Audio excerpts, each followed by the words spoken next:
Chapter 1 The Next Generation. It was October 10th. The Yondaime Hokage was finishing some paperwork in his office when he decided to look at a photograph hidden inside one of his table. There she was, his lover, Kushina, pregnant with their baby. This morning, Kushina went in labor and Minato was cursing the paperwork, since he wanted to be with his wife and his baby for the first time, and yet he was looking at some Umbu reports about Border Patrol missions near IWA. Suddenly, a dog-masked Umbu entered the room, giving news. Yondaime-sama, I bring news from the hospital. The birth was a success. Kushina and the baby are okay, said the Umbu, aka Hataki Kakashi. Thanks, Kakashi. I must go there then. Kakebun sin no jutsu, sado clone jutsu, punto, screamed Minato, leaving a clone to do his duties as Hokage and left for the hospital. Very clever, Hokage-sama. If the Sandaime knew about this technique, he would have done his job in no time. Sarutobi knew about the Kage Bunshin. He just didn't want to use it. Let's go, Kakashi. At the hospital, Kushina, a beautiful woman with long red hair, was looking at her baby. She could look at him forever, and it wouldn't be a waste of time. Her baby was sleeping peacefully on her arms. His little blonde hair was just like his father when he was born. As she turned to look at the window, she immediately recognized her fiancé's chakra signature coming to the hospital and smiled. Minato was a very busy person, but he always managed to make time for his family. Hello, Kushina-chan. Is that our baby? You bet it is. This is Naruto, and is just like you when you're born. Take a look. He is beautiful, blonde hair, blue eyes. Oh, look, he's opening his eyes, and he is waking up. When Naruto opened his eyes, he saw a man with golden hair smiling at him, and somehow Naruto recognized the man, since he started to smile at the man, making happy baby noises and trying to reach the guy's hair. Sadly, for Minato, the baby reached his hair and started pulling, hurting a lot. Naruto, stop it, it hurts, Everyone in the room was laughing at the father and son bonding. Right now, in the room, there was Kakashi, disguised as Umbu, Jiraiya as Naruto's godfather, and Sarutobi, the Sandaime Hokage. Kushina couldn't help but cry seeing that her fiancé and her son were already bonding like father and son, showing that their son will be raised with love and care from their father. Kushina-chan, he is beautiful, isn't he? Said Minato, earning a smile from his wife, while embracing her son. Of course he is. He is our baby. He is the most beautiful baby I've ever seen. After some time at the hospital and a few Jounin visitors, Minato and Kushina went home to take their Naruto and place him in his new crib, located at the Namikaze mansion near the Hyuga compound. Once inside, Minato was greeted by his neighbor Hyuga Hayashi, the head of the Hyuga clan. Greetings, Hokage-sama. How is Naruto? Greetings, Hayashi-sama. He is fine. Kushina is inside fixing his crib for him. It's great, Hokage-sama. Me and the Hyuga clan offers all the support and care for little Naruto, said Hayashi. It's good to hear, Hayashi-sama, but I'm worried about him growing up, though I don't want for him to be spoiled by everyone. I want him to grow by himself. Oh well, for now there's no need to worry about that. Now, don't you agree, Hayashi-sama? Said Minato, smiling to the Hyuga leader. The boy was just born, Hokage-sama. At least until he's 6 years old. You don't have to worry about him growing up spoiled, said Hayashi, laughing at the lack of father experience by the Hokage. After some talk between the leaders, both bid their farewell and each went towards their houses. Minato entered inside Naruto's room and saw the blonde little Gaki sleeping peacefully alongside Kushina. Seeing that, Minato just couldn't think on a better photo scene to remember by. That was the day that a new journey began, and having a family to look after and support was by no doubt Minato's dream, since he met Kushina back in Whirlpool Country. Meanwhile, at the Konoha Academy. Across the village, 8-year-old purple-haired Izuki Gugo was seen attending the Konoha Academy today, since the class teacher was lecturing about the history of the Hokages of Konoha and each of their abilities and acts as village leader. After some boring lectures regarding the first and the second Hokages, Yugugo was beginning to take interest when the Sandame and Yandame's history was being said by the class teacher. She did not like history too much, since most stories were rather exaggerated and far from the actual truth. Rather, she enjoyed learning events that happened near her birth and beyond. Therefore, she liked here the Sandame that was trained by the Shodame and the Nidame, as well as his nickname as being the professor. But the Yondame was by far her first subject in class in terms of history. One, because he was still alive. Two, because his actions saved the village countless times. And three, was that just like any other kunoichi hopeful had a crush on their leader. When suddenly the bell rang, showing the students that they were getting a break for lunch. Yugugo went along with her red-eyed friend, Yuhei Kurenai, in order to have some lunch at the Dango place, their favorite place in Konoha, since they sometimes meet an older friend by the name of Mitarashi Anko. When they arrived there, they saw Anko chewing her second dango stick, showing her usual grin while scanning around the place. Anko was never known for being discreet about certain behaviors around people, and the two friends knew that aspect from early experience. One time, a drunk Chunin came cursing Anko as being the snake bitch. Needless to say that Anko beat the crap out of the guy, having the courtesy to take him to the hospital hanged on the neck by a snake that appeared out of her arm. "Good morning, Anko-chan. You're here already?" Yugugo greet the snake mistress. "Ah, Yugugo-chan, Kurenai-chan, how is school doing? Is that bastard Irika still boring you guys with history lessons?" said Anko as she remembered when Irika and her were promoted to Chunin and that he wanted to become a teacher instead of being in active duty as shinobi. "Don't say that, Anko-san. I believe it's vital for us to learn about our leader's history. Don't you think, Yugugo-chan?"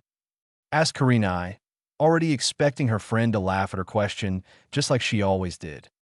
"Oh, I don't care about the past leaders, but I could just hear the Yondame's history all day if I could. He is so pretty. I can't wait to be a genin, so I can have missions and maybe some time alone with Minato-kun. Wouldn't that be great?" said Yugugo, acting like a fangirl over the Yondame, much to everyone's dismay. Actually, Kurenai and Anko wasn't that interested in their leader's looks. Well, not that they don't find him good-looking, but they just didn't feel the same way as Yugugo did. Man, since she laid her eyes at the Yondame that day, she stopped looking at other guys. To Yugugo's eyes, that is only the Yondame, sighed Kurenai, looking at her friend, drooling only on memory. "Sure, he is cute, but Kakashi-senpai is much cuter than him," Anko mumbling, chewing some dangos. "What about you, Kurenai-chan? Any man in particular?" "As a matter of fact, I don't know anyone interested at the moment," Kurenai answered, showing the reason why her nickname in the academy was the Ice Princess of Konoha, because of the fact that she was always by the book, showing more interest on a class than the whole classroom combined, not at all caring about boys at the time. When they realized they were late to go to class, the two friends went running to the academy, while more Kurenai running and Yugugo walking, not sharing her friend's enthusiasm about the academy and learning. At the academy, they were learning about the elemental chakras that are within the elemental countries around the shinobi world. "Okay, class. Now I already think you were taught by your parents about the inner elemental chakra, seeing that every Chunin level ninja's chakra was based on any of the 5 different elemental chakras: Rai lightning, Kaze wind, Mizu water, Tsuchi earth, and Hai fire. Actually, in Konoha, since we're in the fire country, the Katan chakra is the most popular element, but wind-type chakra is the most rare chakra type here in Konoha. As a matter of fact, I happen to know only one wind user that is the son of the Sandame Hokage, Tsurutobi Asuma." Irika went for another hour talk about the elemental chakra, then called everyone to go outside for weapon and target practice. Upon hearing that, Yugugo suddenly woke up. She wanted to grow up as a weapon specialist, and target practice was her favorite subject, and she happened to be the best, since she never missed a target. When she was called to practice, everyone just stared at the target in awe, seeing that every shuriken and kunai that Yugugo was through were being hit. Since she aced the test, the academy gave her a full set of recently made kunai and shuriken just for her. After school, Yugugo went home with a smile on her face. She was carrying her prize proudly when suddenly a couple of bullies arrived, demanding her to give them the weapons. All right, you bitch. Hand those kunai to us and we won't hurt you much. Now give them to us. One said with a strong tone, trying to make some killing intent. Oh, and why would I succumb to a guy that failed the exams 3 times already? Said Yugugo, not showing any interest on the outcome of the situation, only wanted to go home and show her family the new kunais and shurikens. So, want to play tough? Don't you, girly? It's your funeral, said another one of them, already trying to kick her stomach. Seeing this, Yugugo suddenly entered combat mode and took one of her new appointed weapons. After picking 3 kunais, she began to threat the bullies, feinting the threats so not to actually hurt them. Much to her fortune, the guys signaled defeat and ran away scared of the kunais, screaming "crazy lady" repeatedly. Jerks, word occasionally used by Yugugo to describe those who thinks that size and sex gender are everything. At the Yuzuki residence. A couple more minutes, she arrived home and went to show her father her prize won at the academy. Yuzuki Minato was a retired Umbu operative under the wing of Hitaki Kakashi's command in Squad 2. Nowadays, he fixed weapons for ninjas that were broken in battle. Yugugo's mother was a civilian, so she stayed at home, taking care of the house and her family. Suddenly, a beautiful girl with long purple hair entered the kitchen door, screaming to get her mother, Yuzuki Yakushi's attention. "Kasan, look, look," shouted Yugugo, showing her new display of kunai and shuriken that she won at the academy. "Easy, there Yugugo-chan. Let me see what you got there. Those are very beautiful, Yugugo-chan. Where did you find them?" "I won at the academy for acing the target practice," screamed Yugugo with all the joy in the world when she heard another footstep entering the house. "Tusan, look, I won them for acing an exercise at the academy." My, Yugugo-chan, you're becoming more like your old man by the minute. I remember when I earned a new seat of weapons like that. I was just like you, cheering all over the place. Minato said, earning a smile from his daughter, but not a simple smile. It was a smile that Minato could see every day and just be glad that Kami gave him such joy in his life. So he just stared at Yugugo's smile, smiling even more, happy to have such a happy family, which didn't go unnoticed by his wife. "Yugugo-chan, why don't you go to your room and choose a place for your new weapons? After that, come back down so we can fix dinner for today, okay?" "Okay, Ka-san, I'm on it. Hey, Tu-san, can you give me some katana display? I just love to see your dance of the crescent moon style." "Okay, Yugugo-chan, maybe after dinner, I'll show it to you by the moonlight." After that, Yugugo went upstairs screaming like never before, just happy. Upon seeing her husband's bright smile, Yakushi couldn't help but see the man that he turned out to be, a very capable ninja, a good husband and the best father figure for Yugugo. I'm just amused by the way that our daughter's smile brightened up her day. Like that, Mamoto-kun, said Yakushi. "Jealous, aren't you?" "Hee hee. No, every time I see her smile, I just thank to Kami-sama that he gave me the best family a man could ever want to have," said Minato, watching to the clouds outside their house. Upon hearing this, Yakushi went to her husband and just gave a kiss on the lips, showing to the man just how much love his wife feels for him. When Yugugo came down the stairs, she saw her parents cuddling each other with kisses, hugs, as well as gentle whispers to each other's ears. Immediately, her heart showed Yugugo that the love of their parents were stronger than before, and she only wished that she could find a man who could be there for her, just as her father was for her mother.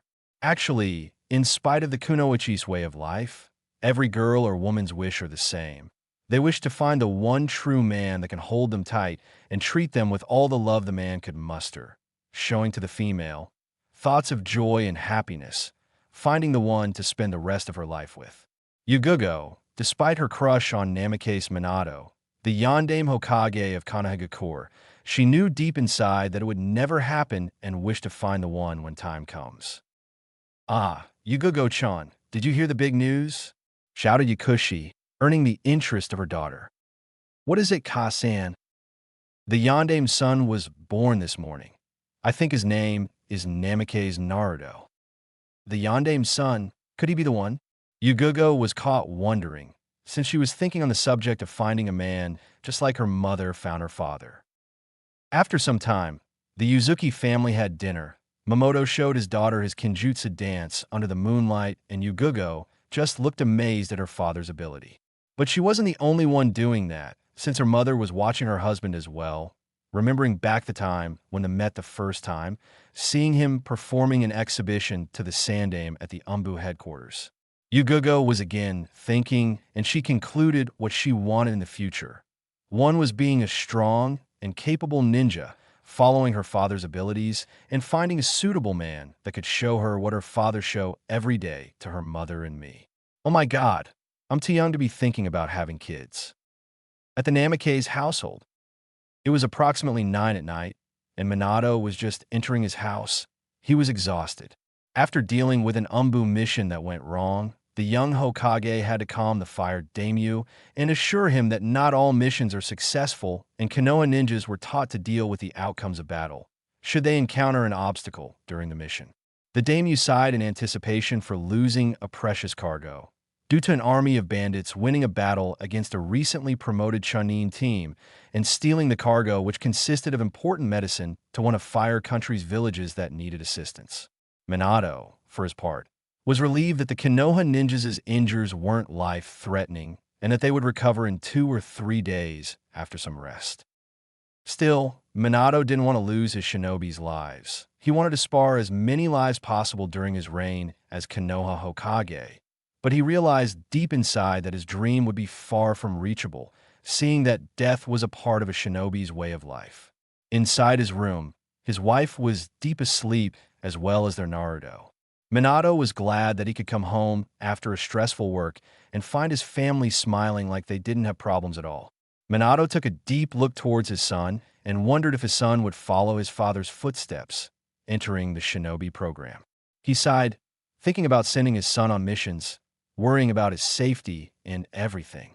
Minato sighed once again, thinking that he had to prepare the young generation better to face stronger enemies. So he went to his desk at home and took a scroll that he was looking at. The scroll involved the academy routine, as well as the exercises and tests. He was also looking at the way Konoha establishes the teams of genins fresh out of the academy. He needed to change that as well. He knew that the latter would be better to improve right now, since he already made up his mind as to what was his idea. So let me see, rather than keeping on certain traditions about genin teams, I think I'll establish them as a way to cover each member's weaknesses. The academy actually would have to improve the battle part, beginning to show the students D and C ranked ninjutsus other than only E ranked ones like Bunshin and Hinge. The students would have to have access to a little introduction on elemental ninjutsu training, as well as Jinjutsu. Since the latter was beginning to crumble around Konoha, the ninjas seems to forget about the art of deception and only focus on the battle and destruction, therefore, focusing only taijutsu and ninjutsu.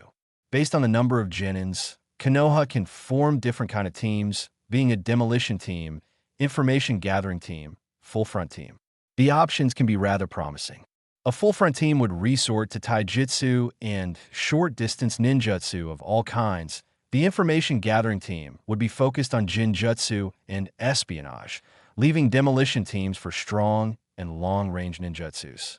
Now these teams' missions would be based on their speciality, but their jounin sensei would have to have knowledge in more than one area of expertise so that the genins could train in other forms of fighting as well. Wondered Minato for a while, resting on the house's couch, next to a glass of sake. But the problem with his new academy training is that he had to wait a bit, since he wanted to see just how the old system worked, still assuring that even though the academy's way of teaching was old and didn't bring any practical results, in fact, the students only showed results when they were already in a team of genins. This was going to change, wondered Minato, but he sighed in defeat for the day, figuring that he had to consider a lot of aspects in order to change practically the entire teaching system of future shinobis that were designed originally by the Sandame in his first year as Hokage. He went to sleep, remembering to talk to the Sandame tomorrow, since he was now Minato's chief advisor in political affairs and shinobi program. On the next day, inside the Hokage's office, Minato was handing the worst enemy of every Kage's existence right now, paperwork. Suddenly, a knock on the door, hearing his secretary informing the Sandaime is waiting for him. "Send him in, Matsumi-san," screamed Minato. "Oh, Yandame-sama, it's nice to see you. What do you request to talk about?" said Sarutobi with formalism. "Don't need to be formal here, Sarutobi. I was thinking about changing your school program, since our current don't actually train our students well enough to face our missions." Yes, at the beginning, the system was promising, but the students lack motivation, graduating the academy by just performing E-rank jutsus. I believe as well that a small change should be welcomed, thought Sandaime. "Read this scroll. In there are some of my ideas to change," said Minato, handing his scroll to the Sandaime. After careful reading, Sarutobi was thinking again. He considered all of Minato's ideas and was quite pleased with his successor for not putting the next generation to suffer at the academy. Instead, his plan formed a teaching more based on fighting than teaching theory lessons. Also, a quite interest in updating the strategy lessons, showing the students situations on hypothetical missions to see how they would fare against obstacles in future missions. But Sandaime was getting second thoughts about teaching students C-ranked jutsus, since he knew that they would have high responsibilities about fairly using them. Minato, for his part, actually sighed, thinking the same as his predecessor. "If you're thinking about teaching them C-ranked jutsus, scratch that. I think that D-ranked jutsus would be better to teach, since not only the destructive rate and the chakra needed for it would be smaller, but the Genin's hopefuls would have a better grasp out of elemental jutsu, and not using them to a high level, until they have experience with it, don't worry." Yes, it would be rather disastrous if academy students were to send big fireballs all over the academy, destroying everything. "I think this will be quite beneficial to our training program, Minato-san." Yes, it would. We can also improve our medical training, since over the years, Tsunade-sama made quite an impact on the young kunoichis, said Minato, remembering when he was a Chunin at the time and the meeting where Tsunade requested the improvement of the medical training. "Yes, she is quite capable. If she was here, she would be heading our hospital and improving it like never before, but she lost her family here in Konoha, so it would be difficult for her to come back," sighed Sandaime, after the past 3 attempts of trying to reach her. "That's a pity, but Sarutobi, we need to move on. If she wishes to come back, we are all arms for her. But right now, we have to think of a new academy regimen. There's a lot of aspects to cover." "Right. So how is your son doing?" "He is doing great. Actually, he slept from the time I arrived home yesterday night, and he still didn't wake up. The doctor said he had a lot of stamina for a baby, so I believe he won't need more time to sleep," Minato said, remembering about his child. "That's good to know, Minato." After quite some time talking about the changes on the academy, Sandaime left Minato in his office, and Minato just went to his agenda, as well as eliminating the paperwork that was killing him. He didn't want to use the Kage Bunshin, since that was considered cheating and it wouldn't help him much. He needed to understand the missions in order to send the best man for it. Sure, he wouldn't apply the new measures of picking teams based on what he discussed with Sandaime. Instead, he considered selecting the ninjas based on mission historical and success. At the Namikaze compound. Meanwhile, Naruto woke up, and he just had to tell everyone that he did it. He started crying and screaming, showing to Kushina that her work was just cut out for her. Since her maternal instincts appeared, she was able to somehow know what Naruto was feeling. So, she knew damn well what to do when he was hungry, feeding him with maternal milk. Now, Naruto wasn't an ordinary child. His physical measures were off the scale for a baby. He was 53.5 centimeters tall and weighed 4.8 kilograms. Not to mention that because of his stamina, Naruto could damn well suck Kushina dry and still be hungry. Seeing this, Kushina already had prepared spare bottles of milk so that her never-satisfying son could somehow manage to be satisfied. At seeing Naruto drinking non-stop, Kushina sighed, wondering if Minato was ever like this when he was a baby. After 2 bottles, Naruto stopped drinking, showing that he was full. After some burps on his account, Naruto went to sleep again, giving some temporary vacation for Kushina. She actually had quite a lot of stamina for a kunoichi, But Naruto was just too much for her. She was caught wondering what would be when he would be bigger, as if the stamina would naturally increase. Still, Kushina was smiling. She knew somehow that Naruto would have Minato's stamina, remembering that it took a while for Minato to be tired. Suddenly, Kushina sighed, hearing that Naruto somehow managed to wake up and started screaming again, this time wanting something else. When Kushina saw it, she sighed seeing what her son did, and she had to change his diaper. Yeah, Kushina was going to work like hell to raise the stamina-like baby in front of her. Chapter 2, Playing Ninja. 4 years time skip. Naruto, now 4 years old, woke up from his bed, running to the kitchen, where his mother and his father would be taking today's breakfast. When he got there, he was greeted by their two fathers, as well as a third person who appeared to be reading an orange book while zipping a cup of coffee. "Good morning, Tusan, Kasen Kakashi Nissen," said Naruto in a cheerful manner. "Good morning, Naruto," the three responded in unison. After that, Naruto sat on his chair and a well-served breakfast with some milk mixed with coffee and some bread. He finished it in less than 10 minutes and was already bouncing on the living room, going to the garden to enjoy the beautiful sunlight that was displaying in Konoha. Yeah, Naruto had a family who took care of him as well as play with him. He even made friends with the son of Hyuga Hizashi, Niji Hyuga.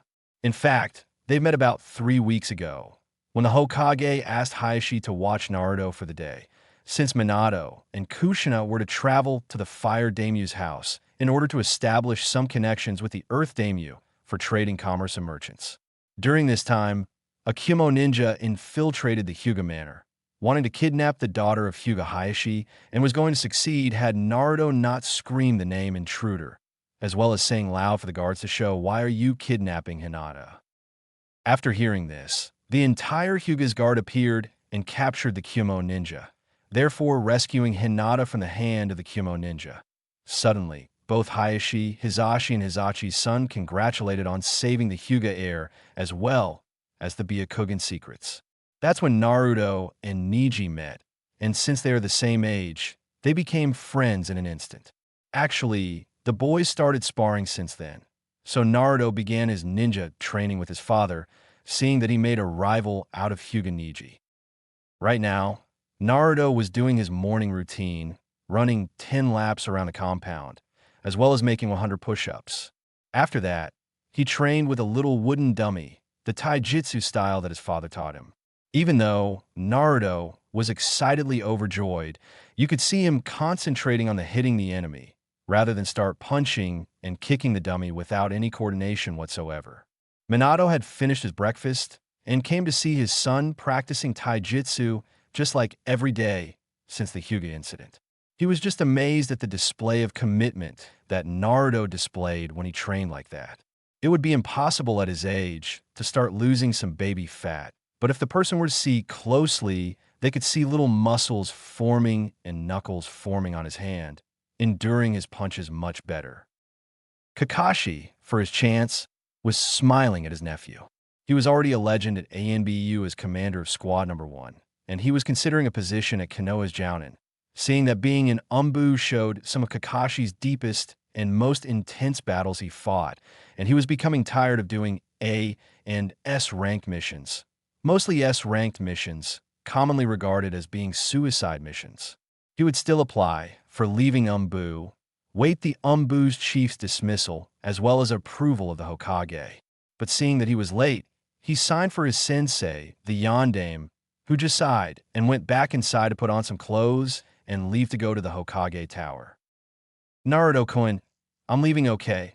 I have to go to work. Keep practicing, okay? Next month we are going on some chakra knowledge and introduction in low-level jutsus. Okay," said Yondaime, earning a positive nod and a smile from Naruto. Minato always received that nod. He knew that Naruto was so focused at hitting the dummy that he didn't bother to turn his head and say something to his father. When ready, Minato walked over to Kushina, giving her a soft kiss on the left cheek, saying goodbye to work. Minato and Sarutobi would finish the last details of the new academy teaching, and it would hopefully be applied around next year, since this year's class already started and it wouldn't do any good to just change the course in the middle of the year. After he left, Kushina decided to see her son as he was still looking at the dummy, panting a little bit. Sure, he had a lot of stamina, but he is only 4. In order to prevent Naruto from falling on the ground exhausted, Kushina did the only thing that she knew could take Naruto away from his training. 2 weeks ago, Kushina entered Naruto in a Shugi quick course in order for Naruto to train his mind a little bit and forget about the physical torture, words put by Kushina to Minato one time. Naruto actually enjoyed the game, and he enjoyed passing time with his mother a lot. After they played a few matches as Naruto lost them all, showing some sort of irritation towards the fact that her mother beat the crap out of him. But for a 4-year-old, Kushina recognized that Naruto in a few time win the game if he grow consistent manner, just like he's been showing until now. Today, Naruto wanted to play with his friend Neji for a while, so Kushina took him to the Hyuga compound so that she could visit her neighbor and wife of Hyuga Hizashi, Hyuga Tenko. They became friends mainly because of Naruto and Neji, but they found in each other a friend that they could bribe about their son's development, as well as curse some of their husband's antics. After some time and a quick spar between Naruto and Neji, with Neji winning by very little, Naruto and Kunisha thanked everyone for their stay and went to the Nara residence. Kushina wanted to introduce Naruto to Nara Shikamaru's son of Nara Shikaku, since not only Kushina is friends with Shikaku's wife, called Nara Yoshino. Upon walking on the streets towards the Nara Manor, Naruto realized that they were going to a whole different place. "Ka-san, where are we going?" asked Naruto in a polite manner. "Ah, Naruto-kun, I'm taking you to meet Nara Yoshino's son Nara Shikamaru. He is the same age as Hinata, but I can see that you're going to be very fond of each other. The Naras trained their child in strategy since they were 1 year old, so Shikamaru likes to play Shugi a lot." "Wait, you're finding a partner that I can beat in Shugi?" asked Naruto, wondering if his mother was done playing with him. "No, Naruto-kun, I'm just introducing you to him. Also is the fact that I want to talk to Yoshino a little bit. Since we haven't talked to each other in ages, you can meet her son. He's quite smart for a 2-year-old. When they reached the house, Nara Yoshino, wife of Nara Shiko, greeted them good morning and motioned them to enter the compound. Inside, Naruto meets Shikamaru, while Kushina and Yoshino started the old "my stupid husband" talk, much to the dismay of Naruto and Shikamaru, who ended hearing part of their mother's conversation. After a little talking, Naruto actually enjoyed Shikamaru's presence. They made a new friend, even if Naruto was 2 years older than him. Naruto also cursed the laziness of his new friend who only wanted to lie down, while recusing every game Naruto offered by muttering the word troublesome. After a few hours, Naruto and Kushina left the Nara Residente, after Naruto insisted to his mother to leave so not to become lazy. Needless to say, both women were on the ground laughing their hearts out, after hearing Naruto saying the same thing his father said to Shikaku when they first met. Now, Naruto and Kushina entered the library so Kushina could buy a new book for her to read, while Naruto was looking around. Noticing that the library was divided in shinobi and non-shinobi literature, he of course went straight to the shinobi section. To say that Naruto was surprised, it would be an understatement. He was literally drooling at the books. "Oh my god, there's so much I could see here to learn. What to pick? What to pick? Let's see, intro to chakra molding, hand signs and their importance, jutsu, making. I think I'll pick these ones." At the end of the library, Kurenai was doing the same as Naruto, but since she was much more advanced than he was, she was at the Jinjutsu section, picking 2 books about how to learn and how to practice Jinjutsus, when she saw a little blonde there looking at the introduction books, and she could see that he was astonished with what he was reading. "How old is he?" "He appears to be around 5, and he is already interested in reading books." "Huh, if only Yugugo were like us, right, little Gaki?" She was awake from her thoughts when a beautiful woman with long brown hair appeared behind the infant and smiled at him. Must be his mother. "You want to buy those, Naruto-kun?" said Kushina with a smile on her face, seeing if Naruto would follow the same steps as his father, remembering that her husband was a genius shinobi when growing up. "Can I? Please, Ka-san, I really like them, please." screamed Naruto, using the puppy-eye jutsu to his mother, much to Kushina's delight. At least I don't have to worry about his studies. Of course you can, Naruto-kun. Let's go pay for this, shall we? After leaving the store, Naruto and Kushina returned to the Namikaze compound, with Kushina showing an ear-to-ear smile on her face, seeing Naruto reading the book the whole way home. The first one that he was reading was chakra molding, since his father would teach it to him in a month, and he wanted to show his father what he will learn from the book. Upon arrival, Naruto and Kushina settled down, and Naruto asked for a quick lunch while he was reading the chakra molding book. "Ka-san, can I have a sandwich while I read this book?" said Naruto, never taking his eyes off the book. "Of course, Naruto-kun, I'll make one for you, but don't get it close to the book. Your eyes can hurt a little bit." "Okay, Ka-san, it's just that this book explains how to mold chakra, as well as explains some chakra control exercise at the end of it. I can't wait to read it," said Naruto. "Chakra control? Huh? Tell you what about you read a little, and then we can discuss the book," said Kushina, handing Naruto a sandwich. "Sure thing, Ka-san. Thanks a lot." After that, Naruto just sit on the lunch table and started reading for about 3 hours when Minato entered the room. He was about to say hi to his son when Kushina waved him off, saying that Naruto was studying.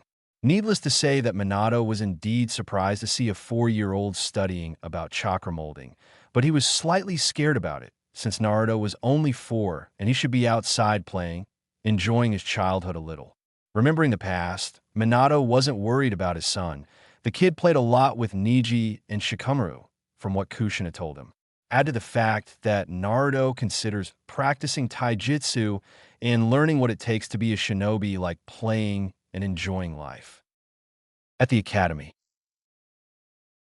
Today's class ended early, since all the class had to do was practice some low-level jutsus and then deliver a report about one of the Hokages. Seeing that the class had some free time, Yugugo and Kurinai rushed to the dango place so to grab something to eat. Kurinai was carrying her books along with her so that she could study some more at home, much to the displeasure of the purple-haired genin wannabe. "Kurinai-chan, why didn't you leave those books at the academy? Why do you study so much?" "I like to study, plus I've been interested to learn about Jinjutsu and the art of deception. I think it's really cool," said Kurinai with a proud face. "Whatever, Kenjutsu is so much better than Jinjutsu, plus Jinjutsu relies on the mind, while Kenjutsu does more damage," said Yugugo, trying to win the argument. "If the enemy's mind is damaged, how can he fight anyone? He would be rendered useless." "Whatever, Kurinai-chan. You know, I happen to see a blonde kid buying some books at the library. You should be more like him. Yugugo, I'm sure that there's tons of books about Kenjutsu." "Blonde kid, what does he look like?" said Yugugo, remembering about Anko's description of the Yandame's son. "He appears to be 4 to 5 years old, golden hair, deep cerulean blue eyes. Oh, and his mother was very beautiful. Yes, she has this long brown hair.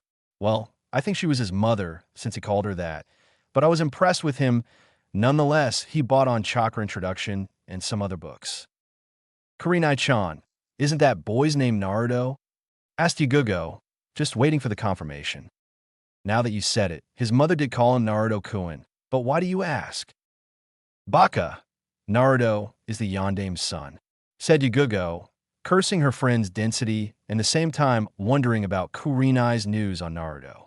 She already heard from Anko that the boy trained very hard every day on his stamina, as well as taijutsu. Also, Anko told her that he almost broke a wooden dummy after some consecutive hit on the dummy's chest. She was impressed, nonetheless, with the little Gaki's determination, since he was only 4 years old and was already interested in becoming a shinobi. "What? He's the Yandame's son?" exploded Kurinai, now wondering about his face and the fact that he did resemble their leader's attributes. "Now that you said he did resemble Yandame-sama, he is an interesting kid. When I was his age, all I wanted was to play around." "Yes, he is, Kurinai-chan. You do remember what Anko said that day about his taijutsu, didn't you?" said Yugugo, trying to picture a little boy hit a wooden dummy with such force. "Yes, I remember. Actually, I don't believe that a 4-year-old could almost break a wooden dummy, answered Kurenai. Why would Enko-chan lie about that? She doesn't know him. She haven't even met him. Point taken. For quite a while, the two remained talking, and after lunch, then both of them went separate ways. But both of them were thinking about the 4-year blonde and what they did when they were his age. When I was his age, all I did was play with dolls and help my mother at the garden, Kurenai. Only 4, and he's already training to be a ninja. Hell, at that age, all I ever cared about was to play, eat, and sleep. You go at the Namikaze compound. After reading the book for a while, Naruto was with Kushina, discussing the things that Naruto learned from a book. Needless to say that Naruto was fired up wanting to learn everything that is to know about being a shinobi and be one of the best shinobis ever, just like his mother and his father. 1 month later, Naruto was doing his morning routine as well as enhancing his taijutsu up to the time that his blows were delivering heavy damage on the wooden dummy. Suddenly, her father came outside the clearing and saw his son almost breaking his first wooden dummy and went close to him. Today would be Naruto's chakra molding training, but Minato was already assuming that his son already knew at least how to mold chakra because of the book. Naruto-kun, today will begin chakra molding exercises, said Minato, showing his authority as sensei with a focused and determined look to Naruto. Okay, Sensei, said Naruto, trying to mimic the determined eyes of his father. So, since you already heard the theory behind the chakra molding from a book, let's move to the actual thing. Okay, now watch, Naruto. I'm going to show one of the hand signs and you're going to mold chakra to the fullest so I can have a grasp at your chakra reserves. Now this is the ram seal. See it? Great. Now mold as high as you can. Okay, here I come. Upon moving his hands to form the ram seal, Naruto began molding chakra to the fullest. He was molding chakra now for 2 minutes, and his father was smirking, seeing that he only could go up to 4 minutes at the age of 6. Another 2 minutes, and Naruto continued to mold chakra, much to his father's utter surprise, since Naruto was continuing. Another 3 minutes, and Naruto was starting to feel dizzy from slight chakra exhaustion. So he stopped molding and looked to see his father's jaw open wide. Needless to say, Minato was astonished to see his son with 4 years old, molding chakra for 8 minutes, but he shrugged his thoughts when Naruto looked at him. So, Naruto-kun, your chakra reserve is as big as your stamina. That's good, but since you have such chakra capacity, it would be more beneficial in the long run that you focus more on chakra control and less on expanding your chakra reserves. But never focus entirely on one of them, just a little more control than expanding it. Got it? After a nod from Naruto, Minato began explaining the 12 hand seals necessary for molding chakra and the ones necessary to perform jutsus. Since Naruto was already reading his next book on hand seals, he already knew all the hand positions, but he still wasn't able to do all the signs in a sequence. So he took the time to just do hand seals without molding chakra until he did them without thinking. After Naruto learned the hand signs, Minato went to the first chakra control exercise that involved spinning a leaf on top of the forehead with only chakra. With that, Minato left Naruto practicing and went to his office to start his work. At the Hokage's office. Inside the office, Sandaime and Minato were finishing the new teaching ritual that the academy will be doing. Right now, what left was to decide the duration of the academy. Both of them would consider the age of 5 suitable to start, but they didn't want to produce an army of Uchiha Itachi, who became Umbu captain by the age of 13. So they decided to establish the start of the academy at the age of 6. Therefore, a child can just be a child until they started at the academy. Plus, Minato wouldn't have to worry about Naruto entering the academy next year and test his new program. Now thinking about Naruto, Minato was taken aback by the fact that his son could mold chakra up to 8 minutes at his age, but he was worried about Naruto's chakra control, since it would be harder for him to manage low-level jutsus that don't require much chakra to perform. The Sandaime took a look at his successor's puzzled face and began to ask, "What troubles you, Minato-kun?" "It's about Naruto's chakra level. He managed to mold chakra up to 8 minutes, but I'm more concerned about the fact that it would be harder for him to perform low-level jutsus," said Minato, expressing his concerns. "Wow, 8 minutes you say, that's impressive. But you're right, he would get his work cut out for him. However, as you say, the boy practices up to exhaustion, doesn't he? He'll be fine, he still has 2 years for the academy. I think by then his chakra control will be more than adequate to do E-ranked jutsus," said Sandame, easing Minato's concern a little bit. "I think you're right, Sandame.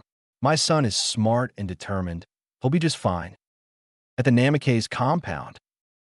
On the next day, Naruto woke up after sleeping just a few hours. He was in bed thinking about what his father said about chakra control and the fact that the leaf exercise was slowly improving, but not at a pace that Naruto wanted to.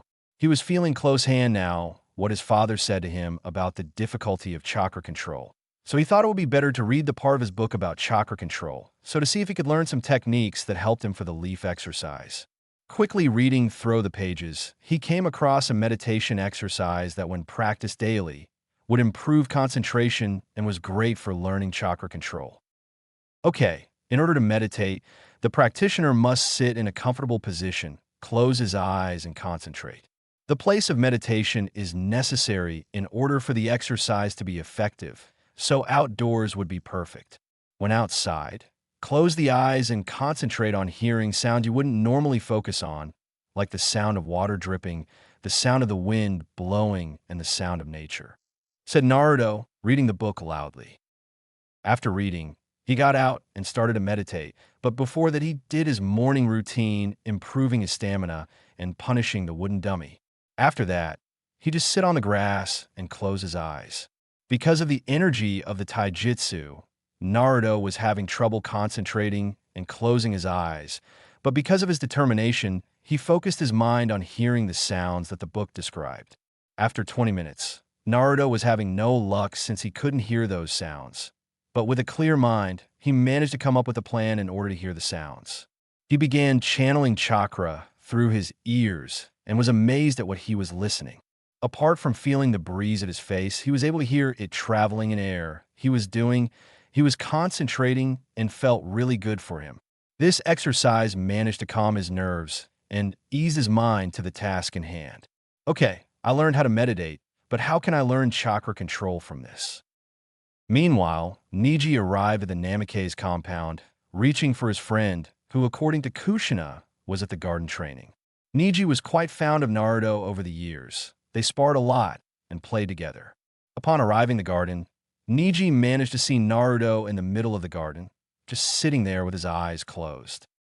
What the hell is he doing with his eyes closed? Wait a minute, be a Kugan.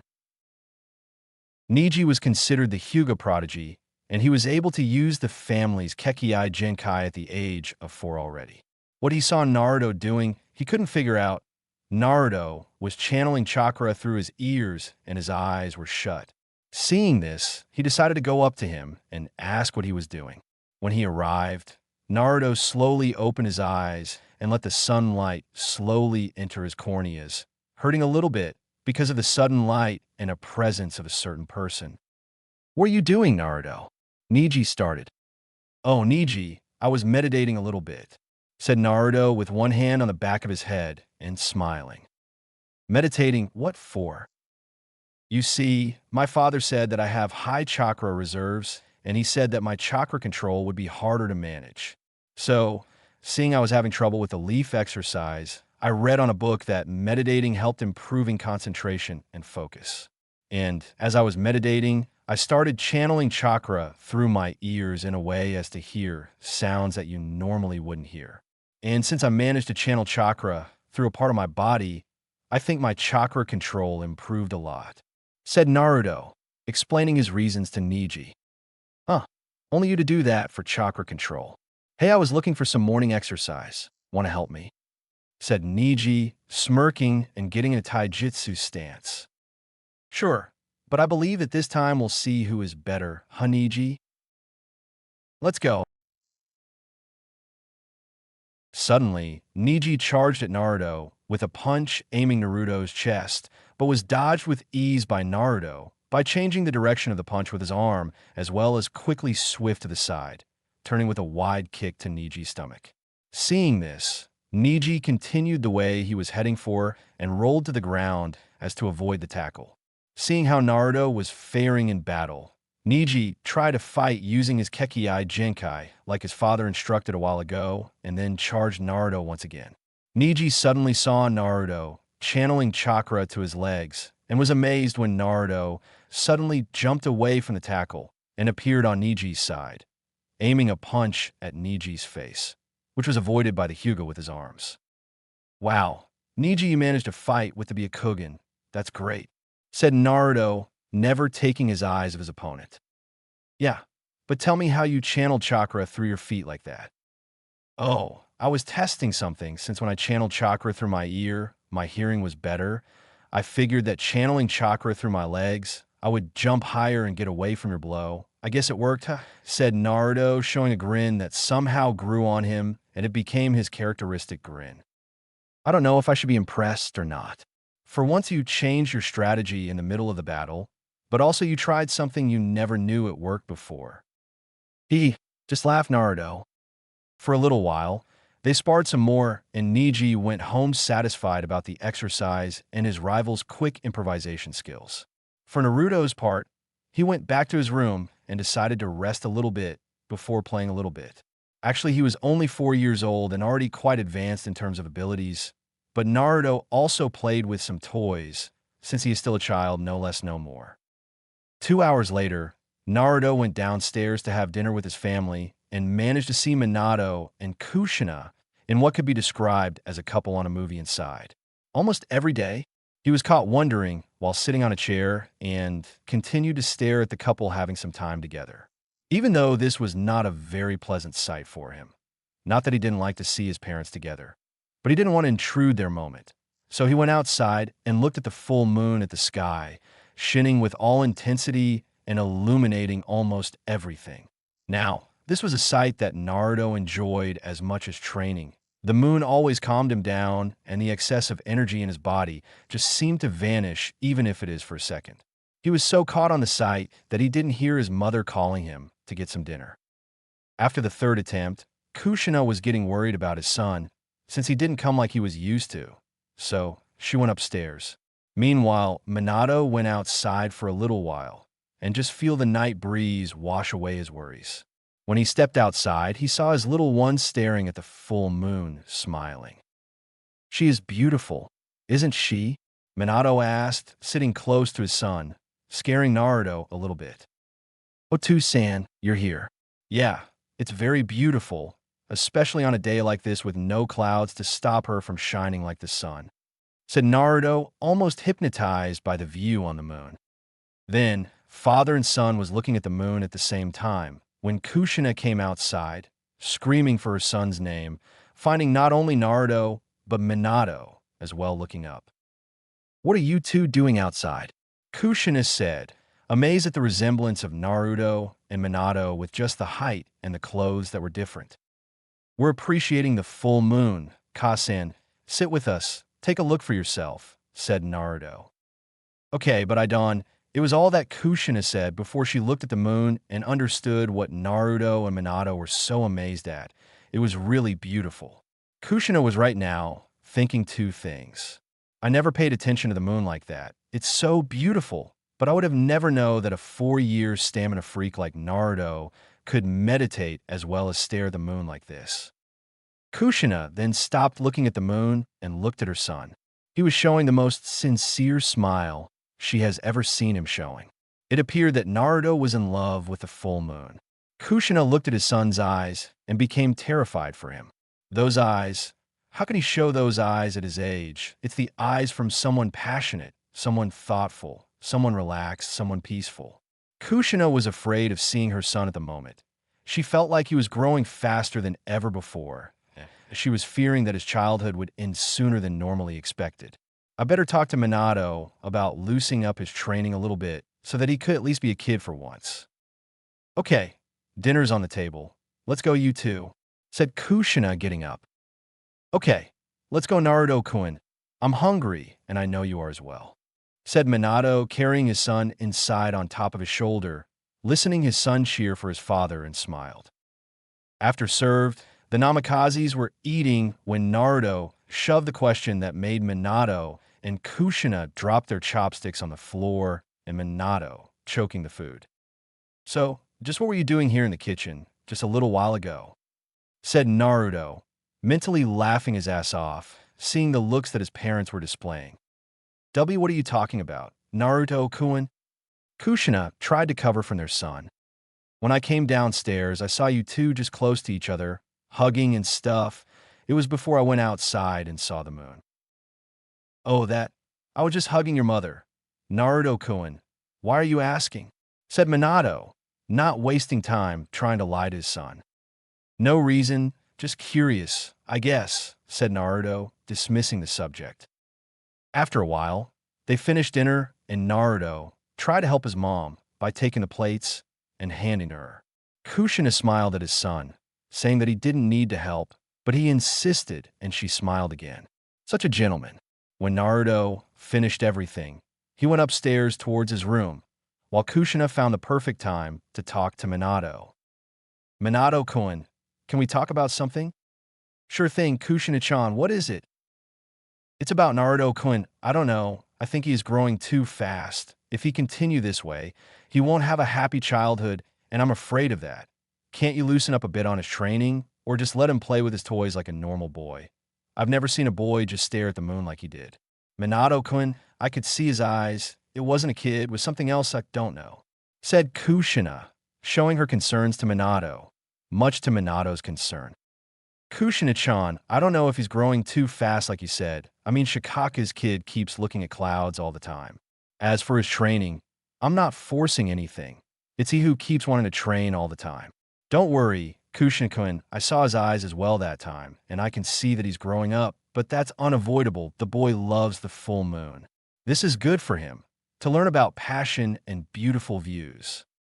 I know about Shikamaru from Yoshino, but Naruto, unlike Shikamaru, is a stamina freak. How can he meditate? How can he just stop and look at the moon like he could stare at it all the time? He is 4. He can't be that evolved as to control his energy like that. He is just a kid," said Kushina, now more concerned than ever, knowing that her husband wasn't with her on this predicament. "Don't worry, Kushina-chan, Naruto plays with Niji, little Hinata, even Shikamaru, and I still see him playing with toys as well as train. He is a bright child. He likes to do such things.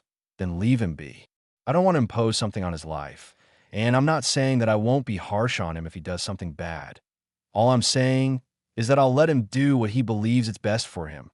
I'll guide him through it, but he's the one who has to make the decisions for himself in the end, not me and you. Let's trust our boy. He'll do what is right for him, and we'll support him in a way that he feel confident about telling us something or asking us something. Also, Kushina-chan, it's my job to boss around the village, and I'll have to boss him when he becomes shinobi, but right now I will leave him make his way," said Minato, reassuring his wife, who smiled at her man's speech. "I'm sorry, Minato-kun. I'm just worried, that's all.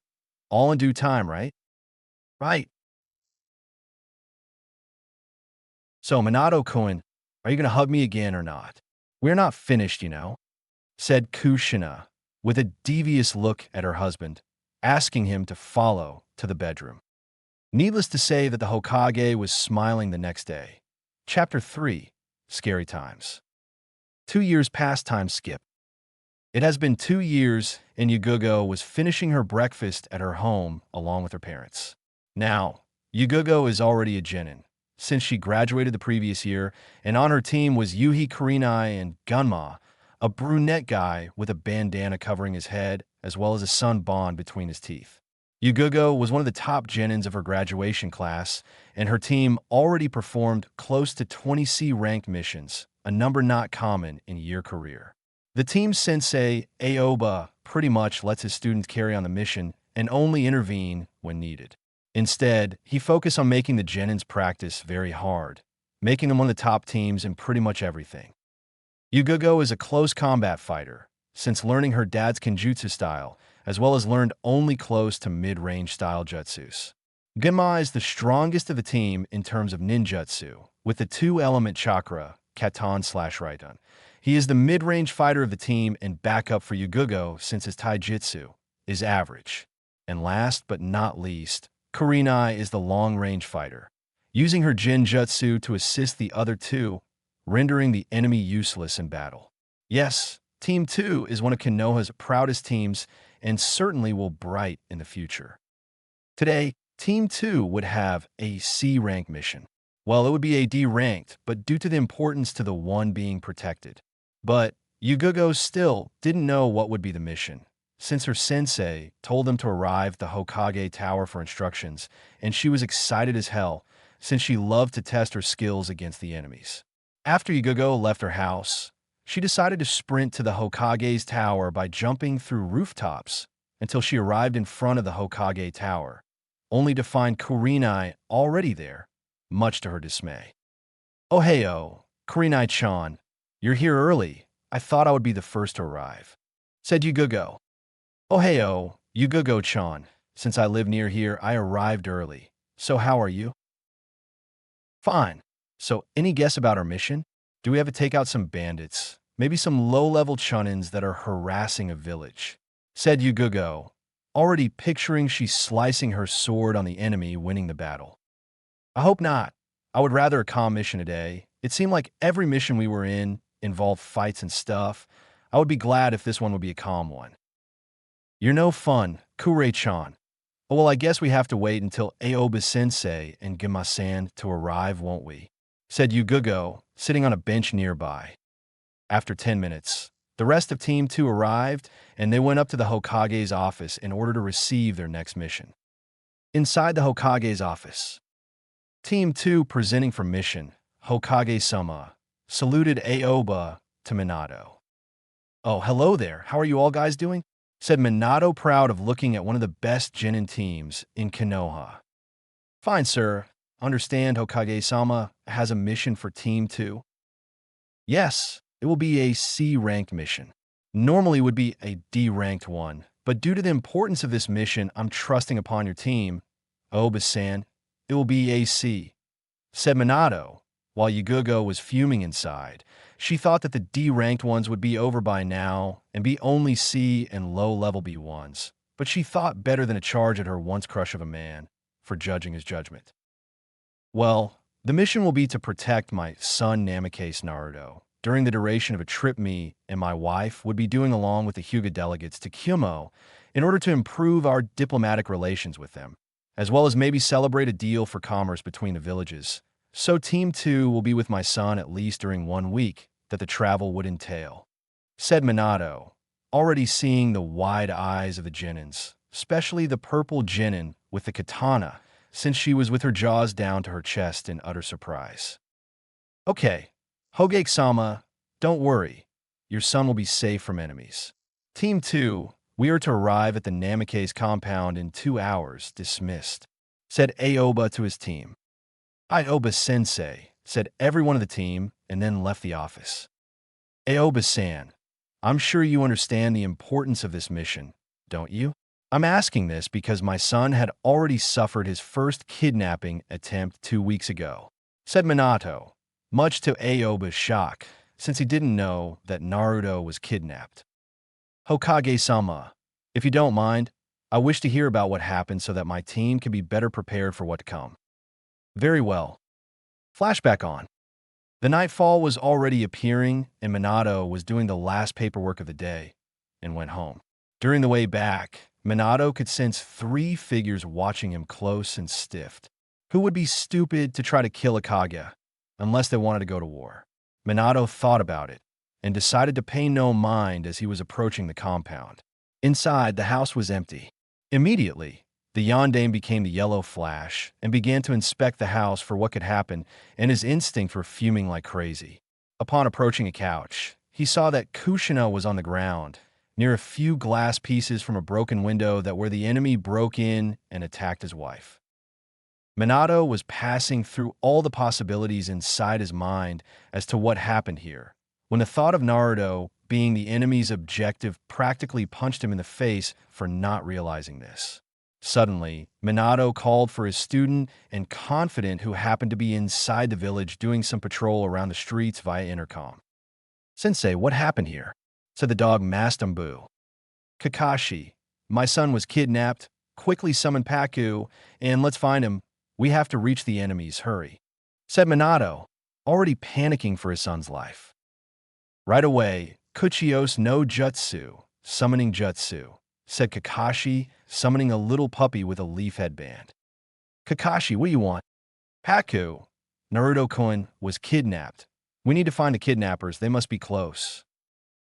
After some sniffing around, Paku managed to get the scent from Naruto, since Minato gave Naruto's shirt for Paku. Suddenly, two blurs went outside the compound, and they started to jump around the trees in the direction that Paku was going. After traveling for 30 minutes, Kakashi and Minato managed to catch up with the intruders that were wearing IWA headbands and a Chunin uniform. Seeing that the IWA ninjas couldn't escape, they tried to fight the two Konoha ninjas. Only after 1 second did they realize their mistake, seeing that they would fight Konoha's Yellow Flash and Sharingan no Kakashi. With the use of the Hiraishin and a Kunai, Minato disposed of the enemies and saved his son. "Damn IWA, how could they do this to my son?" said Minato, letting his emotions take over and send his characteristic killing intent that Kakashi thought his sensei would kill everyone in IWA for trying to kidnap his son. "Kakashi, I'm worried about my son's welfare now that IWA knows about him. I know I promised Kushina to go slow with his training, but I'll have to train him harder so that he can at least protect himself the next time and be able to call for help.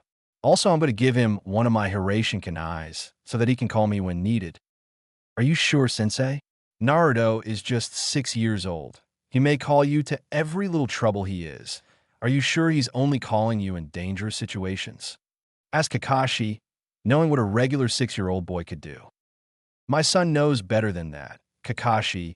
Besides, he pretty much trains by himself with his books and stuff. I think I'll start teaching him D-level jutsus so that he can better protect himself." "Let's head back, Sensei. Kushina must be worried sick for Naruto," said Kakashi, awaking Minato from thinking about Naruto's new training. "Let's go." Flashback off. After Minato finished telling the story, Aoba sighed and concluded why the mission is AC ranked. If IWA, Chunin, or higher came to try again, his team would be there protecting the little blonde Gaki. But Minato was also asking a favor to Aoba in order to train his son while he was gone, having some spars with the Genin teams, and see where he stands on chakra control and jutsu. Needless to say, Aoba agreed to it. He figured the mission would be plain boring in case IWA didn't try anything, so he could take the time to train his team as well as see what Naruto could do. "Don't worry, Hokage-sama. Team 2 will protect your son and will train him as well. Don't you worry. I'm counting on your team. Oba-san, thank you." Dismissed. Inside the Namikaze compound. Inside his house, Naruto was just reading a book on advanced chakra control. In fact, Naruto already had a little library inside his bedroom. He was lucky his parents bought him lots of books on shinobi and shinobi arts. He even bought one about strategy and tactics, and he was fascinated with what the book said about the many strategic victories Konoha had won during the 2 great shinobi wars. As regarding to his training, his morning training was enhanced by his father. Now, he had 2 wooden dummies, and all the exercise doubled in length, as well as a gravity seal on him, courtesy of his father's knowledge of Fuin Jutsu. He already learned the Henge no Jutsu and the Kawarimi no Jutsu, and would be just a matter of time before he learned the Bunshin no Jutsu, because of his excess amount of chakra, which was growing since his chakra coils were in expansion. For last, his chakra control increased as well, because of his father saying that he needed to concentrate more on chakra control first. Naruto started doing the first chakra control exercises, and he already was able to spin the leaf on his forehead. Suddenly, he heard the doorbell and stiffed a little bit, remembering that he was kidnapped once, and he didn't want to just open the door to the enemy, seeing that would be a very stupid thing to do. Upon arriving in front of the door, he asked who was it and was relieved when he heard the voice of a Jounin that would be watching for him until his parents arrived from their trip to Kumo. Upon opening the door, he saw a man with sunglasses and a Jounin vest, as well as a girl with purple hair and a katana strapped on the back. A boy with a bandana covering his hair and a sunbon in between his teeth, and a red-eyed girl that he somehow remember already seeing her somewhere. But he was caught off his wonderings when the Jounin addressed him. "Hello, Naruto-kun. My name is Aoba, and I'm the sensei of Team 2 here. Here, let me introduce you to the Genins, Yuzuki Yugugo, Gunma, and Yuhei Kurenai," said Aoba to the little boy. But Naruto remembered about the Henge no Jutsu and was a little worried about his enemies be disguised as Konoha shinobi. I'm sorry about not trusting you guys, but I can't help but think you could be IWA shinobis hinged into Konoha shinobis. How can I be sure of that?" asked Naruto, earning the glares of surprise of Team 2. Needless to say that everyone of Team 2 was looking at Blonde with astonishment, since he was only 6 years old and already trying to see the underneath of the underneath, a lesson only taught at the age of 11 at the academy when the students would be close to graduate and become Genins. Seeing that the boy actually needed reassurance, Kurenai spoke to him about the time they met at the library about 2 years ago, and Naruto was relieved once again. "Oh, yeah, I knew I already saw you somewhere before. I'm sorry about the suspicion. Is that because what happened to me in the book I was reading about tactics and strategy got me thinking about what may appear it's not what it is in the end. So I became a little suspicious, but please come in. I'll introduce everyone to the rooms in the house so you can get comfortable, and I can guarantee to all of you that I won't be bothering you guys. Come in," said Naruto with a wide smile on his face and entering the house. When they entered the house, Yugugo was caught talking to Kurenai, since she was somewhat interested in what the blonde could do. She was surprised that he was suspicious by only looking at her team, showing a shinobi ability that many Chunin still didn't have, and she was impressed with him. Kurenai, on the other side, was impressed as well, but with the book he said he was reading, she became interested about it on the spot and figured that he could have a lot of books for her to read throughout the week. But most of all, both of them was thinking about his age and the fact that he is growing faster than them combined. Meanwhile, Gunma was impressed with Naruto. Gunma was smiling a lot, figuring that he would try to fight him in a fight to see if the rumors of him being able to break the wooden dummy at the age of 4 was in fact true or not. When they got outside, Naruto showed his little training ground, and Team 2 was once again impressed to say the least. In the middle of the garden, there was 2 wooden dummies, and they could see one with a hole between the chest area. Upon seeing further, they saw some leaves on the grass and asked Naruto why they were piled like that, and Naruto said that he was doing multiple chakra control exercise by spinning more than one leaf at the same time, much to Aoba's surprise. Needless to say, Team 2 was very lucky to get picked to this mission. Not only Naruto was a good host, but he wasn't a pain in the ass in comparison to the other times they had to babysit. On top of that, Naruto displayed a sense of humbleness, much to the surprise of the Genins, who figure Naruto would be acting like the son of the Hokage, bossing around and saying that they should do what he said. Quite on the contrary, seeing that the Genin team would be training, he humbly asked if he could watch them train as well as participate if possible. Aoba already said that he would be training him as well, and Naruto was literally jumping with happiness, showing that he was eager to practice and train with Team 2. To say all of them was surprised, it was an understatement. Neither of them thought that this mission would be so cool, as well as the fact that they could train a lot. After a little tour from Naruto, he told them to feel at home and that he would be reading one of his books for a while. Kurenai, already seeing an opportunity to spend the week, asked if she could go with him to see his library and pick one to read, while Gunma and Aoba would spar a little bit on the garden. Yugugo, for her instance, chose to practice some kenjutsu katas by herself for a little bit, since it was already getting dark, so they should all be inside the compound in case something happened. Meanwhile, inside Naruto's room, he and Kurenai was looking at Naruto's library with big smiles. Then, Naruto picked one on chakra control, while Kurenai picked the one of strategy and tactics. She learned from Naruto that his parents bought him lots of books for him to learn, and he was very thankful.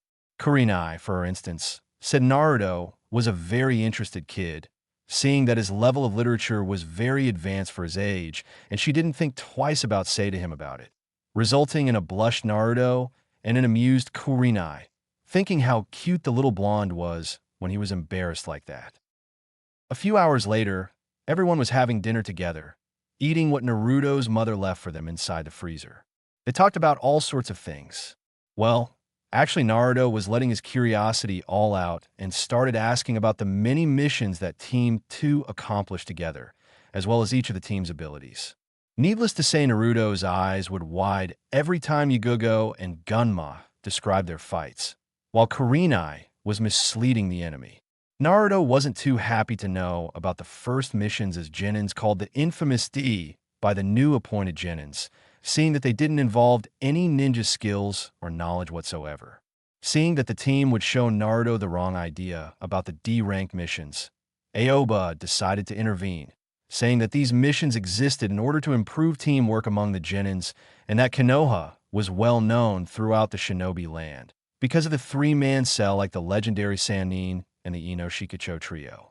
Later, everyone went to sleep, and Aoba decided to take the room closer to Naruto's, since he would hear better and see if the enemy would try to appear. On the next day, Naruto was the first to wake up and start doing his routine exercises.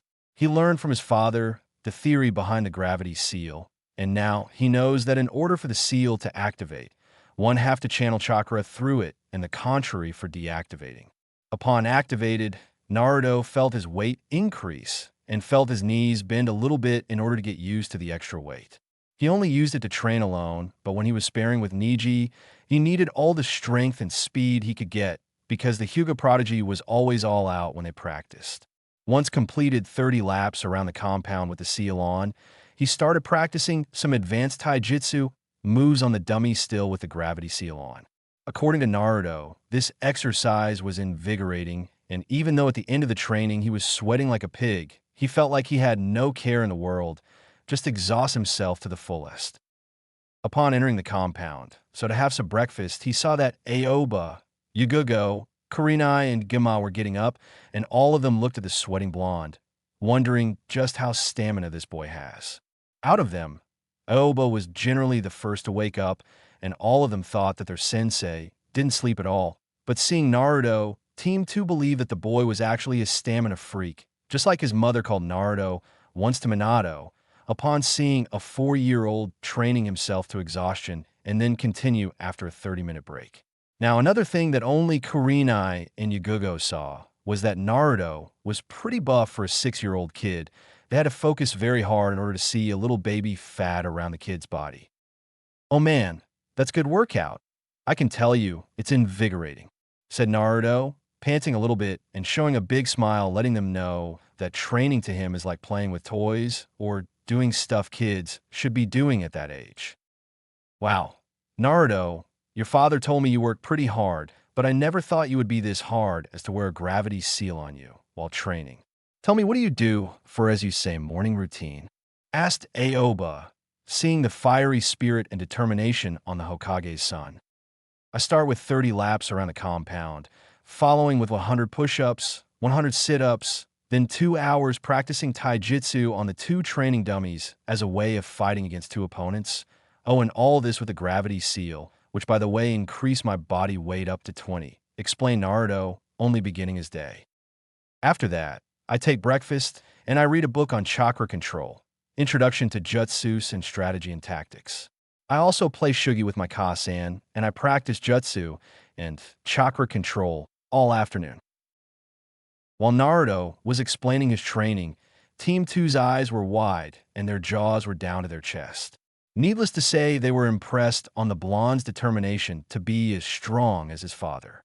Gunma was more than eager to fight Naruto and see how well he fared in a fight, while Aoba was having daydreams of the perfect student in front of them. Kurenai decided to enhance her learning on Jinjutsus, as well as creating new Jinjutsus that her creative mind was coming with, much to Naruto's joy. Naruto once thought about the concept of jutsus and was curious as to how they were created to begin with, so he wanted to be able to create jutsus, just like his father did with the Rasengan and the Hiraishin. After Naruto's break, Aoba decided to train Gunma, Yugogo, and his new apprentice for the week, Naruto. But first, he needed to see what Naruto's level was. So he called Gunma for a spar match to see their level in taijutsu and in ninjutsu. To say that Naruto was happy, it would be an understatement. He was smiling from ear to ear from the thought of sparring against a genin. First, Genma thought he could go light with the blonde, seeing that he was 8 years younger than him, so he wouldn't go all out on this fight. Little did he know that Naruto already turned the gravity seal off, and his speed had doubled since the first time he activated the gravity seal. When Aoba showed the authorization to start the fight, Genma charged Naruto to test his defenses. Genma started with some mid-level punches straight to Naruto's areas that would affect the opponent the most, like the spleen, the lungs, the face, and side stomach. Since Naruto could see the speed of the attacks, he managed to defend himself, while attacking as well with his knees and feet on Genma's stomach and side stomach. Meanwhile, Yugugo and Aoba was seeing the spar with a smile. The boy had good moves and was faring well against Genma, even though he wasn't going all out. But Naruto, somehow, was faster now than before the last time he fought Niji, and he assumed that was because of the gravity seal. So he asked Genma to put up a notch a little bit, demonstrating guts towards a much older opponent. Hearing this, Genma decided to add ninjutsu to the fight, making some hand seals and exhaling a fireball with less power, so to scare the boy a little. Naruto, seeing this, did one of the only jutsus he knew and exchanged himself with a log that was stationed near them, vanishing from sight. Genma saw the Kawarimi and congratulated Naruto on the fast thinking. "Okay, Naruto, that's enough. Good job on the Kawarimi. I can see that you're going to be a great shinobi once you grow up," said Aoba with pride, seeing the nod of Yugugo and Genma at the blonde. "So, Naruto, we're going to train on your chakra control during this week, as well as teach you some jutsus. Now I understand that you already mastered the Kawarimi no Jutsu, as well as the Hinge no Jutsu. Am I right?" After a nod for Naruto, Aoba continued. "Okay, then the Bunshin no Jutsu would be logical sequence. Then I'm going to teach you a D-ranked Jutsu, which is very common amongst Jounin and Umbus. It's called Shunshin no Jutsu. With it, you can instantly vanish from where you were and appear on a different place within seconds. The farther you go, the more chakra you need to do it. But it will be a very handy technique in case it happens again, won't it?" "Would I have enough skills for this jutsu? I mean, from what I read, this jutsu is pretty hard to do," said Naruto, not having enough confidence in his abilities. "The jutsu is easy to perform, it's just that the jutsu demands more chakra. So normally genins and low-level chunins could not do it since it takes a good load of chakra. But since your chakra amount is very high, I believe you can do it without much effort on your body. But first, I'm going to teach you a very advanced chakra control exercise. Now remember, Naruto, I don't want you to complete this exercise during this week. Okay, this exercise is very hard to learn and will increase your chakra control exponentially. It's called tree climbing. How is it that climbing trees would improve my chakra control?" said Naruto, remembering reading something about it on his book. "By channeling chakra through your feet, you can stick your feet and just go up the tree like you're just walking. Look, I'll show you," said Aoba as he was going up and down a tree nearby, while explaining how to channel the chakra properly. "Man, that's so cool. Ah, Aoba-sensei, how long did Genma-san and Yugugo-san took to learn this exercise?" said Naruto, pointing to the ones he mentioned that were having some light spar. Out of the 3 genins in Team 2, Kurenai was the first with the exercise, completing in 2 days since her chakra control was better than the rest. Yugugo was second, finishing the exercise in 3.5 days, and Genma was last, finishing in 4 days. But not only they are 8 years ahead of you, but they are also genins, and their chakra control is way better than you, even if yours is already amazing for a person your age. But then again, I don't want you to complete this week. Instead, I'll give you a deadline of 1 month to learn. The reason for so long is for you to focus on the E-ranked jutsus as well as the Shunshin, and another reason is for you to fully grasp the concept of a better chakra control by constantly and steadily improving yourself. And I assure you that by the end of the month, you'll be able to finish without even thinking about it. Now let's see how you fare on your first try. Upon hearing the authorization, Naruto tried focusing chakra on his feet and ran towards the tree, being able to stick to it and making 2 steps before he was blown off from high usage of chakra. When he looked at his sensei, Aoba was scratching his head asking for apologies, since he forgot to explain that if the ninja used too much chakra, well, that happened, and if it was too little chakra, his feet wouldn't stick, making him fall in the process.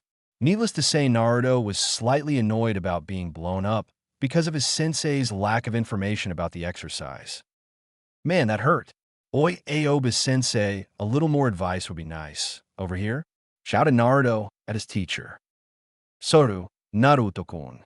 But even though you know how to do it, does not mean that you will stop falling on your butt like that. Once you'll be able to stick your feet and go up a few times, then you'll stop falling like that. If you don't want to fall again like that, try training evasion techniques. When you feel that you are about to fall, just use the tree for impulse and balance to land on your feet. Explained Aoba, earning a little grin from Naruto's face. Well, at least Naruto was sure he could not fall on her, but anymore, since evasion techniques was very used as a defense for Naruto's taijutsu. The day went by, and Naruto had only improved up to 4 steps before he had to do the evasion technique and landed tired from trying. Aoba, upon seeing this, told Naruto to stop for the day and focus on mastering the Bunshin no Jutsu.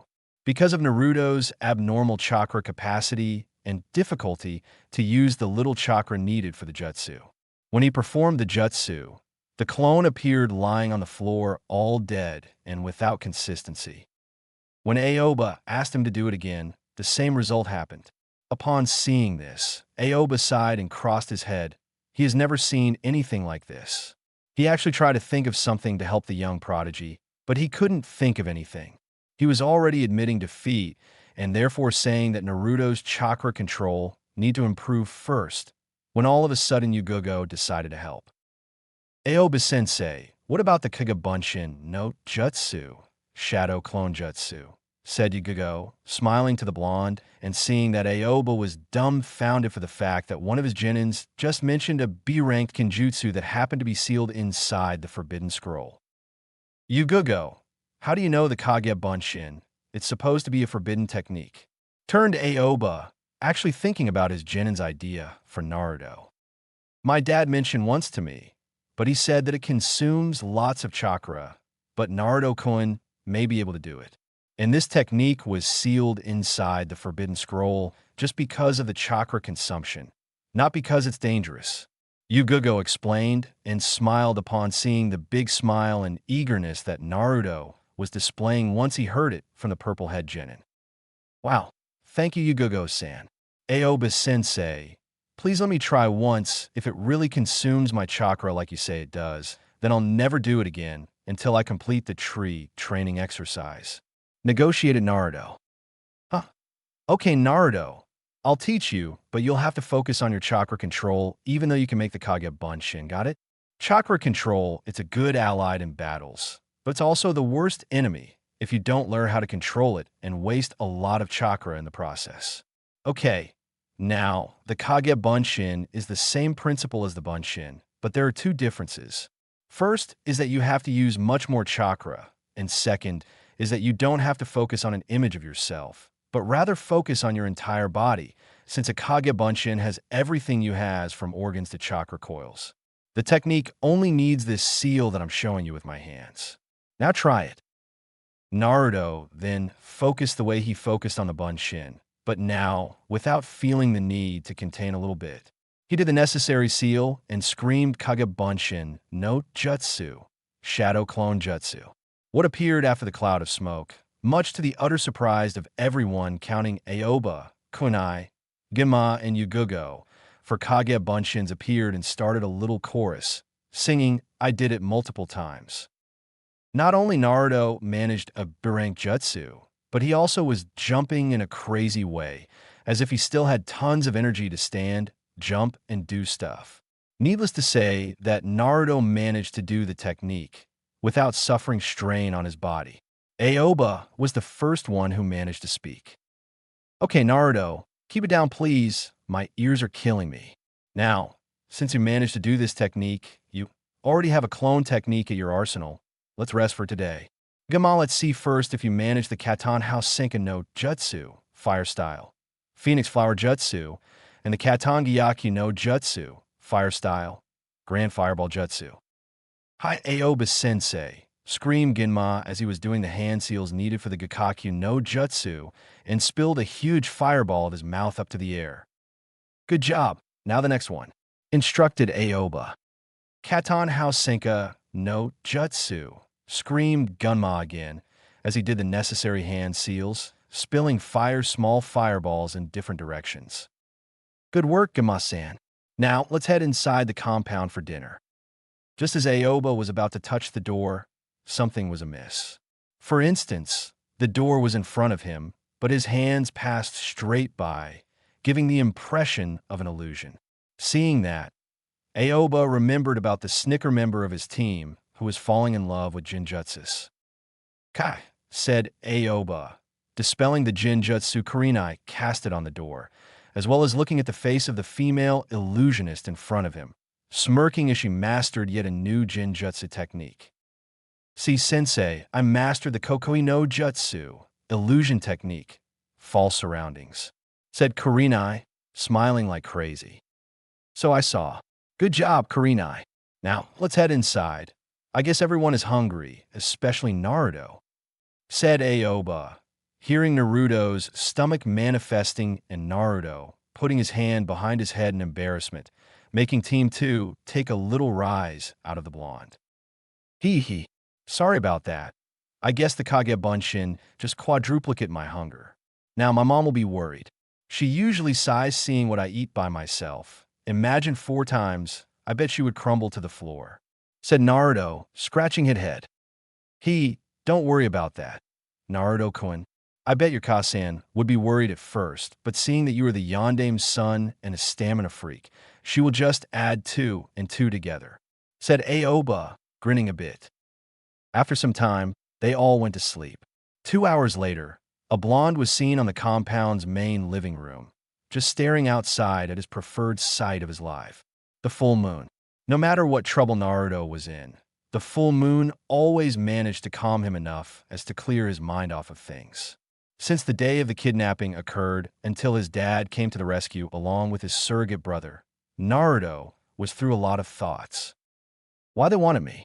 My father explained that because he was the key in Konoha's victory at the last Shinobi Great War against IWA, but still why are they after me? All these thoughts were passing by Naruto every day. The moon's light was so beautiful, and he couldn't help but stare at it with wide eyes. Since the first time he turned to watch it, he became hypnotized at the sight. It was spectacular. The light managed to bright a good portion of Konoha and bring peace as much as the sun did. To Naruto, this was a sight to be behold.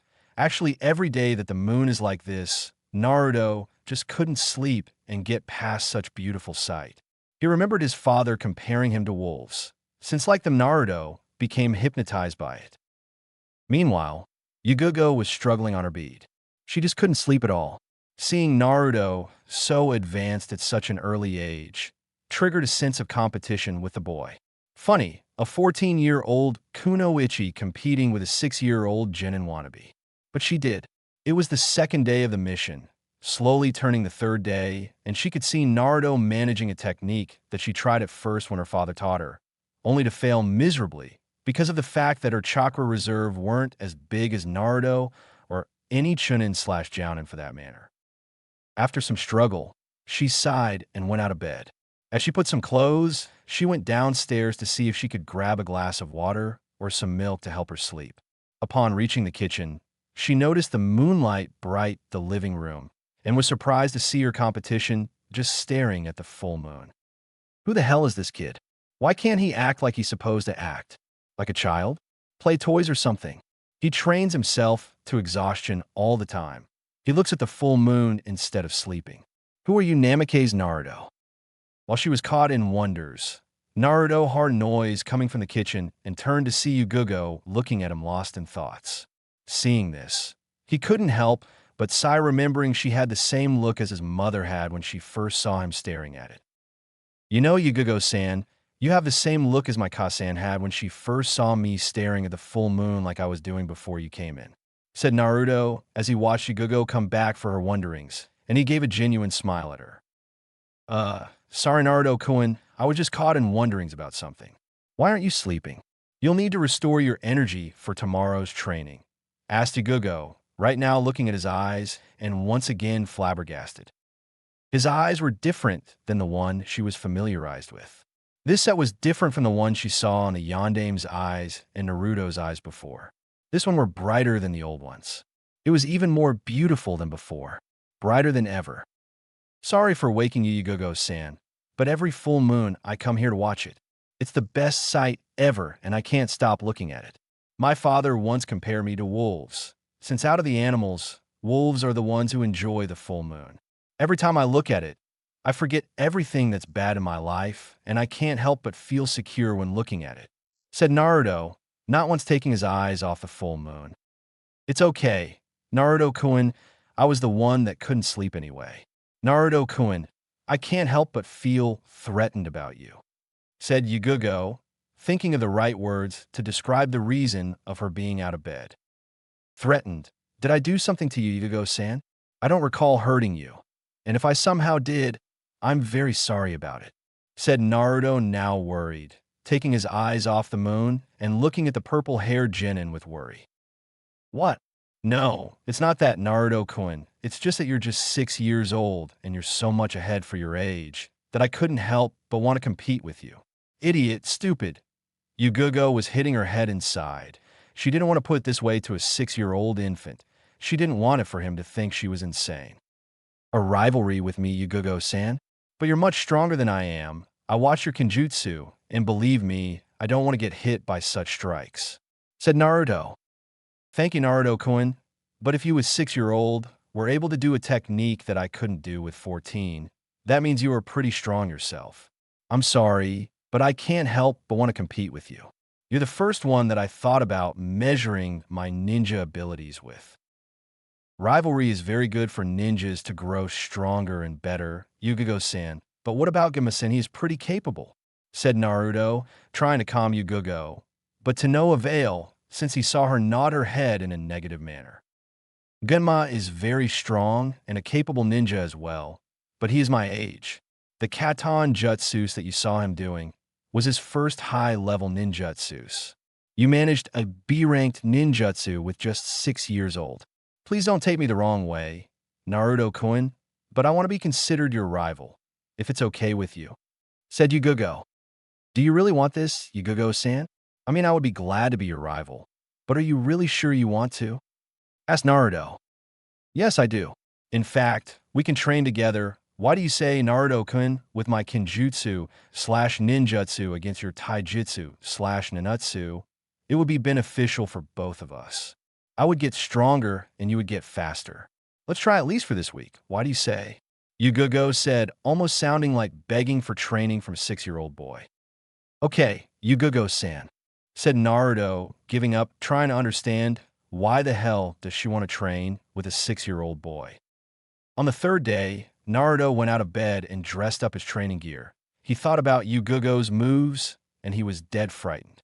But on the other side, he was eager to start. The only rival he had was Neji, and even though Neji is very strong, Naruto didn't want to be proficient against the Byakugan. So, he increased his routine as well as pumped a little more chakra through the gravity seal, increasing his body weight as well. After some running around and some exercises, Naruto was more tired than before. When he started his taijutsu exercises, he felt the weight get in the way a little bit. But because of Yugugo's challenge, he began hurting the wooden dolls like never before for a good 30 minutes, until it was time for breakfast. Upon arrival, surprisingly, a purple-haired genin was the first one to wake up, while second since Naruto was the first. When the rivals saw each other, a little spark could be felt in the air, showing that their little spar would be happening soon. After a quick breakfast from Naruto and Yugugo, they went to the training area and got into their respective fight positions. Instantly, Naruto made 3 Kage Bunshins and started attacking Yugugo, who took off her katana and managed to dodge the joint attack of one of the clones and strike the second one, taking him out and vanish in a puff of smoke. Seeing Yugugo's speed, Naruto had to take his weights off. Doing that, he started feeling weird. He was lighter than ever, and he could very well see her movements as she was taking care of the last clone. But what happened next pretty much scared him the most. Right after the clone vanished, images of Yugugo and clone's fight appeared in his mind like he was fighting Yugugo. Naruto never was able to wonder about what happened as he saw his opponent closing on him, placing her sword in a way as to slash through him with a diagonal movement.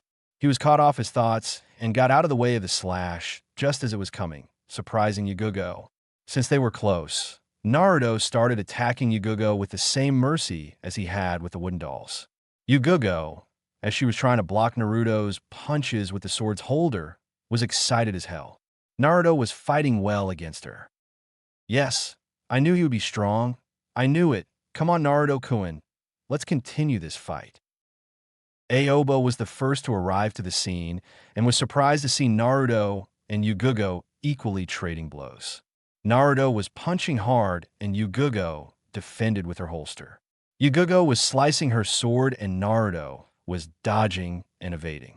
It was beautiful to watch those two.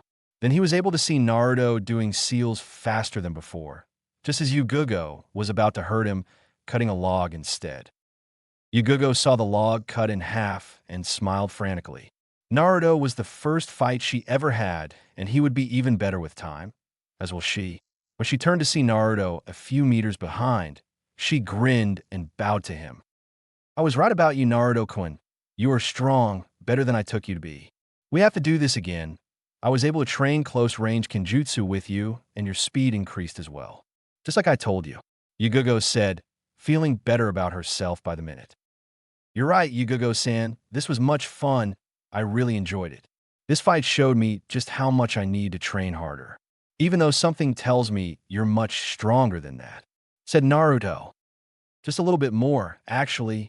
But with the pace that you are growing, you'll surpass me in no time, my rival, said Yugugo, feeling proud of herself, since she discovered what her dad said to her a while ago. Flashback on. Yugugo and her father were training in Kenjutsu and evasion techniques. Well, more like Minato was beating the shit out of Yugugo, but it was with a wooden sword, still hurt as hell. Shit, why can't I hit you too, San? You're too fast. Yugugo-chan, don't be silly. I have 10 times more experience than you. Plus, I know all there is to know about our style, while you only learned a few katas. Trust your father on this, Yugugo-chan. It'll be a while before you can hit me. But I don't expect you to beat your old man, at least not right now, said Minato with a smile. I know that, too, San, but you're the only one I can test my abilities with. The academy didn't bring me a challenge, and the fellow genins do not have the skills necessary. I have only you to measure my level, said Yugugo, looking down in shame. Yugugo-chan, if you really want to test your skills, you have to find someone who can measure up to your abilities. You find yourself a rival, said Minato, remembering of a certain Umbu captain. In fact, Yugugo-chan, you don't have to be the same age. Let me tell you a story of a child prodigy that I had the privilege to know back in Umbu duty. His name is Hatake Kakashi, a genius. He was your age when he became a Jounin, and a year after that, he joined Umbu. Back then, I was best fighter in Umbu, and I was just as you are now, in search of someone whom I could test my skills with. Since Kakashi's record was practically common knowledge, everyone was talking about him, so I challenged him to a spar. I tell you, Yugugo-chan, that spar entered in the Umbu headquarters history as one of the most beautiful fights they've ever witnessed. But something happened since that day with me and Kakashi. We didn't stop growing as ninjas. Both of us got stronger. Both of us became faster. But since I was older than him, the time was the winning factor, and I just didn't have the strength to continue with the rivalry. 3 years after I retired from ninja duty, Kakashi was released and become a full-time Jounin. Since today, doing missions for the village. Do you know, Yugugo-chan, that the Yondaime was Kakashi's Jounin sensei? Yes, he was. So, all you need to do in order to grow stronger is to find yourself a rival. Finish Minato. I will try to, San, and then, when I'm strong enough, I'll challenge you again. Flashback off. To San, I did it. I found my rival just like you found Kakashi-san. Thought Yugugo, looking at the sky. Suddenly, Aoba arrived, clapping his hands at the magnificent display of ninja skills between Yugugo and Naruto. Congratulations, you two. Naruto, how did you get so fast all of a sudden? Well, since Igugo defeated my clones with much ease, I had to take the gravity seal off so I could fight her with all my speed and agility, said Naruto, pointing to the seal place at his chest. Oh, I see. So, Igugo, tell me what about Naruto's skills, and did I hear correctly? Did you consider Naruto to be your rival? Said Aoba, flabbergasted that out of all strong genins that graduated, Naruto, a 6-year-old boy, could be Yugugo's only rival. As to your first question, Aoba Sensei, Naruto's skills with taijutsu and agility was very good for his age, as is his ninjutsu skills. Now as to the rival thing, you heard right. Aoba Sensei, Naruto was the first one that I was able to test my abilities with. And I'm really looking forward to having another fight with you again, Naruto-kun someday. So you better train harder, because I'll be training harder as well, said Yugugo. Next time I'll win, Yugugo-san, challenged Naruto with a wide grin, pointing his fist with all might to the purple-haired rival. We'll see about that, Naruto-kun, smiled Yugugo. After Yugugo settled for another position to update her training program, she reached 2 scrolls, one from her father and the other from Aoba. The one from her father included some Kinjutsu katas, of course, but the one from Aoba included ninjutsus. So far, Yugugo's elemental ninjutsu is none, so Aoba made a scroll of C-ranked non-elemental jutsu, such as the Kage Shuriken no Jutsu, Shadow Shuriken Jutsu, and the Kanai Shuriken no Jutsu, Shadow Kanai Jutsu. Meanwhile, Naruto was trying the tree walking exercise, but with the gravity seal back on, this time he managed up to 10 feet, and like Aoba said, Naruto was improving in a steady manner, fully grasping the concept of the exercise. Naruto, come here, it's time for you to learn the Shunshin no Jutsu. Actually, the concept is pretty easy, but the real key to this exercise is chakra amount. In order to do this technique, the ninja must focus on a specific place to be. For instance, if you were to go to your room, you'll have to imagine yourself inside that room. Once that's done, focus a considerable amount of chakra, and voila, said Aoba, vanishing in a swirl of leaves and appearing behind Naruto in less than a second. Wow, it's very cool. Yes, it is. Now you try.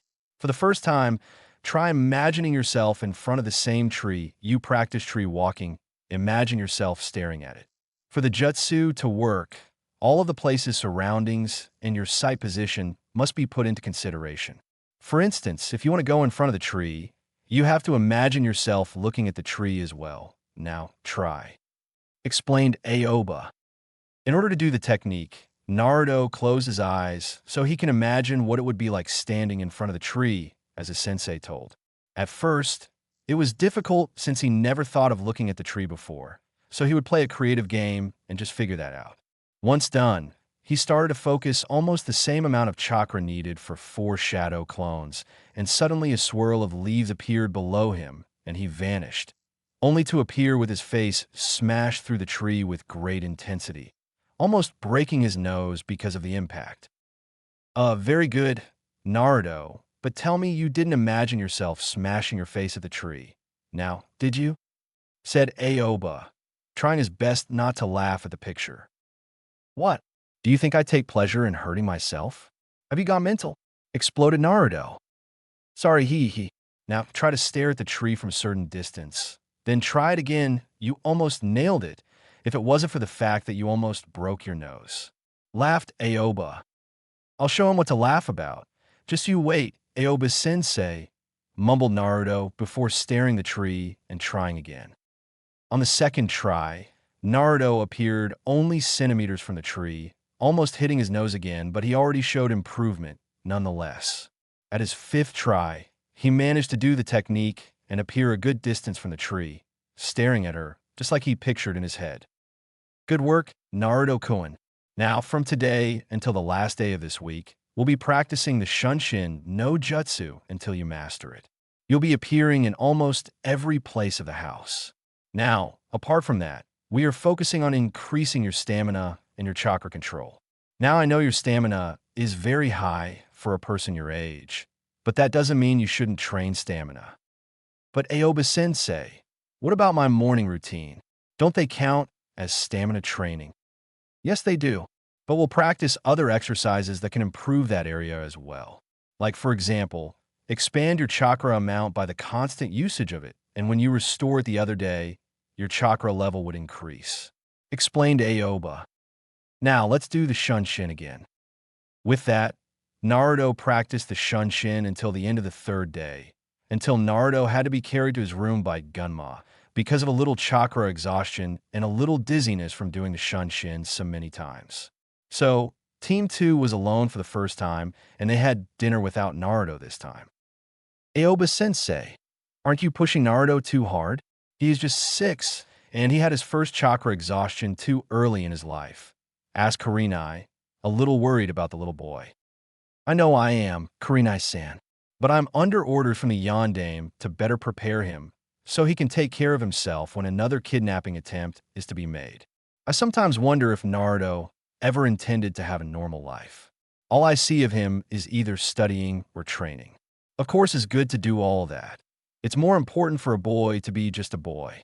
But I'm not his father, sighed Aoba since he didn't want to see his 6-year-old training to death, even before the academy. No, Aoba's sensei, he likes to play too. When I go to his room and pick a book to read, sometimes I see him playing with his toys. Now I wonder, is Naruto doing this for him or to live up to his father's expectations? Asked Kurenai, while Gunma nodded, wanting to ask the same question. From what the Yondaime told me, Naruto does all that for him. Naruto said to him that training to be a ninja is one of the most enjoyable things he does. His father only taught him how to use chakra, and the rest he learned from books and all, explained Aoba. Yugugo, who was eating quietly, since she didn't have questions about that anymore. Naruto was like her. They wanted to be strong. They wanted to be good as shinobi. The only problem Yugugo had was that Naruto had an early start and was advancing far greater than she imagined. While listening to the other, talking about Naruto's apparent loss of childhood, she was trying to come up with a new training, perhaps even start on elemental training. Meanwhile, all the other three was staring at Yugugo since they wanted to know her perspective, but they found her lost in wonderings, probably about what they said about Naruto. Yugugo-chan, how about you? What do you think about Naruto?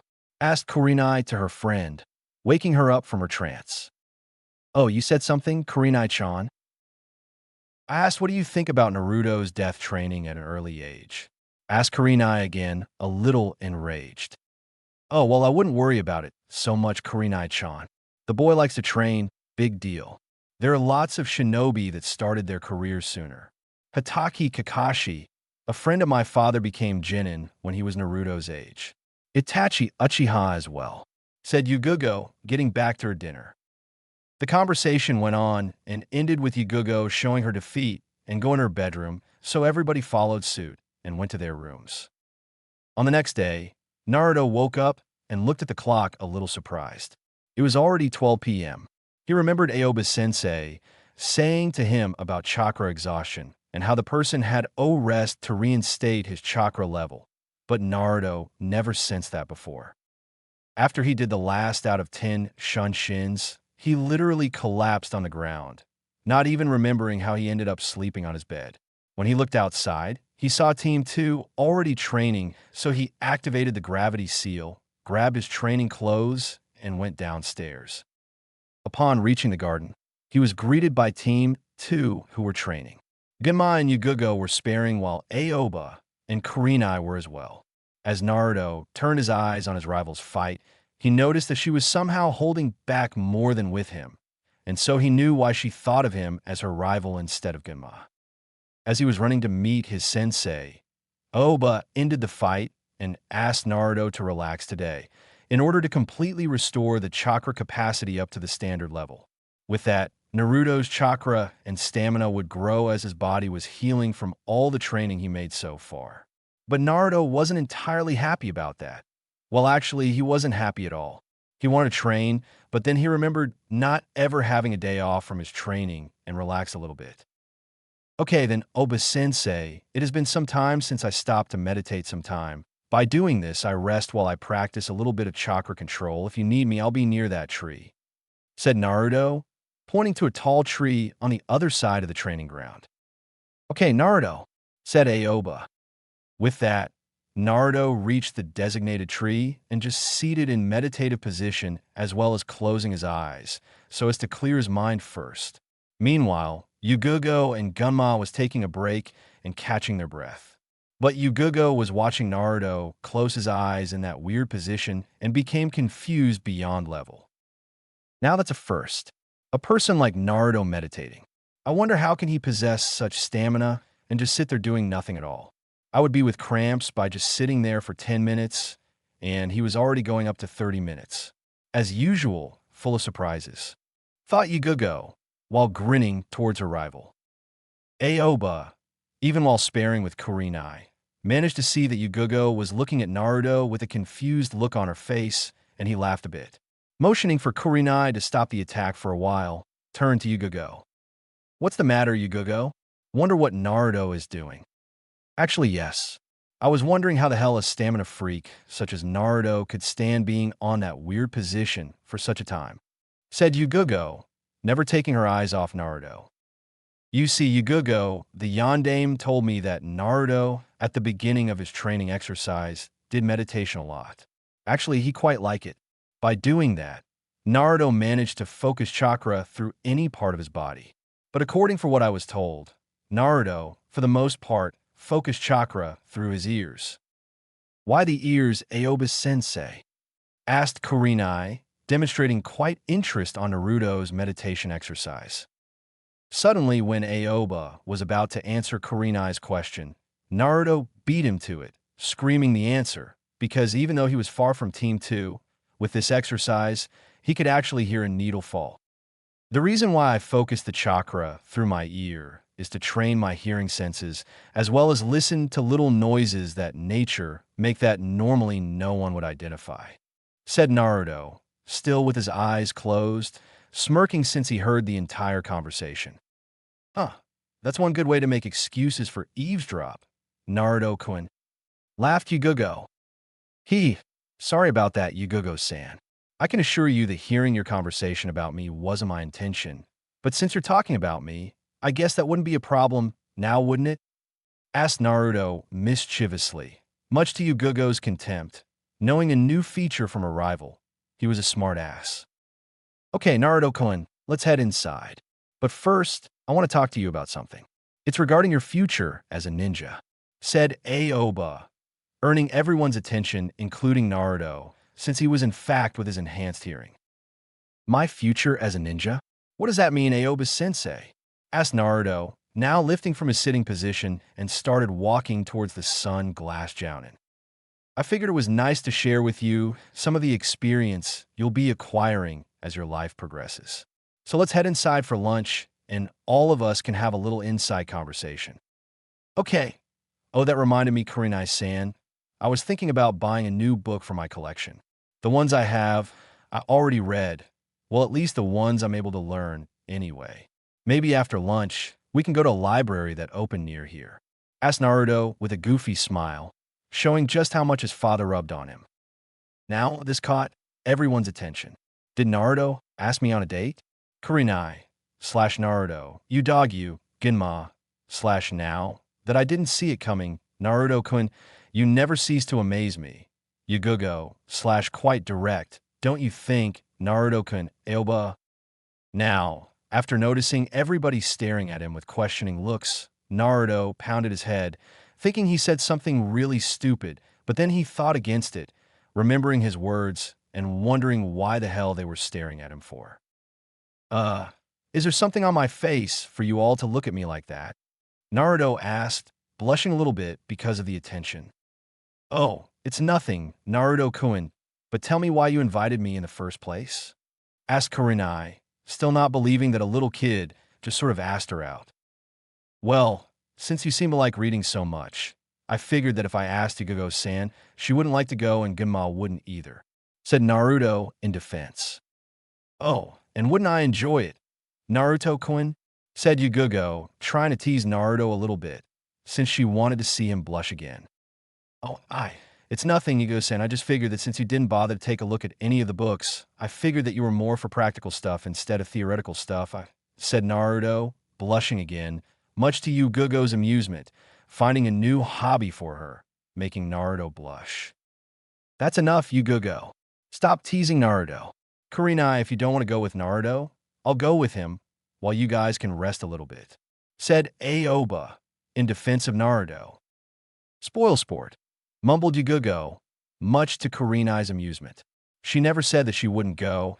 It was just that the invitation was a bit sudden and completed unexpected. It's okay, Aoba sense. I'll go with him. Don't worry, I may find some new books on Genjutsu as well. Okay, Naruto-kun, I'll go. After a nod with a smile from Naruto, they started lunch, as well as Aoba's little conversation idea. Well, more like a monologue of his experience as a ninja.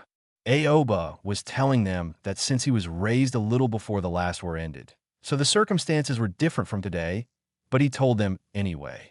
He started telling about his Chunin days, then the Chunin Exams when his first kill occurred, and the Yondaime gave him a couple of days off in order to be able to cope with the idea of continue on being a shinobi. Aoba was focusing more on this part, since being a ninja for a village meant doing missions for the village, and certain missions involved killing certain individuals that normally you didn't have to. Then, he told them about his once dream to become a part of Umbu, but he discharged the idea when one of his closest friends was killed on his first mission as Umbu. Aoba told them that he was instated as a jounin soon after, and then was assigned to teach Team 2. Wow, Aoba-sensei, how did you cope with your first kill? Asked Naruto, clearly being the most interested of the audience that was listening to Aoba's little biography as a ninja. It was my sensei at the time. His name is Hyuga Hizachi. He was the one that told me that killing the first time was hard, and that the second one was obviously the hardest, said Aoba, getting a nod from all present. Naruto, even though he was only 6-year-old, and normally wouldn't be able to grasp the reason why the second kill was any different than the first one. But the fact is that some of Naruto's books were written by retired shinobi who described their life as well. Anyway, Hizachi-sensei made me realize that I only killed because the enemy attacked me. You see, back then I thought I was a killer or murderer, but sensei literally slapped me with the jukin, so to beat some sense into me and tell me that if that was true, then every ninja in this village would be a homicidal maniac, said Aoba, laughing, since he remembered how his face was hurting because of the jukin hit that time. Hizashi-sama slapped you with the jukin, why? Asked Naruto, mentally imagining the scene. It was his way to beat some sense into people, I guess. But that hurt a lot. Well, that was my story. The reason why I talked about it, it's because children usually dream of the chance of being ninjas and perform what they would say kick-ass missions. But being a ninja is no game, Naruto-kun. I've seen many young genins losing their lives, thinking they were the strongest man alive, and now they're dead because they underestimated just what it means to be a ninja.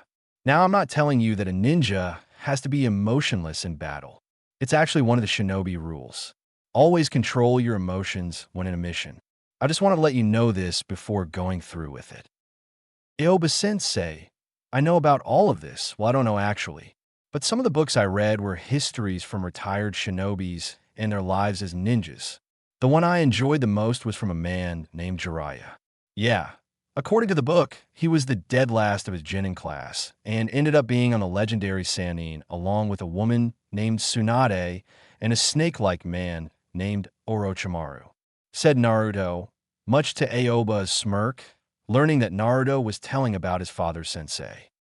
Is this the same Jiraiya that wrote those orange books that been circulating around practically all men around Konoha? Oba-sensei? Asked Kurenai, already fuming at the mention of the perverted writer who poisoned the mind of practically every male individual in Konoha. Unfortunately, yes, Kurenai-san, he is, sighed Aoba, remembering one of his friends Rhydon that was pretty much blabbering about scenes of the book named Aika Aika. Well, Naruto-kun, shall we go to the library? I want to see if a new book on Genjutsu arrived. Asked Kurenai, eager to go to the library. Do you think that they have books on Kenjutsu, Naruto-kun? I was thinking on developing my own style, said Yugugo, earning some wide eyes from Kurenai. I think they have. Do you want to come as well, Yugugo-san? How about I race you there? Oh, and no shunshin allowed. Challenged Yugugo, smiling from seeing Naruto, smiling, and then mumbling soon after. Okay, then the library is a few blocks to the right.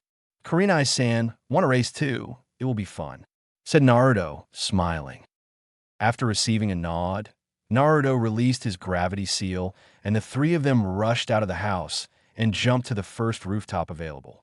Since Yugugo and Kurenai had more experience jumping from rooftops, Naruto at first was getting behind. Seeing that he was losing the race, since the library was coming into view faster, he channeled the most chakra he could at the moment through his feet and got a big impulse, getting only inches distant from the two girls, who smiled upon seeing him landing 1 second later than them in front of the academy. Inside, Naruto was mumbling a little bit after losing the race, but the sight before him managed to put a smile on Naruto. He was in front of the biggest ninjutsu scroll section of his life, and he was drooling. Naruto once remembered his father telling him not to buy strong jutsu scrolls since he was very young and inexperienced with such a thing. But he chose to defy his father, taking a book that was saying Kaze Elemental Ninjutsu.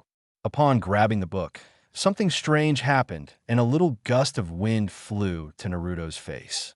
Upon asking the vendor, the man said that the author put a little seal on the cover to identify people that had wind affinity.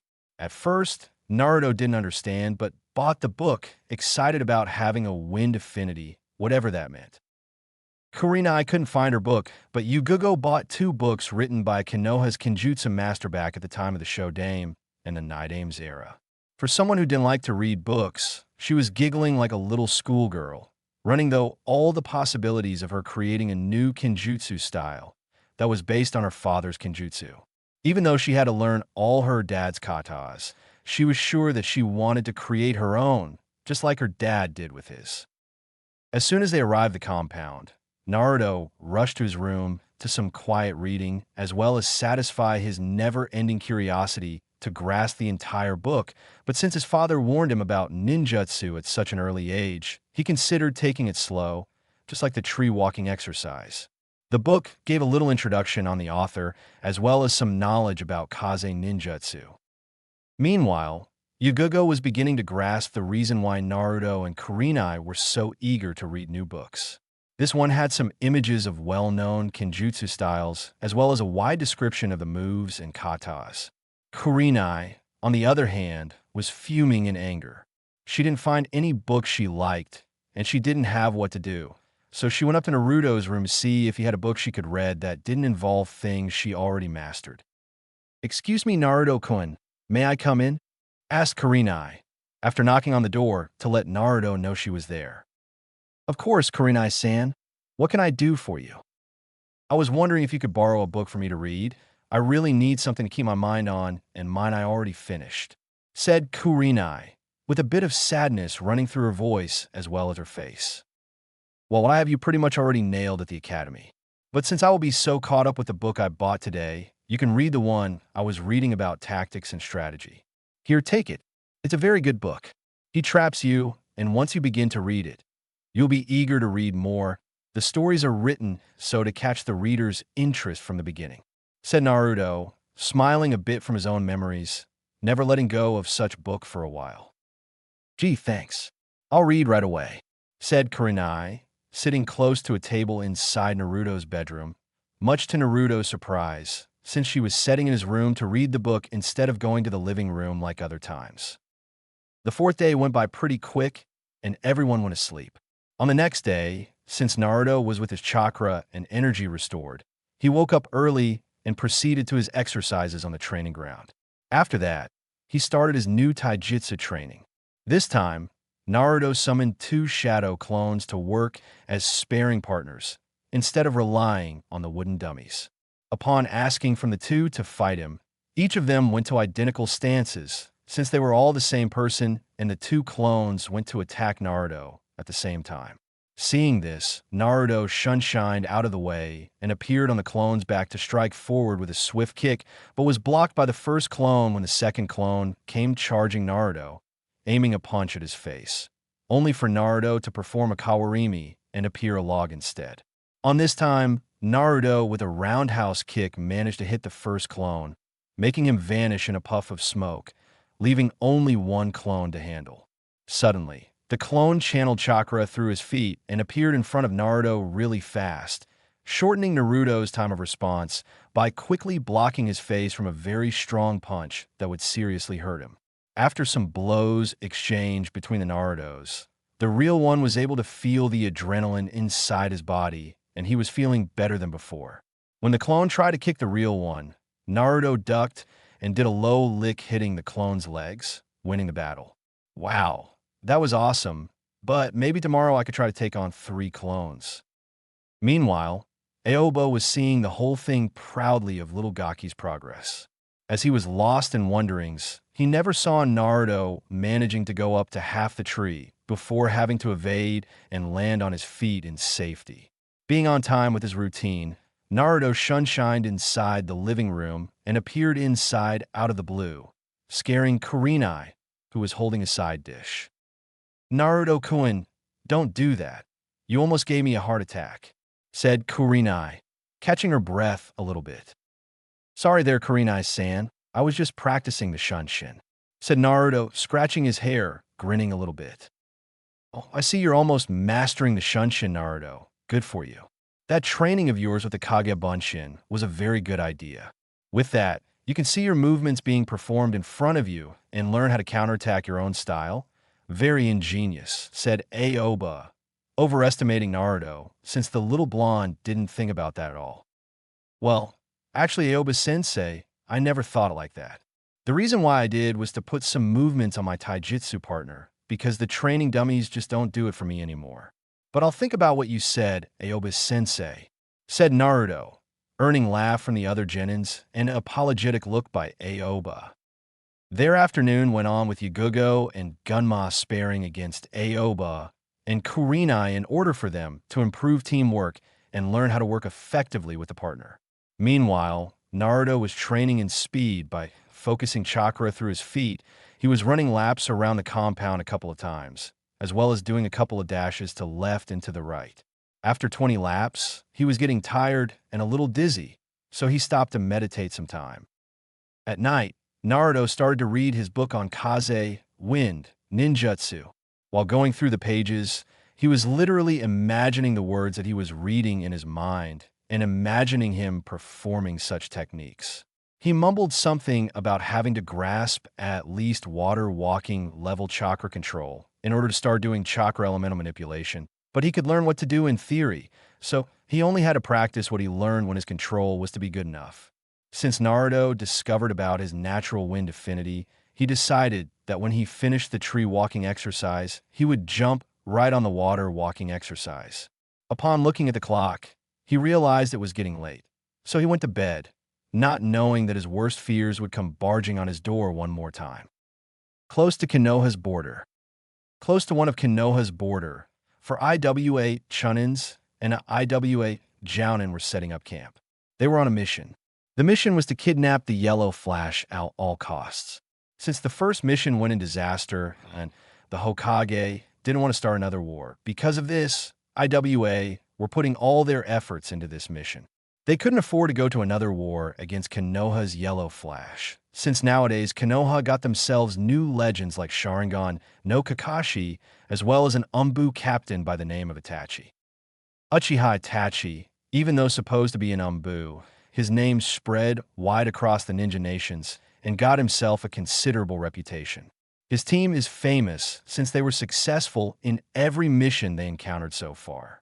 Back with the IWA team, each of them were resting, pretty confident that Konoha wouldn't suspect of their mission to kidnap the Hokage's son. Little did they know that not only Team 2 were protecting Naruto, but also a seal that was secretly placed inside the compound that would alert an Umbu team that was taking place near the house. Near the Namikaze compound. A couple miles away from the Namikaze compound, a team of Umbu officials were guiding the house. Their captain, no other than Uchiha Itachi, was chosen by the Hokage himself in order to assist Team 2 in case the enemy would be too strong for them to take. Itachi, on his part, ordered his team to be close and that he would scout the compound to see if everything was in order. From time to time, he did just that, and now he landed near a tree and surpassed his presence in a way that not even Aoba could detect. Right now, Itachi was observing a little blonde running around the compound, as well as training his agility. From some time, Itachi was taking a big interest in Naruto. He is a proud member of one of the first clans in Konoha, the Uchiha clan. But for some time, the Uchiha clan began too proud of their bloodline, the Sharingan, and they were beginning to become sloppy. Once they developed the Sharingan, all they did was copy others' abilities and get stronger by doing just that. This fact enraged Itachi to no end. He was perhaps the only one who got stronger by not relying on his Dijitsu and actually train his body like no other did before. In Naruto, he could choose to use his father's name and become just like those lazy bastards on the Uchiha clan, but he chose to train in order to get stronger.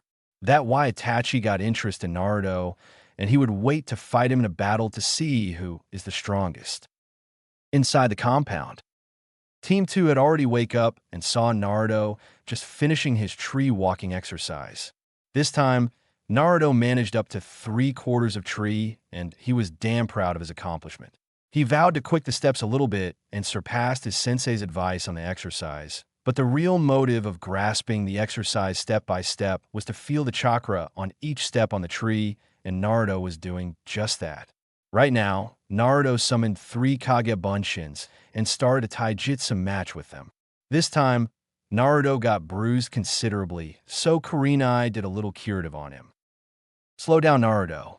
This way you may get hurt," said Kurenai, worrying about the little blonde. "I'm sorry, Kurenai-san. I didn't see the last one behind me. Fight 3 at the same time, it's sure heavy stuff, but I almost got it." "Next time," said Naruto, but got interrupted by Kurenai. "Wait, you're not considering doing that again, are you? What would happen if the bruise was to be worse, huh?" Lectured Kurenai at the blonde, earning looks of surprise by the blonde. "I have to become stronger, Kurenai-san. I know that you're worried about me, but I don't have the luxury to slack on my training. Hell, I don't even want to take it easy. I want to be strong, so everyone would stop to protect me eventually, and I would start to protect them," explained Naruto kindly, leaving Kurenai flabbergasted as to what a 6-year-old boy was saying. "I am Sora Naruto, but try not to get hurt next time, okay?" said Kurenai in defeat. "Got it. Thanks for taking care of me, Kurenai-san. I really appreciated it," said Naruto, showing a wide and warm smile. "No problem," said Kurenai while smiling at Naruto's wild determination in getting strong. To tell the truth, Naruto was actually sad about having to be protected all the time. Sure, he was young, but normal young ones didn't have that kind of protection. So Naruto sighed while seeing that his future, while not predictable, would have to be similar to his father's, at least until this whole IWA/Konoha problem. But on the other hand, he was happy because he met 4 new friends and a new rival in Yugogo. Returning to the task in hand, Naruto continued to train and perfect his taijutsu sigil, now summoning only 2 Kage Bunshins so that Kurenai wouldn't worry about him. While keeping a steady and beautiful fight, Naruto and his clones was performing graceful moves, literally giving Team 2 the Yondame's taijutsu style. Since it was based on speed attacks and moderate force, Naruto was able to train both of them on equal levels, most of it with speed being first and strength a little after. Meanwhile, Genma was learning a new Katan Jutsu from Aoba called Katan Ryuka no Jutsu, Fire Style, Fire Dragon Jutsu.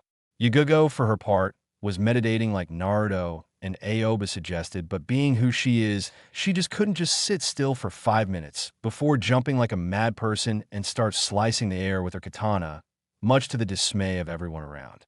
Seeing this, Naruto turned to her and started asking, "Yugogo-san, tell me something? Do you have one thing in particular that calms or relaxes you?" asked Naruto, earning some thought from Yugogo. "Well, something that relaxes me. Oh, the hot springs, yeah. That relax me. But why are you asking, Naruto? Said Yugugo, sending mischievous grins at him. If that's the case, try closing your eyes and imagining you're taking one of the best baths you ever took. Started Naruto, motioning for Yugugo to follow his lead and try again. Now, as you're taking the bath, now channel chakra through your ears and hear the wind blowing through the air like it wanted to pass by you and cool you head to toe. Now, casually sit in mantra position and keep imagining that you're taking a bath, as well as listening the almost silent noise of the water evaporating from the heat temperature.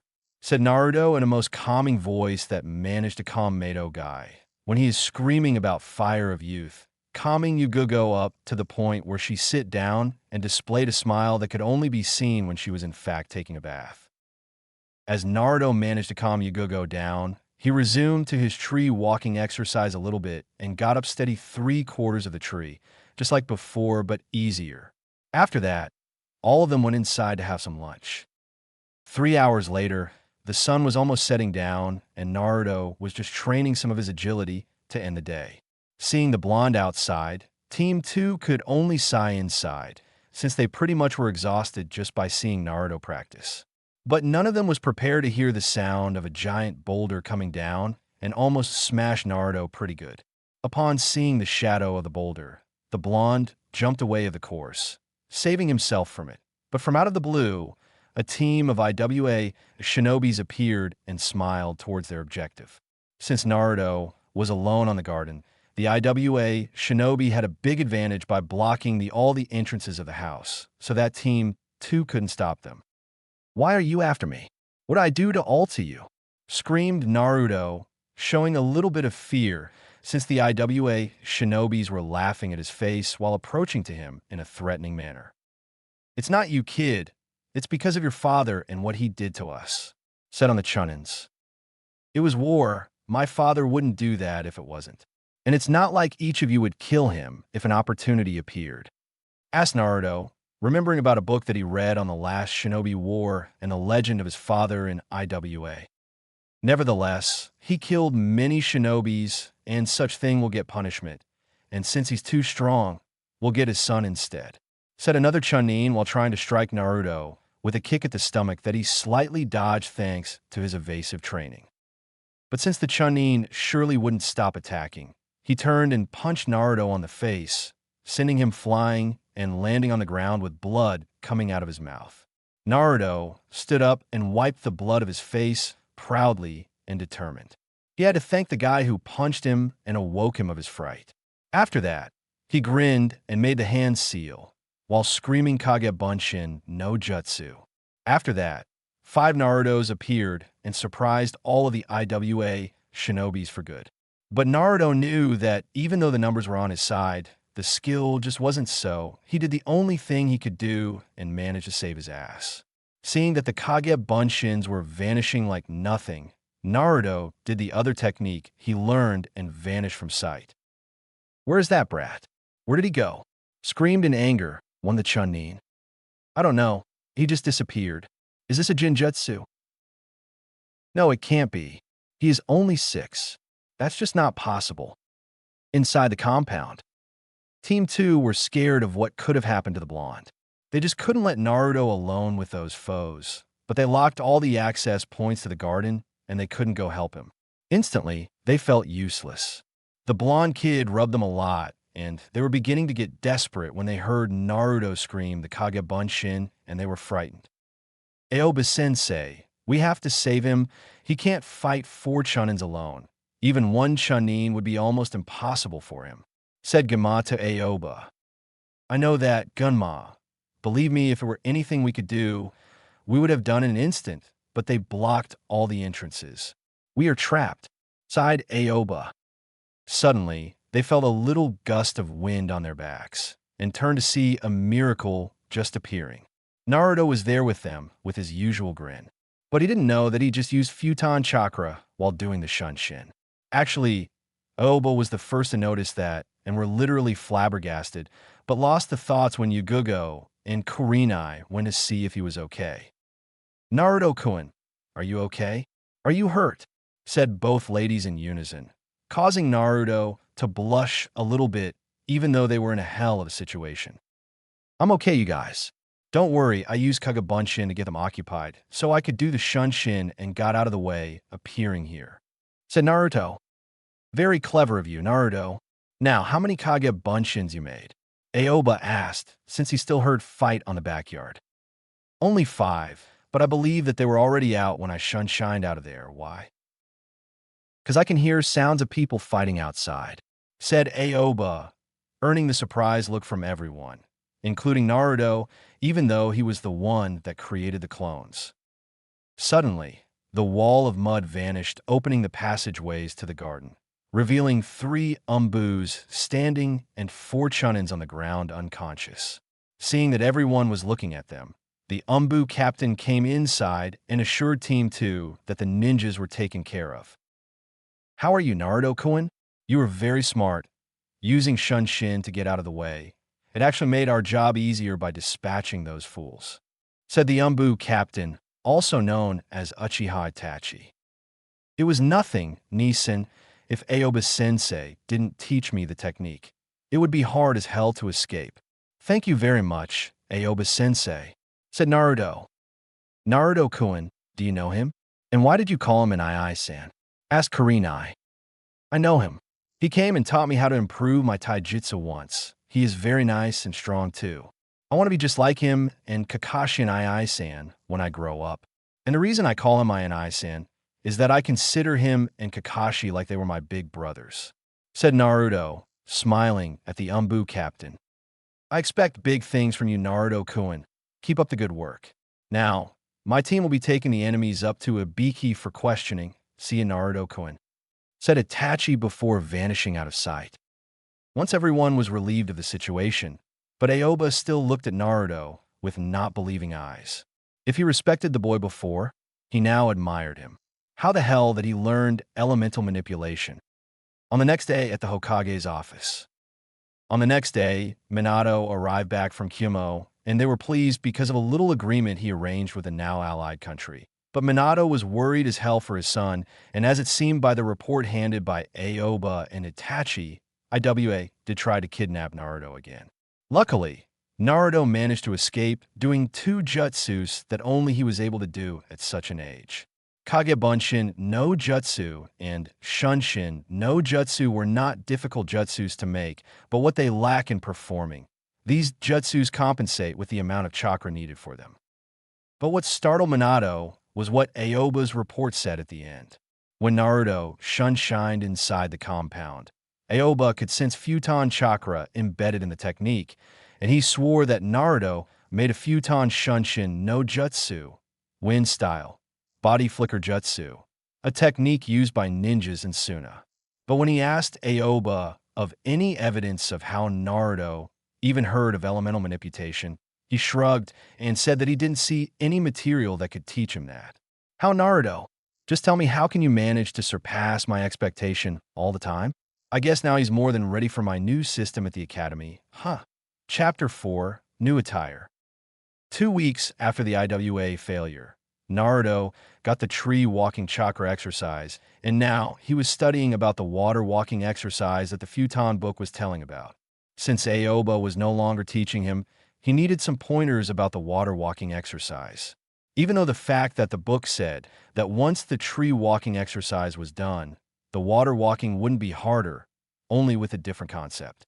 The water walking exercise involved the control of the flow of chakra as well, but when walking on water, the ninja needed to control the flow of chakra according to the distance between the water surface and the ground. Next week, Naruto would start at the academy, and he was nervous as hell. He wanted to become stronger, he wanted to learn more jutsus, and be able to protect others as well as himself. Naruto knew that Neji would attend the academy as well. Even though Naruto made Yugugo as his second rival, Neji was his lifetime rival. Right now, Naruto was doing taijutsu training with 4 Kagebunshins, and he was faring very good against them. Minato was looking his son handing himself against 4 Kagebunshins and was actually doing very good. His taijutsu skills were very good for even a 10-year-old academy student. Minato was so caught in wanderings that he failed to see that his son just disappeared from view and actually was behind him.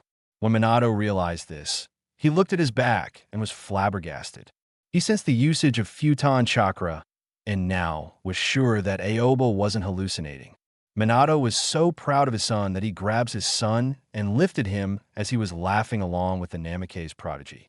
Kushina was already up and was able to witness the bonding between father and son. Needless to say, her worries were for nothing after all. Naruto, you look more like your father every day. Now, you go to the academy and you are to become stronger than you are now.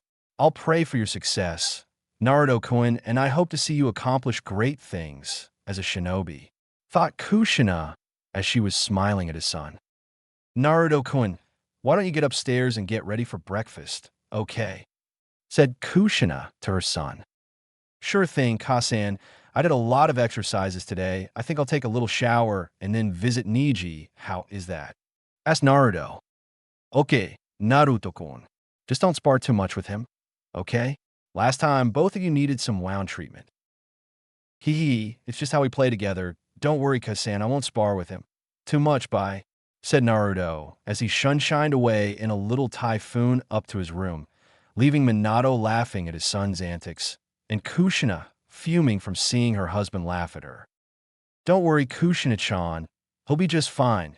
The boy enjoys being a shinobi more than anything. It's no use trying to take that away from him now. Besides, he and Niji are entering the academy next week. Plus, our little son is growing, said Minato, still smiling while remembering about Naruto's Win Shunshin. I know Minato-kun. I no longer wonder about him in that way. He knows how to have fun like a kid. He'll just continue to play like that his entire life. That's all, said Kushina in an ironic manner. Yeah, you're right. Also, I came to know that our son is already earning some female attention, if you know what I mean. Way to go, my boy. Why are you looking at me like that, Kushina-chan? Explain yourself, Minato Namikaze. What do you mean by that? Demanded Kushina to the yondaime, demonstrating to the blonde leader who is his worst enemy out of the shinobi world, much to Minato's dismay. He was in trouble, and he knew it. Honestly, Minato wondered about putting Team 2 for taking care of Naruto because of Kurenai and Yagugo. Such teenagers were very good-looking for their ages, and he knew that Naruto's personality would shake such girls a little bit. But what Aoba said left Minato wide-eyed for a moment, as he wondered how they would do when they see Naruto in the future. As the team sensei said, Naruto already made a rival out of Yagugo for practice and kind of asked Kurenai out to the library to buy a new book, but what one he didn't know. Well, Kushina-chan, the team responsible for Naruto's well-being, involved two kunoichis that took a liking at our little boy. One, that is a Kenjutsu specialist, asked our son to be her rival, and the other accompanied Naruto-kun to the library to buy a new book. No need to worry, Kushina-chan, said the yondaime, putting his hands behind his head, smiling like a maniac, much to Kushina's sigh, since she couldn't resist that goofy smile of his. If you say so, Minato-kun. Well, me and Naruto-kun are heading to visit Niji-kun, and after that I think I will surprise him with some ninja equipment for the academy, right? He's starting next week, so it would be best to buy all the stuff he needs like shuriken, kunais, ninja outfits, said Kushina, smiling from ear to ear, while thinking about her little son as one of Konoha's finest one day. Good idea, Kushina-chan. Well, I have to go to the office. Sarutobi and I are finishing the new academy plan, and we need to finish it until the first day of the academy, when the new academy is to be presented to the new students. With this, our shinobi will be more prepared and much stronger to deal with tough situations. Well, good day at work, Minato-kun. Thanks. Have a nice day as well, Kushina-chan, and I love you, said Minato as he waved his wife goodbye. Love you too, Minato-kun.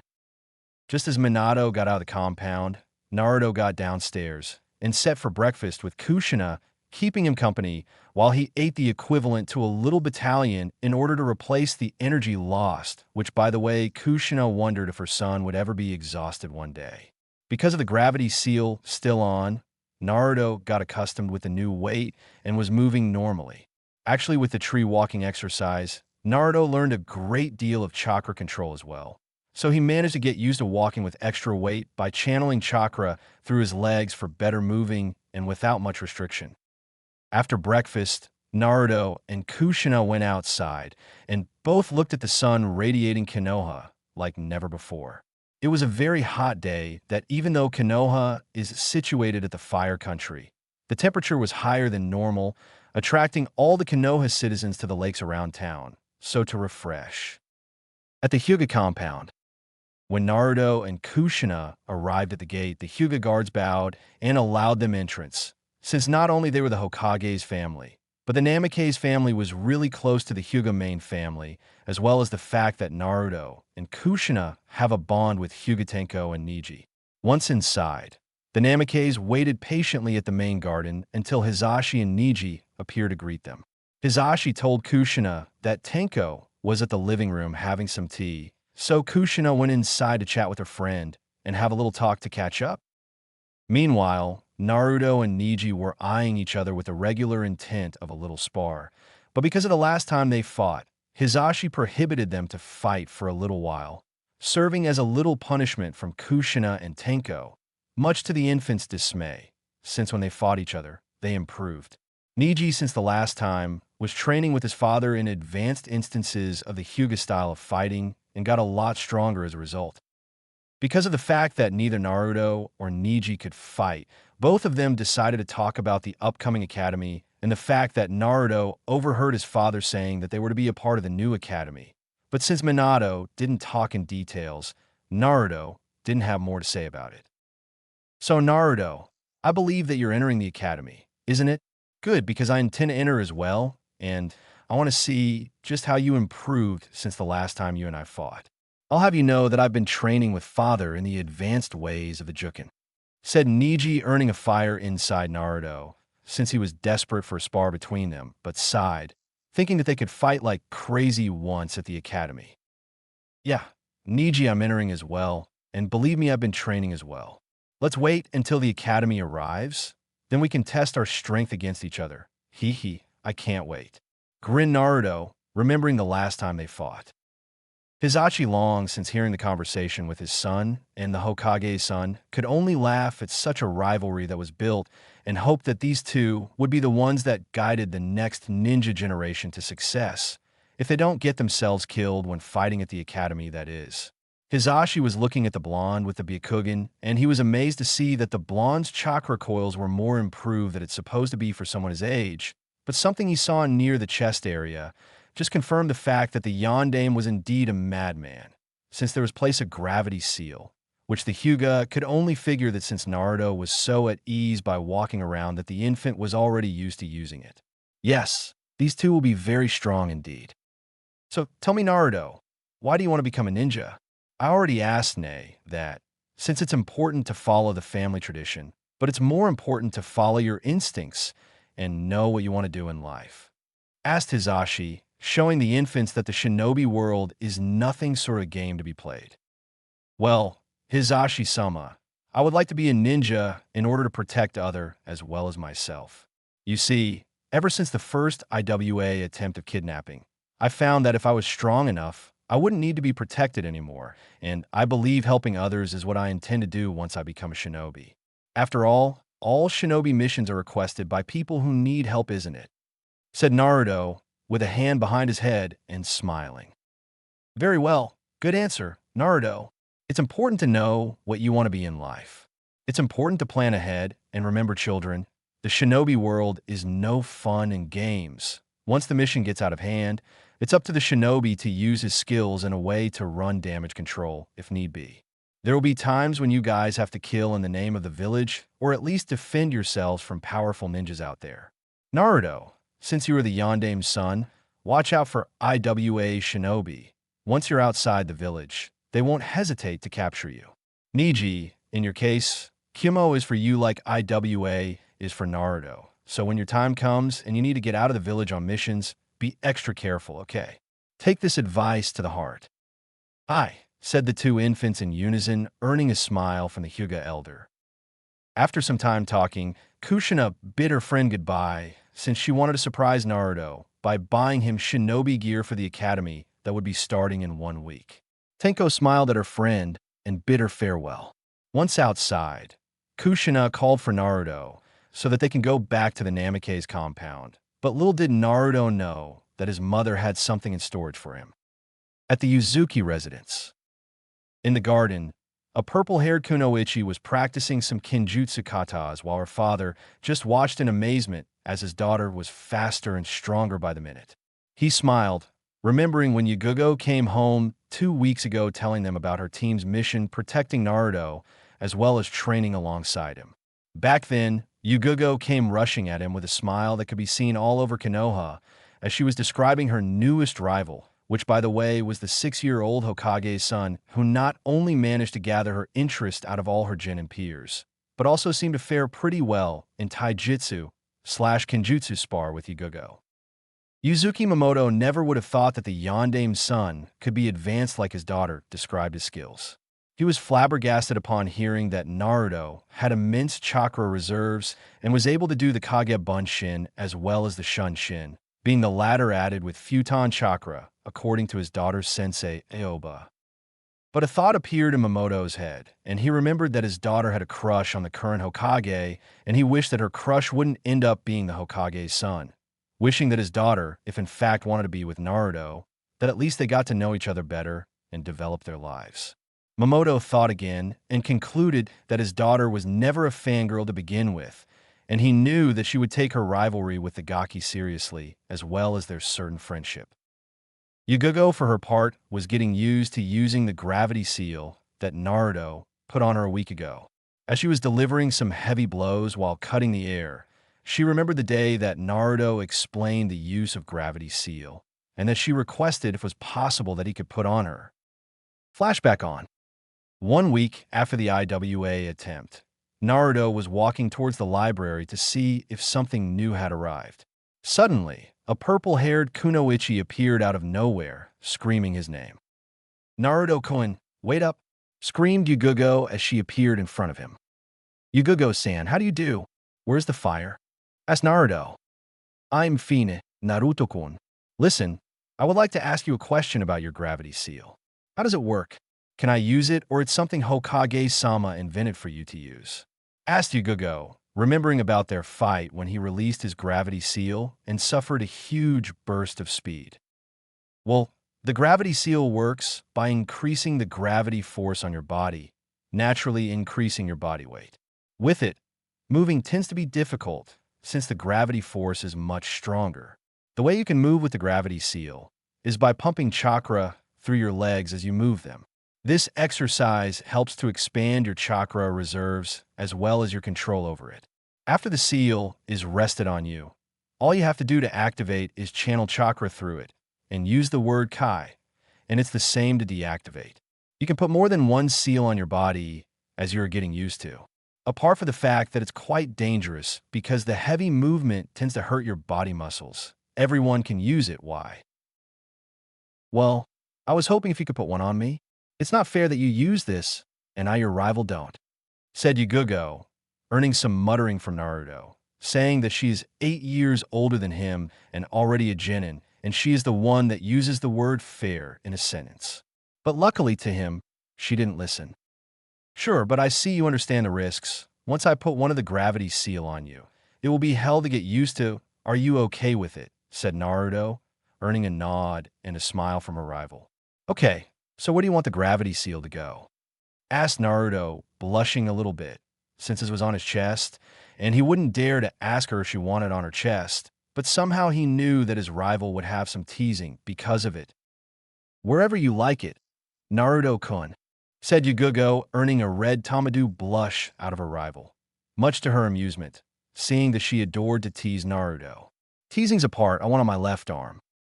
"But okay then, extend your arm, Yugugo-san, so I can put the gravity seal on," said Naruto, as Yugugo complied.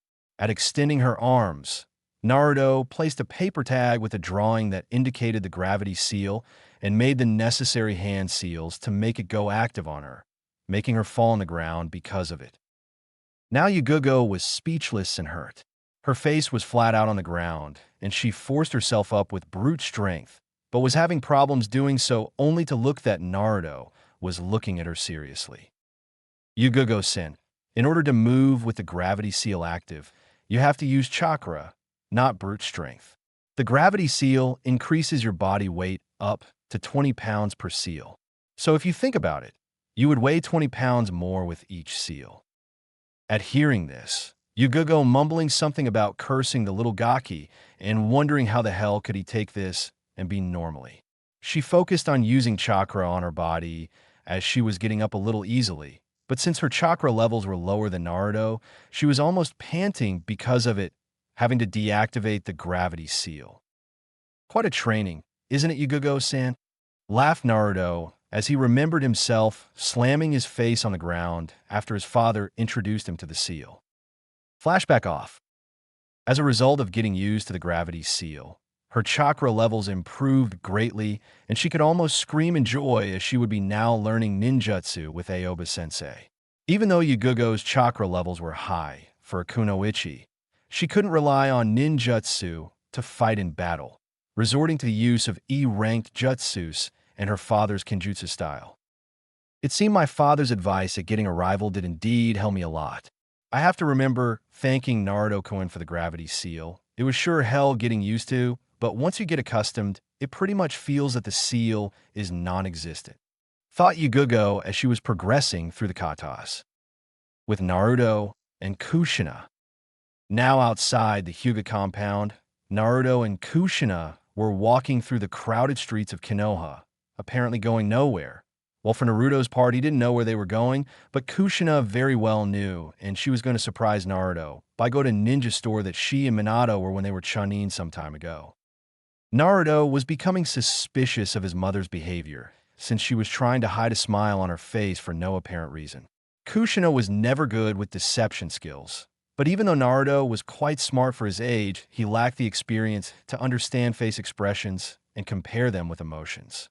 However, since he didn't have anything to do back at home, other than catching up on the futon book, he dismissed the thought and just continued walking together with his mother, until they came to stop near the commercial center and in front of a 2-floor house, showing Naruto to enter along with a smile on her face as she watched the now more suspicious than ever Naruto enter in what he would after describe as a shinobi paradise.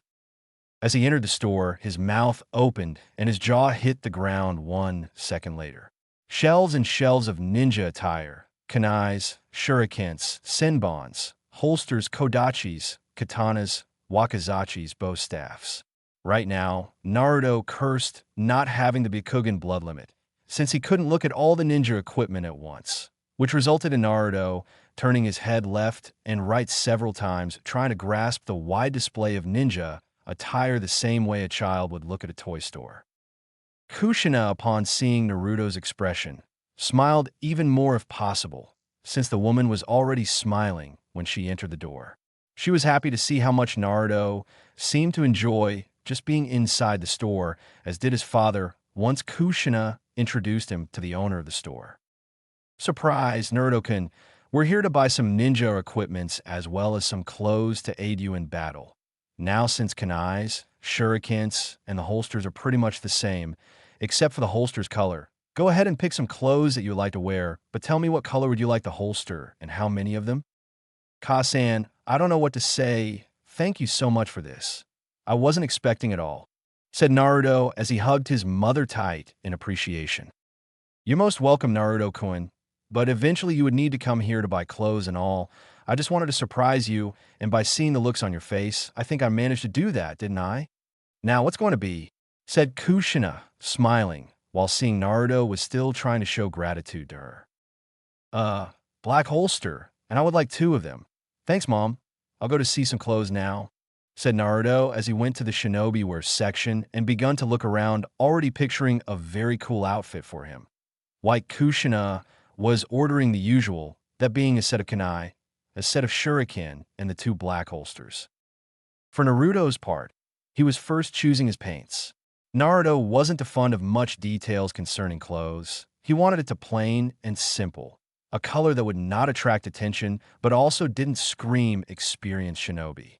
As he was seeing the different pants models, his eyes caught some movement from a room just on the corner of the store, and he witnessed a girl around his age, wearing Chinese outfit, just picking some boxes from the room.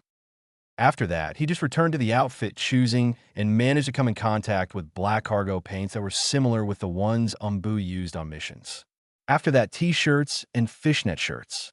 Naruto already knew he wanted to use fishnet sleeveless shirts, so he didn't even bother looking for it. After some time, after almost quitting to look for a shirt to wear, he spotted a shelf of graffiti t-shirts with the ribbons at the end of the sleeves that were really nice. As Naruto mentally pictured his new look, he smiled knowing that he was able to choose his outfit. He was to buy some black cargo paints, fishnet sleeveless shirts, and the graffiti t-shirts, 2 of each color, red, ocean blue, and dark gray. Just as he dressed up his new attire, his mother came to look at what her son picked to wear and was surprised to see he picked some good-looking clothes. The whole package fitted him perfectly, and the graffiti t-shirt went along with black paints. You managed to get some good outfit, Naruto-kun. Very handsome as well, I might add. Mom, please. Sounded Naruto, since every time his mother did this, he blushed like crazy in embarrassment. What you do? Now, take a look at these fingerless black gloves I found near the holsters. I think they match your outfit. Put it on and let's see, said Kushina while looking at her son's reflection on the mirror. Now, with the gloves, Kushina was now once again worried about fangirls at the academy. Damn that Minato-kun, you just had to say that, didn't you? Gee, thanks, Mom. They are perfect, said Naruto as he closed his hand, forming a fist to see how it would be to fight using the gloves, and to his amazement, the rubber wasn't so tight, giving some almost a free hand when it formed seals and all. Great, now let's go. Here, Tanaka-san, we would like 7 pairs of the black cargo paints for sleeveless fishnet shirts and 6 of these graffiti t-shirts. 2 on each color, please, said Kushina as she motioned to buy the clothes from a dear friend of his that happened to be a retired Umbu. Okay, Kushina-san, so this is Naruto. It's a pleasure to meet you. I figure you're entering the academy this year, right? My daughter will start attending this year as well. Yes, she's quite anxious to get out of the shop for a while. She has a like for weapons like no one I ever met before, said Tanaku just for Naruto to remember the girl on the back, and he figured that. Pleasure is all mine, Tanaka-san. Yes, I will be attending the academy as well, said Naruto as he saw Kushina handing the right amount of money to cover everything. Right, Kushina-san, everything will be ready in 2 days. Be sure to stop by then to pick them, Naruto-kun. I'll be waiting you, said Tanaku as he demonstrated a genuine smile towards the boy who just returned to gesture equally. Okay, Tanaka-san, see you in 2 days, bye. With Team 2. At training ground number 2, Team 2 were beginning their training, since today wouldn't be any mission scheduled. They were doing some warm-up exercises almost eagerly in anticipation, since today they would be learning elemental chakra manipulation as well as some jutsus, according to each ninja's elemental affinity. Since Gamanu is already, which by the way was fire, Aoba could help him a lot, since one of his affinities that Aoba possess is fire, as earth being the other one. But since Aoba was very diligent as a teacher, he, along with other Jounin senseis, gathered a little jutsu library for each affinity, so that the Jounins could learn throughout their carriers. Actually, it would be also served for the new academy, since elemental ninjutsu was in fact a new subject at the new academy. Kurinai-san and Yugugo-san. As you know, these are elemental chakra papers.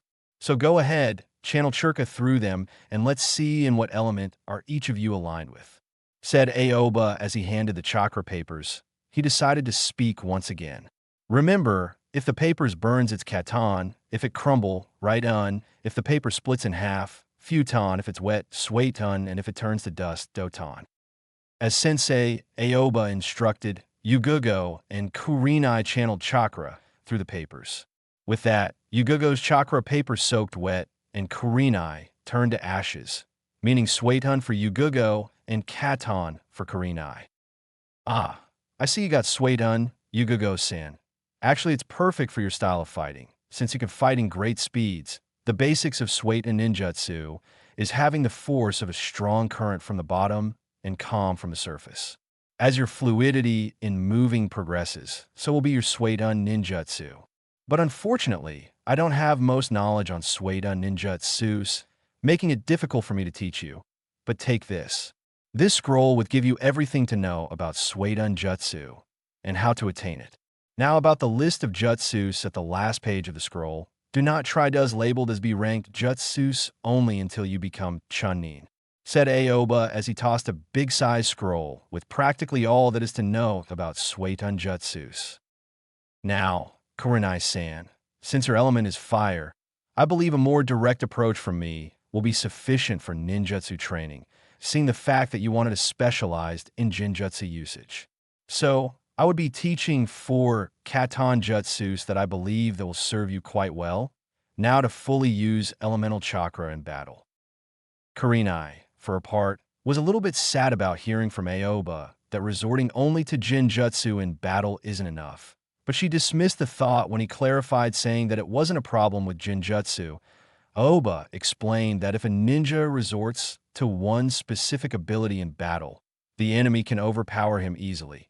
So in order to surprise the opponent, the ninja must have more than good ability. Hence the fact why a jounin must master at least 2 chakra elements to pass the jounin test.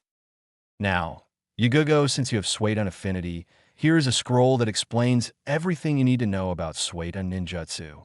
Also, try to find someone who could explain them better or to answer any doubts you may have. I'm terribly sorry I won't be able to teach you about it, but I promise to help when I can. Okay? It's okay, Aoba-sensei. My father has Suidan affinity as well. I'll ask him, said Yugugo, smiling to her sensei, making him relax a little bit, since he was truly depressed that he wasn't able to help one of his students. Since Aoba was more of a katan user and much less a doton user, Suidan ninjutsu simply was the complete opposite of the ones he mastered. At the Namikaze compound. Now back at home, Naruto left his shopping bags on the table, since it was time for lunch. Actually, Naruto was really hungry a while ago, but somehow the quest for having cool ninja stuff said by himself made him forget about the fact that his stomach was calling for some assistance, which was surprising for both Naruto and Kushina, since his stomach growled practically the entire time they were at the ninja store and Naruto didn't make a single complaint. After some lunch that he ate together with his mother, Naruto ran upstairs to learn some more about Futon Chakra. The reason why he was eager with excitement was simple. The next page on the book was an E-ranked ninjutsu called Futon Kaze no Jutsu, Wind Style, Wind Breeze Jutsu, and he was desperate to try his first Futon ninjutsu. But little did Naruto know that he already did his first one by subconsciously adding Wind Chakra when using the Shunshin, which could be counted like a blur. Naruto entered his room, shut the door, picked the Futon book, and proceeded to his desk in less than a second. After the book recognized Naruto's affinity, which in fact is necessary since the book doesn't has a memory seal to know Naruto's chakra before check, he opened and proceeded to read where he stopped last time. As he was reading, he came to learn that D-ranked Futon ninjutsu could be learned by having mastered the tree walking exercise as opposed to C and higher techniques, which require at least water walking exercise, which according to Naruto, he wanted to take it easy at keeping up nonstop on intellectual or spiritual exercises such as chakra control and using ninjutsu. Because of a little incident with Kagabunshin while trying water walking, he suffered some extreme headache after dispelling the clones. So now he focused mainly on harnessing physical skills, like taijutsu, and now target practice since he just acquired kunais and shurikens. As he progressed through the book, he reached his objective for the day, which was to read about D-ranked Futon ninjutsu and how to use Futon Kaze no Jutsu. Reading intently, trying not to miss any information regarding the technique, he read the information twice. Futon Kaze no Jutsu Ranka. With the seals as showed below, the ninja throws a wind breeze by focusing a little quantity of Futon chakra through the ninja's lungs and then exhale it through your mouth. This is a weak version of the Futon de Tapa no Jutsu, which even though has the same concept, is labeled as a C-ranked jutsu because of further use of chakra. Figuring he had down the concept of the technique, he went outside for training. The day was a little chilly, which proved to make it hard for him to see if he was able to do it or not. Deciding to turn to the book once again to see if he missed anything, he came to a part which could really help him see if he managed to do it. In order to learn this technique, you have to use against an object who wouldn't move because of the air breeze like leaves.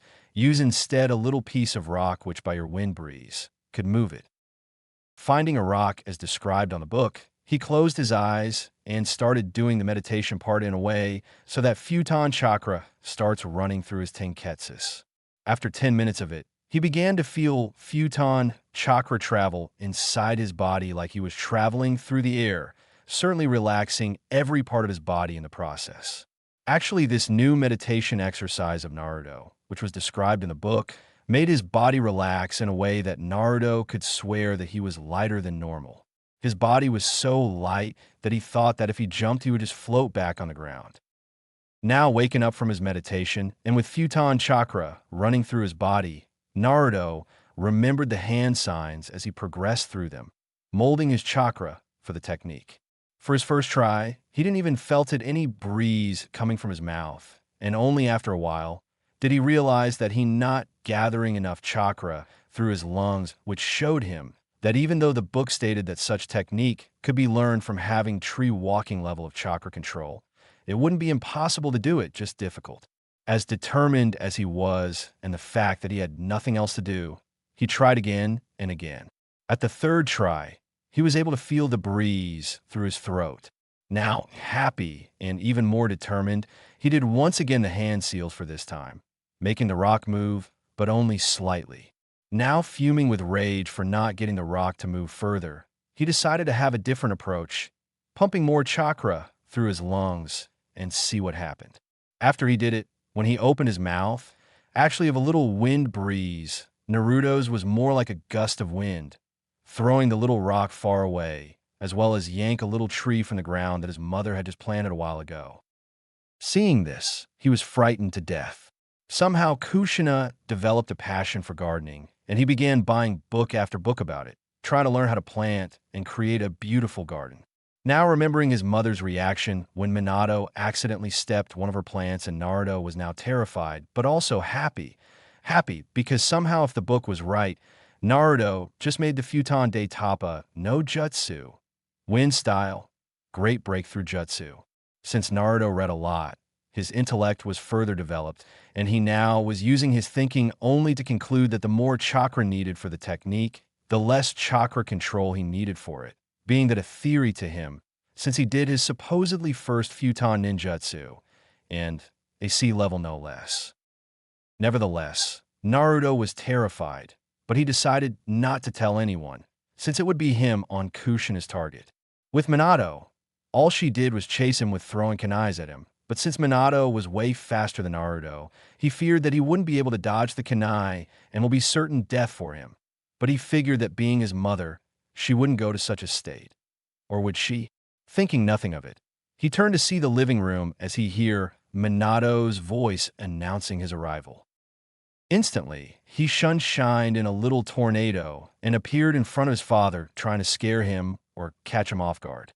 Just as he arrived where he would catch his father off guard, he didn't count that Minato being the Hawk aka strongest ninja on the village, as he sensed Futon chakra, just gave 2 steps further from where he was and turned out, now facing a clueless Naruto trying to search for his father. "Trying to scare me, Naruto-kun?" said Minato, earning a scream for Naruto, who was caught by his father by only walking some steps. "Oh, Tu-san, how did you know what I did even before I appeared?" shouted Naruto, now slightly mad about being busted from his little joke with his father, as well as interested on how the hell did his father knew where he would appear even before he appeared. Little did he know that his Shunshin was different than the regular, since it used elemental chakra, therefore being easily noticeable. "I sense you coming, that's all. Why were you trying to scare me is what I would like to know, how little fellow. Would you think you could scare a Hokage, Naruto-kun?" smiled Minato, not knowing of his son's quick response, as well as the fact that Naruto scared him once. "Okay, first of all, I did already scare you back when I shine behind you. But tell me, how were you able to know where I would be appearing? I mean, the Shunshin's supposed to be an evasive technique," answered Naruto, earning mumbles from the Hokage which sounded like smartass. "Well, Naruto-kun, a normal shunshin would be an evasive technique, but what you did wasn't a regular one, said Minato, before looked at his son's face to realize that what he just said didn't make any sense to Naruto. What do you mean normal shunshin? I thought that was only one kind. Aoba-sensei taught that to me while his team was here, said Naruto, not using his intellect even the slightest, because if he did, he would conclude that every time since he started reading the book, he tended to apply futon chakra as well. So, you mean to tell me that you don't know you were using futon chakra together with the shunshin? Asked Minato only with the purpose to enlighten his son's question, since he saw the young kid's eyes widen in realization of what happened. Naruto, for his part, felt like an idiot now, seeing that he was subconsciously using futon chakra every time. Son, don't berate yourself.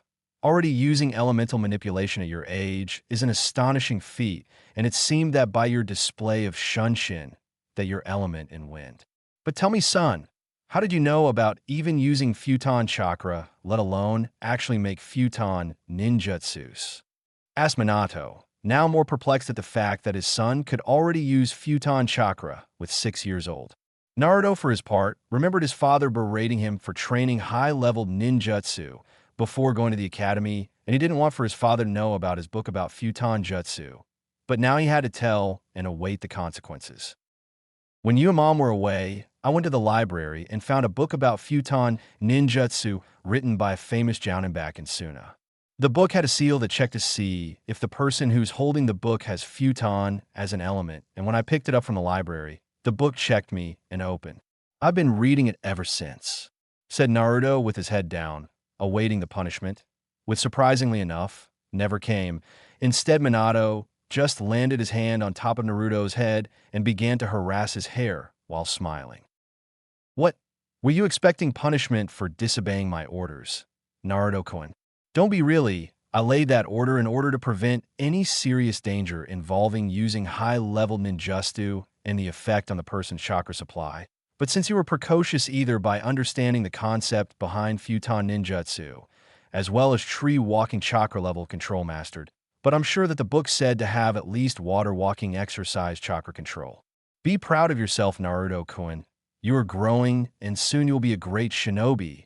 I can pretty much see it, said Minato, extremely proud of his son's early accomplishments, and soon to be considered a genius just like Itachi. Now wondering about the Uchiha genius, the Yondaime was worried about him. It's been some time since he was upgraded to Umbu captain, and according to the head of the Umbu division, Itachi seemed to be getting somewhat bored about doing what seemed to be almost suicidal missions. Minato strongly believed that putting a 13-year-old into Umbu was pure madness. Umbu can surely be stressful to say the least, few hours to sleep every day, constantly locked in death battles and war zones. Being an Umbu wasn't just because the guy had skills as a shinobi.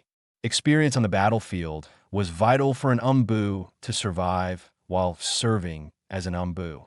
Itachi, some time ago, told Minato that he saw great potential in Naruto as a future shinobi, and now Minato figured that Naruto was actually the main reason why the Uchiha genius didn't go nuke Nin or something like that. Itachi, considered a genius among shinobi, had an advanced growth, so to say. Graduated at the academy with 7 years old, being Chunin by the age of 10. He was the reason why Naruto didn't go to the academy at an early age. Taking it easy sometimes helped more than push up the limit. The mind has to have time to grow. Every step in life should be taken one at a time, so as to not backfire and the ninja snap and lose his sanity in the process. Itachi eventually cursed in front of the Yondaime about shinobis being too damn proud of their Kekkei Genkais, or heritage, and the fact that all of them, with very few exceptions, didn't even bother to train harder or even progress the bloodline. Now looking at his son, he figured the answer to a doubt he brought up to the Sandaime about what to do in order to grow the future Genin skills, as well as intellect, mind training. Like Naruto, every academy student must form his little library of books to read about shinobi aspects, or at least having weekly attendance at Konoha's public library.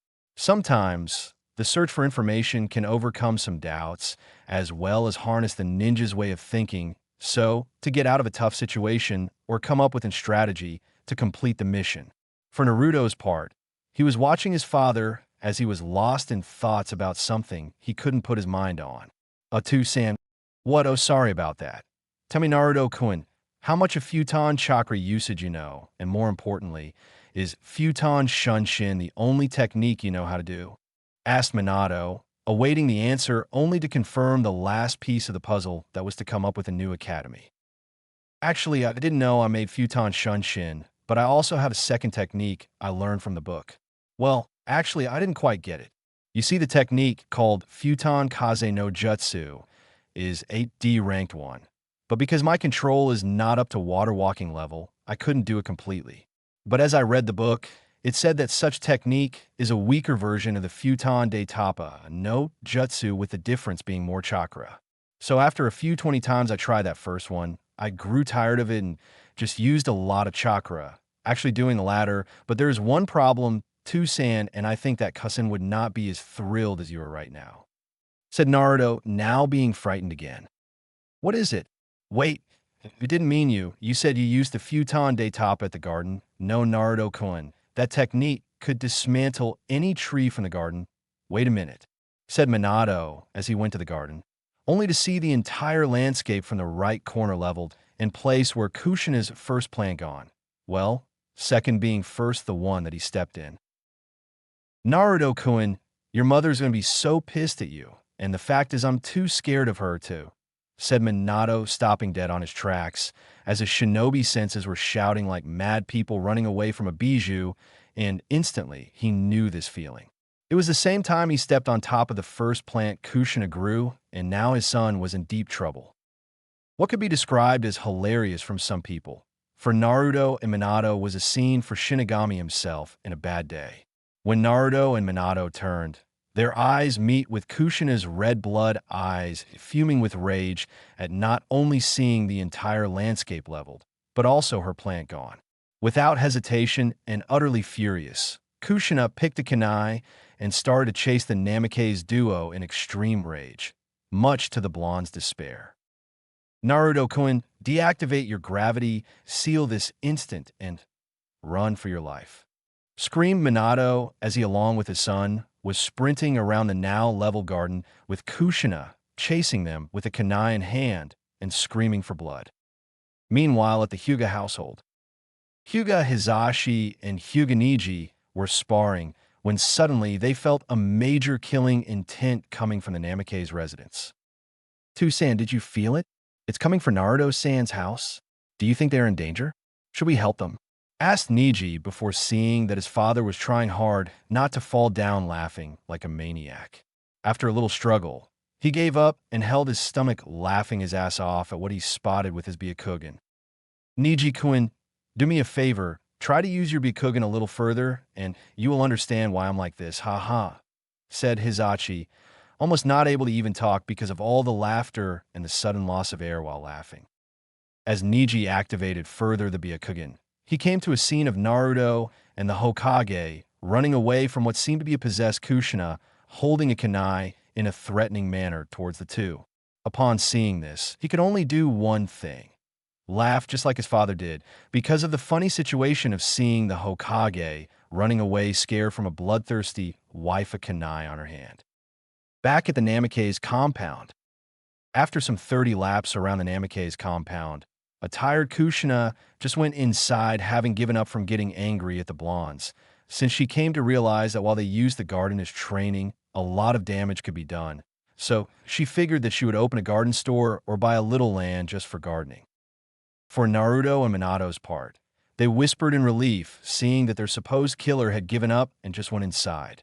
Recovering his breathing now, Minato turned to Naruto and promptly asked Naruto to do the Futon de Tapa again so he could see it. Just as Naruto was going to do the jutsu, his father stopped him, pointing to the air, showing him where to aim the technique, which he complied with laughter and scratching the back of his head, not wanting to have to escape his mother's wrath any longer. Futon de Tapa no Jutsu, said Naruto as he exhaled now a larger gust of wind from his mouth up to the sky, earning some applauses from his father. Needless to say, Naruto's skills were growing at an excellent pace. Full Moon. Chapter 5 Academy. 2 days since Naruto's Daitapa destroyed Kushina's little chance of beginning a garden creation, the blonde headed for the ninja shop in order to pick up the outfit, which, according to his mother's friend, it was supposed to be ready by now. But instead of just walking towards the place, Naruto, being a tank filled with energy, channeled chakra through his feet and began jumping through rooftops like a maniac, smiling all the way there. Half the way, Naruto stopped to see the academy building to the left, and he screamed inside his mind about training even harder and perhaps even learn new jutsus on the way as well. Since he discovered how to do a C-ranked level technique, it wouldn't be hard to learn another one that he has yet to find on the book. This time, since the Daitapa was offensive technique, Minato proposed to him to learn a C-ranked defensive attack that could match the force of the Daitapa concerning defense, like a shield of wind or something like that. Minato was extremely proud of the boy for grasping first elemental techniques than non-elemental ones. Normally, the elemental ones was tougher to learn and required much dedication. But since Naruto already developed Futon Ninjutsu early, Minato concluded that the non-elemental ones wouldn't need very much of him. His father thought of teaching him other Kage Shadow techniques like Kage Shuriken no Jutsu, Shuriken Shadow Clone Jutsu, but he thought better of it. Naruto was growing fast, but not only the fact that Naruto was keeping his own pace, adapting while learning from his books, but also he wanted for Naruto to choose his jutsu arsenal, just like he did when he was growing up. Minato was all in favor of his son asking for help on a certain jutsu than for him to just choose one and teach it to Naruto. For Naruto's part, he wasn't the one who wanted to make his father proud. Sure, he was happier when his father commended him on his skills, but most of the things he did, all his training, all the reading, was because of him and his need to fulfill a desire to become strong and be able to protect others. Naruto was one more step from beginning his ninja career, and he was getting excited by the minute. At the shop.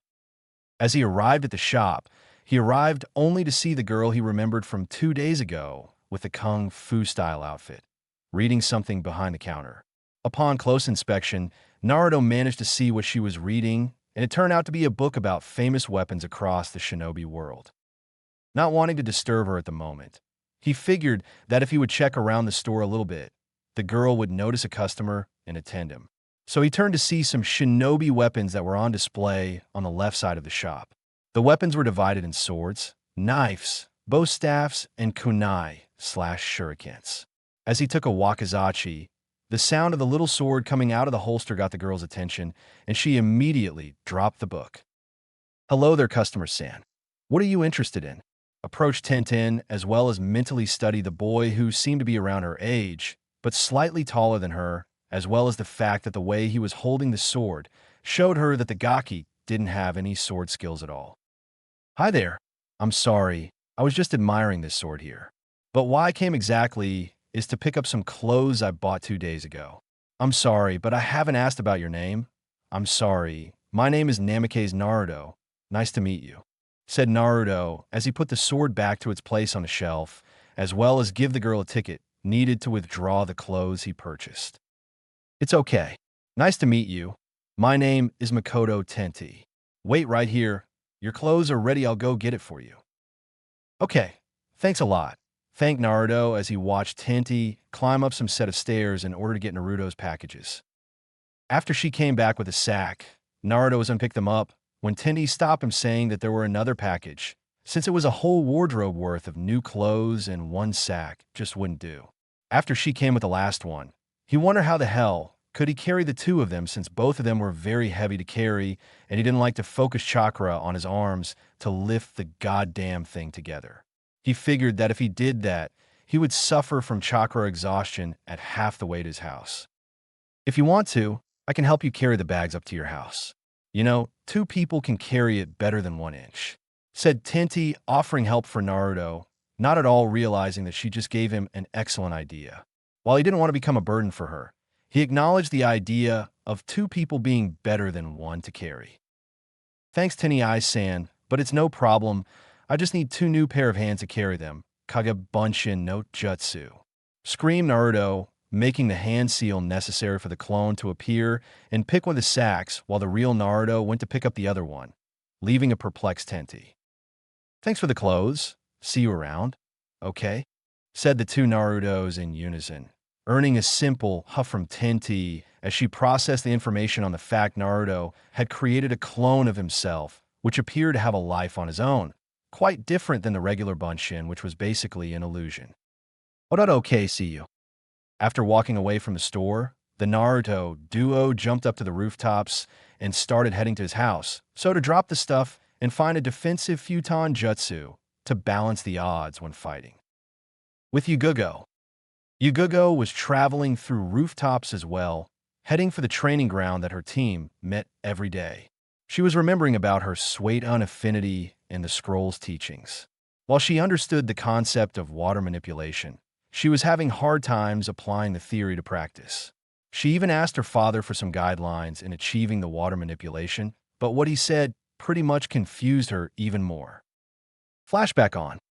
Yugugo was standing on top of a river near her house, trying to apply what she learned about sway manipulation, but she just couldn't get the water to evaporate, which was the first exercise and the first jutsu on the scroll, as well called Suiton Aim no Jutsu, water style. Rain jutsu. With this jutsu, the ninja could create a little rain cloud and form a little rain. But since she couldn't even make the water to move to her call, she as hell wouldn't be able to do the technique. While she was trying, her father was passing by and saw his daughter trying to manipulate water just like did when he was her age. A little memory passed through his head and he smiled a bit. Back then, he was as well on top of the water trying to manipulate Suiton ninjutsu. But he knew the answer as to why his daughter couldn't do it and sigh, thinking that Yugugo's active personality was becoming an obstacle to her growth as a kunoichi. "Yugugo-chan, I see you're trying on Suiton, aren't you?" Smiled Minato, seeing the angry face on his daughter, wondering mentally that the look of her was the whole reason why she couldn't do it. "Tusan, I can't do it. It's really tough. You're a Suiton type as well, doesn't you? Do you have some pointers for me, please?" "Sweaty, if you want to learn how to manipulate water, you have to become like the water, deadly below the surface while calm on the surface. Remember that if you want to be able to control Suiton ninjutsu.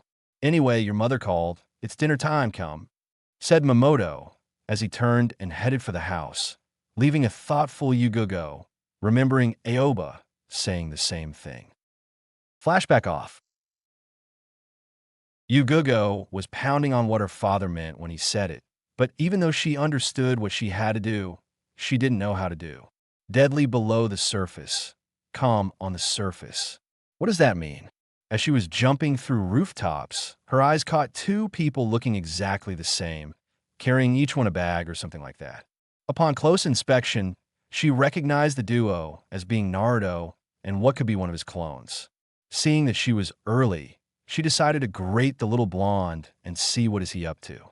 Upon arrival, she noticed that he stopped and turned to look at her with an inquisitive face. "Why are you following me, Yugugo-san? You could just say hello, you know," said Naruto, earning mumbles from Yugugo as she was cursing his sarcastic attitude. "Hello, Naruto-kun, what you up to?" asked Yugugo, seizing up while noticing that Naruto had a new look for him. He was wearing black umbu paints, a fishnet shirt with a graffiti t-shirt, as well as a black fingerless glove. She had to admit that new look suited very well. "He already looks like a genin in those clothes, Naruto-kun. I'm heading home. I need to drop this bags there, and after that, I'm doing a little reading on a specific book I'm interested in," said Naruto, not at all willing to spoil the surprise on Yugugo's face when the next time they spar. Naruto used futon ninjutsu. "And you, Yugugo-san, how's going?" "I'm heading to meet my team." "Say, Naruto-kun, that new looks of yours suited you pretty good. You already look like a genin in these outfit," said Yugugo, as she once again witnessed one of her favorite sights. A blushing Naruto and couldn't feel but smile upon seeing the look on his face. "Hee, you really think so?"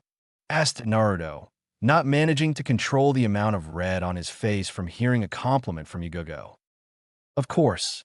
Now what do you say we have a little spar so I can get warmed up for missions?" I know you can't resist a challenge. Now don't you, Naruto-kun? What do you say?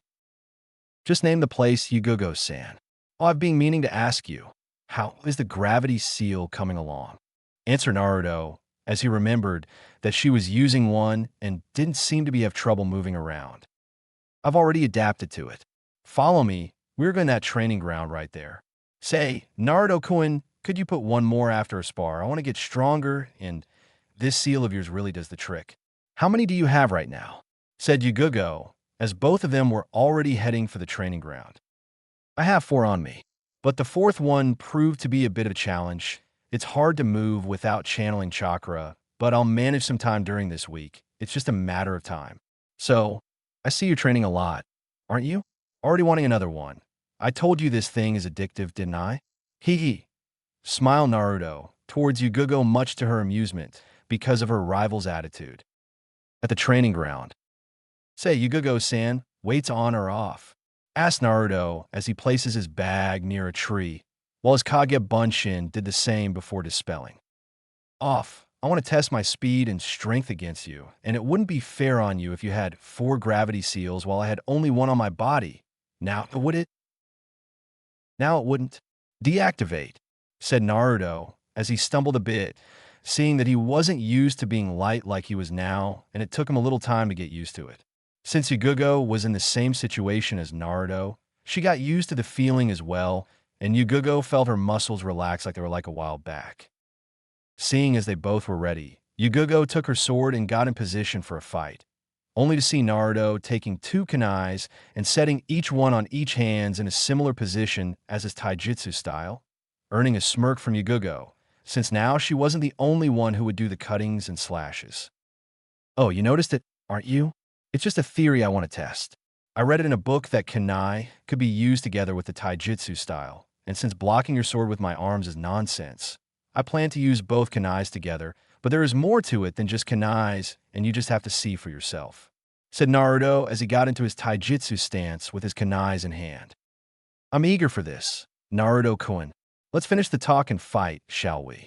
Said Yugogo as she vanished in thin air, only to appear close to Naruto's side, swinging her sword from up to down in a diagonal move only for him to dodge the move and aim a swift kick towards Yugogo's legs just for her to do a back flip and get out of the way. After she landed, Naruto charged her with the kunais in front of him in a way to not let her attack him, while he charged to attack her, swiping one of the kunais up to her chest and the other keep protecting his vulnerable side, just for Yugogo to block the attack and hold Naruto's force, which seemed to be stronger than the last time they fought. Using the height as an advantage, she pushed her sword, managing to take off Naruto's balance, making him jump back, fearing a new slash from her sword.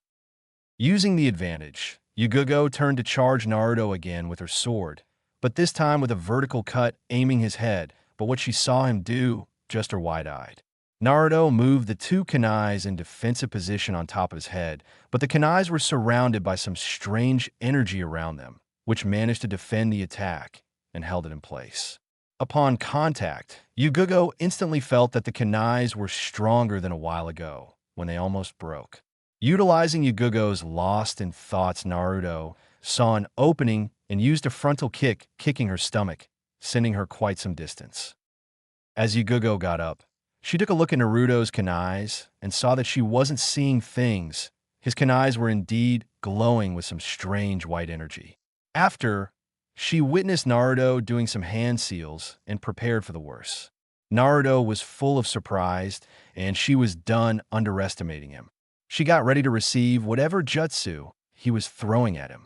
Even though Naruto's chakra capacity was wide and the fact that he could do some high-level jutsus, she thought that Naruto wouldn't know how to do high-leveled ones, but she would sure regret. Futon de Tapa no Jutsu. Wind style. Great breakthrough jutsu. Screamed Naruto as he exhaled a huge gust of wind, sending Yugogo flying towards a little river near the training ground. Yugogo hit the water, and because of the hit, she was disoriented, so she was drowning fast. Naruto, cursing himself because of the chakra he ended up using on the technique, ran and dived inside the river in order to rescue her. Now, even though Minato never taught him much, He did taught Naruto some basic skills, with swimming being one of them. As he caught Yugugo, he swam as fast as he could, as he was running out of breath from using some of it for the futon technique. As he managed to get on the surface, he swam to the coast and rested Yugugo on the grass, scared of her in case she swallowed some water. But his worries ended when she coughed some water and opened her eyes, seeing Naruto's worried face looking at her. As she got up, memories immediately rushed back to her, and she remembered Naruto exhaling a huge gust of wind, sending her flying. "I'm sorry, Yugugo-san. I used too much chakra on that technique. Please forgive me. You could have died. I'm really sorry," said Naruto, looking down in shame from instead of protecting others. He ended up hurting Yugugo. Yugugo, for her part, was astonished to see Naruto's reactions. He is apologizing. What for? I was weak and lost the battle. Why is he apologizing to me? Naruto-kun, why are you apologizing for? It was my fault. I underestimated your jutsu. It was my fault and not yours. I want to appreciate you for saving me from drowning here, said Yugugo as she gave a kiss on his cheek in appreciation, earning a blush from the blonde, but the shame didn't end.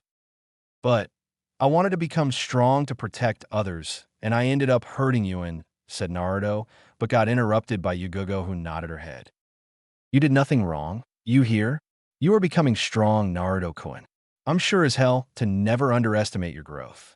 Now tell me what the hell were that glowing kunai and that jutsu of yours?" asked Yugugo. "That was futon ninjutsu. I channeled futon chakra through the kunais, making them stronger and harder to break. As to the jutsu, it's called futon detapa no jutsu, and what it does, it's exactly what you saw. But since my chakra control isn't good yet, so I ended up using too much chakra," said Naruto as he was looking down, not at all wanting to face Yugugo after what he did to her, much to her annoyance, since he didn't do anything wrong. "Naruto-kun, please look at me. You didn't do anything wrong. Now, it seems that you can control your element, while I'm having trouble with mine, so if you want to make it to me, help me learn how to do Sueda Ninjutsu. I've read the concept, but I can't seem to know how to actually do it. Do you have any suggestions?" asked Yugugo as Naruto was now looking at her, since he would be happy to help her in exchange for what he did to her. "Well, elemental ninjutsu pretty much assembles the same characteristics as the element itself. Take wind, for example. In order to feel it, I perform a certain kind of meditation, and as I listen carefully to the wind traveling through the air and try to feel it. And you said yours is Sueton, right? Well, let's try something then. Go to the middle of the river and just meditate on top of the water surface." "Is this your answer to everything, Naruto-kun?" "Meditation," scowled Yugugo, slightly fuming at hearing, yet again, the blonde chatting about goddamn meditation. "You asked for suggestions, Yugugo-san. But if you don't want to listen to it, then fine with me. I have to take the bags home," mumbled Naruto as he was slightly angry at the purple-haired Kunoichi for asking for advices and then throw his advice downhill, leaving a slightly surprised and apologizing Yugugo behind. "Wait, Naruto-kun. I'm sorry. I didn't mean to offend you. Please, sorry. Now, what do I have to do while meditating on top of the water?" said Yugugo in a way of trying to convince the boy to help her, which for her happiness, he complied and turned his teacher mode, remembering general elements and theories. "I happened to read once that in order to learn Sueda Ninjutsu, you have to become like the water, powerful below the surface and plain calm on the surface. While you meditate on top of the water, try to hear the sound of the water current traveling. Think of yourself as if you were the water itself," explained Naruto, earning some stares from Yugugo before she complied and set out for the river and sit in lotus position. Naruto, for his part, took this opportunity to try water walking, as he slowly walked to where Yugugo was sitting in order to talk to her and guide her towards feeling the water. As he was getting close, and not once did he fall, Yugugo was already closing her eyes while focusing on feeling the water, just like Naruto said. She could hear the noise of the water while the wind was creating some little waves as it was passing. After a while, she could feel some water current below her since she was seated on water. Now, She was in a trance as she thought that time literally stopped around her. All she could feel was the noise that the water was emanating and some water current that was passing below her. She remembered reading on the scroll that in order to manipulate the water, one have to become a part of the water itself, and she was getting the grasp of it.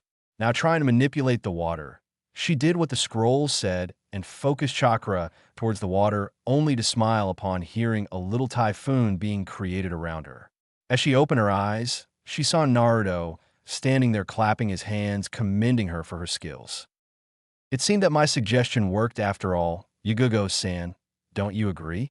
He smiled Naruto, once again with the smart-ass attitude, much to Yugogo's sudden smile on her face, and surprisingly as well. She never liked such attitude, but now she saw Naruto smiling. She couldn't help but wonder that was more to Naruto than the eyes let on. It seems so, Naruto-kun. Thanks, I appreciate. Now, I must go to the training ground. I'm 20 minutes late, and my team must have been waiting for me. Okay, then Yugogo-san, good luck with the Suidan, and next time, I would like to see some elemental jutsus, okay? Said Naruto as he raced towards the sacks, while making a Kage Bunshin in order to carry the other one, leaving a smiling Yugogo who was waving goodbye for her now respected rival. Okay, Naruto-kun, I will, said Yugogo as she turned to the other side, traveling towards the training ground. With Team 2. Gemma and Kurenai were already pounding over the fact that Yugogo was late, and she was never late. Even though only past 20 minutes since they arrived, they were worried about the purple-haired Kunoichi since she was the one who always got here first, even before their sensei, who by the way was already there for 40 minutes now. Just when the thought of looking for the Kenjutsu prodigy said one had just appeared, apologizing for being late. As she explained what happened between her and Naruto, they all got looks on their faces wondering about if Yugogo only considered him a rival of something else entirely. Yugogo managed to catch what the silence meant and made it known to them that he was a rival and nothing more. Even though he's really cute for a kid, we're only rivals, okay? On our fight, I got distracted and he launched me a futon ninjutsu, sending me flying and landing on the river, being unconscious for a while. He saved me, and then I asked him about advice and nature manipulation. Deciding to leave it at that, Team 2 went to the Hokage to pick some missions for them. They had been training very hard because of the upcoming Chunin exams that would be held in Konoha 2 months from today. Every single one of them was ecstatic to upgrade to Chunin, and Aoba could very well see their eagerness to progress. At the Namake's compound. After a while, Naruto and the clone arrived at the Namake's compound, greeting Kushina and Minato, who, by the way, was having lunch alone with his wife. Naruto, not wanting to ruin the couple's little date, went up to his room, rested the bags on his bed, and did the one thing he has been eager to do: learn a new jutsu. So he picked the book, which after recognizing the futon affinity, opened it and let Naruto read its contents. As he was reading some introductory notes about futon jutsu, he came across a page which stated that futon ninjutsu do not only serve to create winds or intensify them. Futon ninjutsu can also create razor winds, similar to what a sword does, but only chakra. As he was reading more, the book stated that to be able to use futon chakra to do cuts and slashes, it was necessary to do a different training than the one required to create or to control the wind. Naruto came across an exercise in which the ninja had to cut a leaf in half, just focusing on futon chakra. But since Naruto wanted to learn a defensive futon ninjutsu, he went to the page where the Daitapa was located, only to see below a technique futon shihiki no jutsu, wind style, wind barrier jutsu. Futon shihiki no jutsu, C rank. The ninja create a wind barrier which push away every jutsu that comes near the protective barrier, except from katana attacks, that when in contact with the barrier, there is a huge explosion since wind intensify the flames. Well, since most of the people here has katana affinity, it wouldn't be wise to use against them, but with other attacks, it could be useful. It says here that in order to create the wind barrier, one has to focus on futon ninjutsu through both hands and swing them, being one clockwise and the other the opposite direction. Not wasting any further, he went downstairs to the garden where he landed his book and put a rock on top of it, so for the wind not to blow it away. After that, he closed his eyes and started to focus on channeling Futon chakra through both his hands at the same time. According to the book, the chakra for each hand must be equal, so he was channeling both of them constantly. While he was trying, a little audience stepped out of the balcony and decided to just watch the wind prodigy while he closes his eyes and focus. Minato was eager to see what jutsu his son would be learning now, and Kushina was watching in amazement since she didn't saw her son doing Futon ninjutsus. The only thing she saw was the destruction that came after it. Minato-kun, just what is Naruto doing right now?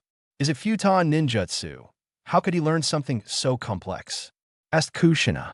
She was a stranger to battle jutsus. Kushina was a medic before she had Naruto, and she had a little retirement, but only until Naruto was fit to fetch for himself, and she would come back to the hospital. Kushina was second only to Tsunade of the Sannin on the field of medicine. Kushina-chan, Naruto learned on his own. According to him, he said that he bought a book which has been teaching him. You saw the results of his jutsu that time, didn't you? Said Minato, earning some scowling from Kushina, who wanted nothing more than to punish the little infant for destroying her hope of a garden.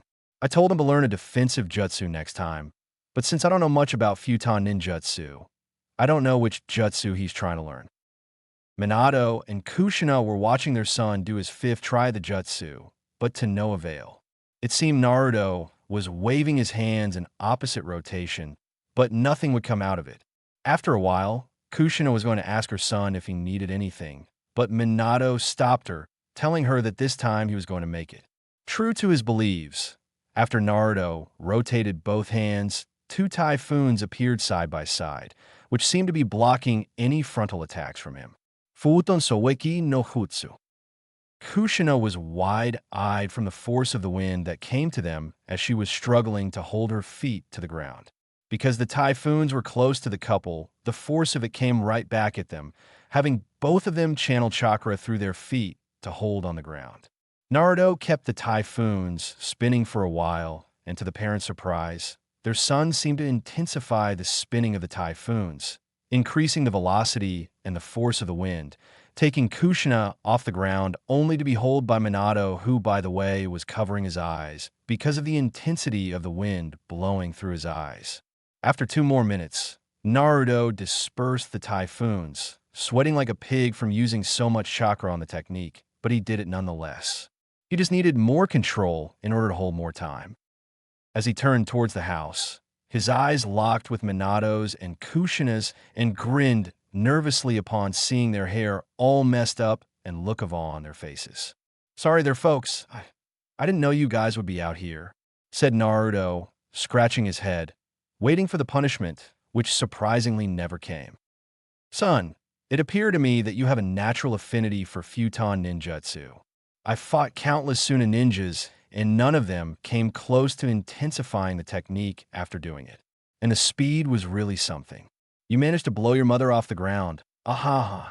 Quite an ability theirs, said Minato, smiling toward his wife, who was scowling her husband for thinking less about her abilities, but nevertheless Kushina thought as well that Naruto had a natural affinity for wind. Once again, I'm sorry, but I need more chakra control exercises. I'll head for the Lake 2-san, Ka-san. If I manage to master the water walking exercise, I could go to Futon chakra control exercises, said Naruto as he was eager to learn more as the time comes, much to his parents' dismay, since they concluded that the boy needed some time off, and they mean pronto. Naruto-kun, wait for the water walking exercise until after the first year of the academy. Practice some physical skills, get stronger, more stamina, and enhance your chakra capacity. Try to not overexert yourself with elemental ninjutsu.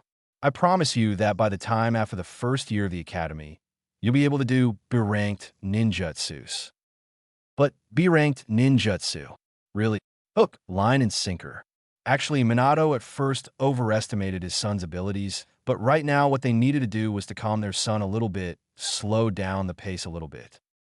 Really, Naruto, with the pace you are right now, after some time at the academy, you sure will be able to learn more tough jutsus. Now, let's head inside and have a little snack. All this exercise of yours made me hungry. Let's go. You are hungry? I was the one who wasted a lot of chakra doing the futon ninjutsu. I bet that I eat more than you do, said Naruto, challenging his father to an eating contest. Son, I believe that a ramen contest is in order. What do you say? Said Minato, before seeing the fire of determination in Naruto's eyes, and he wondered if his pockets would get out alive out of the contest. You're on too, San. Race there. Okay then. Ready, set, go. Futon Sunshin Note Jutsu, Wind Style, Body Flicker Jutsu, screamed Naruto before a typhoon engulfed him and he disappeared afterwards. Hirashin no Jutsu, Flight of the Thunder God Technique, said Minato, throwing the special kunai towards the direction of the place and vanished in a yellow flash. Kushina, for her part, was once again dumbstruck with the display of abilities that father and son was developing. Other thought in her mind was pounding about who would win, the speed of the wind, Naruto, or the speed of a flash, Minato.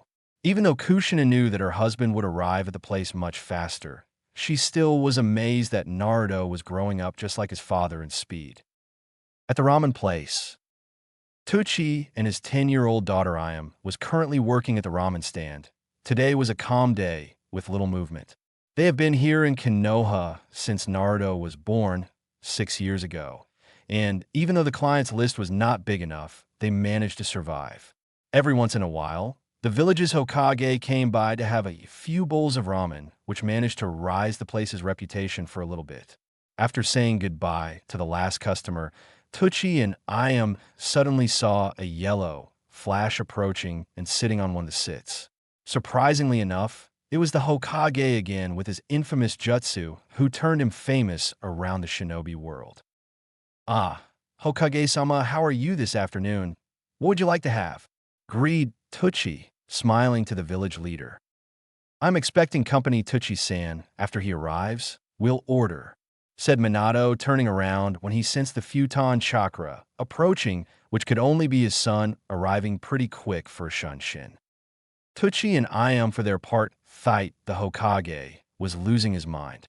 When he turned around and said that he was here, they didn't see anyone and were beginning to think that the Hokage needed some vacations, when suddenly a gust of wind approached the bench, blowing Tucci and Ayam to the floor because of it, as well as blowing a grinning Minato's hair with great force. "San, when did you arrive?" asked Naruto, after dispelling the little tornado, and came to seat at the bench near his father's. "A couple of minutes ago. Don't worry, you're pretty fast, son. A regular Shunshin would take longer to arrive, but with the aid of futon, you managed to arrive earlier than I expected. Now, Tucci-san, we would," said Minato, but appeared to be talking to no one, since both of them were on the ground because of Naruto's gust of wind. "Sorry, Yondaime-sama. I was on the ground. This is your son. He looks just like you. What's your name, little fellow?" "Namikaze Naruto. Nice to meet you, Tucci-san," said Naruto, greeting the ramen owner, much to Tucci's delight. "Nice to meet you, Naruto. Say, what will the Namikaze duo have to eat?" asked Tucci, holding a little note to take the orders, but little did he know that today would be the day that he wouldn't have to worry about economic or financial issues. 10 miso ramens for me and 10 shrimp ramens for my son here," said Minato, earning a smile from his son and a 1-minute stare from Tucci and his daughter, who was pondering over her head, wondering how the hell could a child eat 10 bowls of ramen. But since this meant they would have enough money for at least 2 months, they complied and started making ramen. "Coming right up. So, tell me, son, are you eager to go to the academy?" asked Minato, drinking some tea while waiting for the order to arrive. "I sure am. Niji is going as well, and I really want to learn more jutsus and stuff. I want to learn more and become stronger to protect myself and to protect other in the future," mumbled Naruto before zipping his tea. Hold on a minute, son. Don't be so hasty. You'll be a really strong shinobi. No need to hurry. Son, power is good, but experience is better. If you want to be strong, you have to come in terms with the fact that with experience, you'll learn to adapt your jutsus and fighting skills in battle. Try spending some time in physical skills. Taijutsu and Kenjutsu are the first way to battle. Jutsu are to be used strategically. A jutsu contest is no way a fight. It just shows the enemy that you can mold chakra. You need skills, you need attack patterns. Jutsus isn't the only thing a ninja has to be strong in. Lectured Minato as Naruto was paying attention from the lecture of the most experienced shinobi in Konoha. You have a lot of ninja abilities that do not concern the use of jutsus. Stealth, agility, taijutsu, deceiving, survival skills. All of these are important for a ninja to have. Without them, you are nothing. Remember this, son. Train your senses better. Intuition is what keeps us alive on the battlefield. I understand, too, San. I seem to stop at the 4x gravity seal when I could have risen to 5x by now. It has been a long time since I don't meditate. I've already know 3 elemental ninjutsu already. I think I'll stop now, so I can have a better grasp of my other skills. Also, I intend to fight 5 Kage Bunshins instead of 4-inch, said Naruto, before the 10 bulls appeared in front of them and the contest began. Right, son, that's the spirit. Now, the one who managed to eat 10 bulls faster when the contest ready? Tucci-san, could you mark the time for us, please? Said Minato, beginning the challenge. Go, screamed Tucci as he watched father and son digging through the bulls like maniacs. After 20 minutes and 31 seconds, Minato was first with Naruto 10 seconds after. Tucci and Ayam were smiling at what seemed 2 fat people trying to get out of the bench after the yondaime emptied his pockets. Naruto and Minato decided to just rest on a nearby tree, as well as wait for their metabolism to process the food. They fell asleep much to Tucci's smile upon seeing father resting on the tree with his son resting on his father's legs. Meanwhile, a certain lazy jounin was passing by and was greeted with quite a view, Minato and Naruto passing out after some ramen. Kakashi smiled at the scene and continued walking, while mumbling something like father, like son. Academy Day. Naruto woke up, feeling his blood boil of excitement. Today will be first day of the academy, and he was eager to learn more. After the ramen contest, Naruto started to focus more on other skills, training in agility with a 5x gravity seal, as well be able to fight 5 Kage Bunshins at the same time. Doing his morning preparations, which included shower, breakfast, change of clothes, he got out of the compound and started jumping rooftop straight for the academy. On the way, he spotted Yugugo on top of the lake, making little whirlpools around her, and he couldn't help but smile at that. As he arrived, he came across a wide building with Ninja Academy written at the door. By now, he couldn't contain himself and was now trembling with excitement. As he entered, he turned to a list of names written on a board which happened to show the classroom list. Upon inspection, Naruto saw his name and saw Niji and Tenai's name as well. They were going to be on the same class. After asking for directions, he climbed some stairs and now was standing in front of the designated classroom. As he entered, he managed to see 2 people inside and what appeared to be a couple, talking with each other, almost whispering as some blushes appeared on each other's faces. The guy seems to be a Chunin because of the vest and has a vertical scar on top of his nose. The woman used a trench coat and some leg protectors that looked similar to the ones used by Umbu personnel. Naruto was studying the scene before him with much curiosity, when the girl who responded by the name of Mitarashi Anko caught a glimpse at the blonde who was watching them dirty talk to each other and instantly separated from Irika, as he as well saw the blonde, who was the Hokage's son. I'm very sorry, Naruto-sama. I didn't know you were there. I apologize, said Irika as he lowered his head, almost touching the ground, much to Anko and Naruto's dismay and slightly pissed off. Anko, for her part, was seeing the man she loved bowing without the need for, and Naruto was fuming already, since his fears proved to be correct after all. Naruto wondered how people would treat him because of who his father was, and upon seeing the Chunin bow to him, he was angered to no end. Please do not treat me as if I was the Hokage, because I'm not. I hate when people show favoritism to me because of my father. If you are this class's teacher, I request that you treat me just like anybody else, no more no less. Now, it seems that I arrived early, so if none of you would mind, I'll be taking a seat and wait, said Naruto, still fuming, but now less than before. Anko and Irika, for their part, was looking at the boy in front of him and wondered about what he said. Anko was smiling toward the gaki for showing a humble display, while Irika was starting to like the kid. Naruto picked a chair on the third row to the left and picked his futon book to read. Since he already learned the water walking even though he didn't master, he wanted to know more about cutting the leaf with chakra. The information was still clouded for him, since this type of futon ninjutsu not only required futon control, but also managing to cut objects as well. Anko, upon seeing him flipping the pages of his book, remembered Yugugo talking about him and what he managed to accomplish so far. Anko was amazed to hear about the gravity seal and how much it helped Yugugo's chakra reserves to expand. "So tell me, Gaki, you are Yugugo-chan's rival, yes?" asked Anko as she was already side by side with him.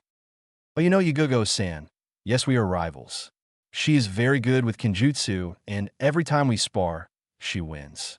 There was one time I won, but that was because she underestimated me and fell into my futon jutsu.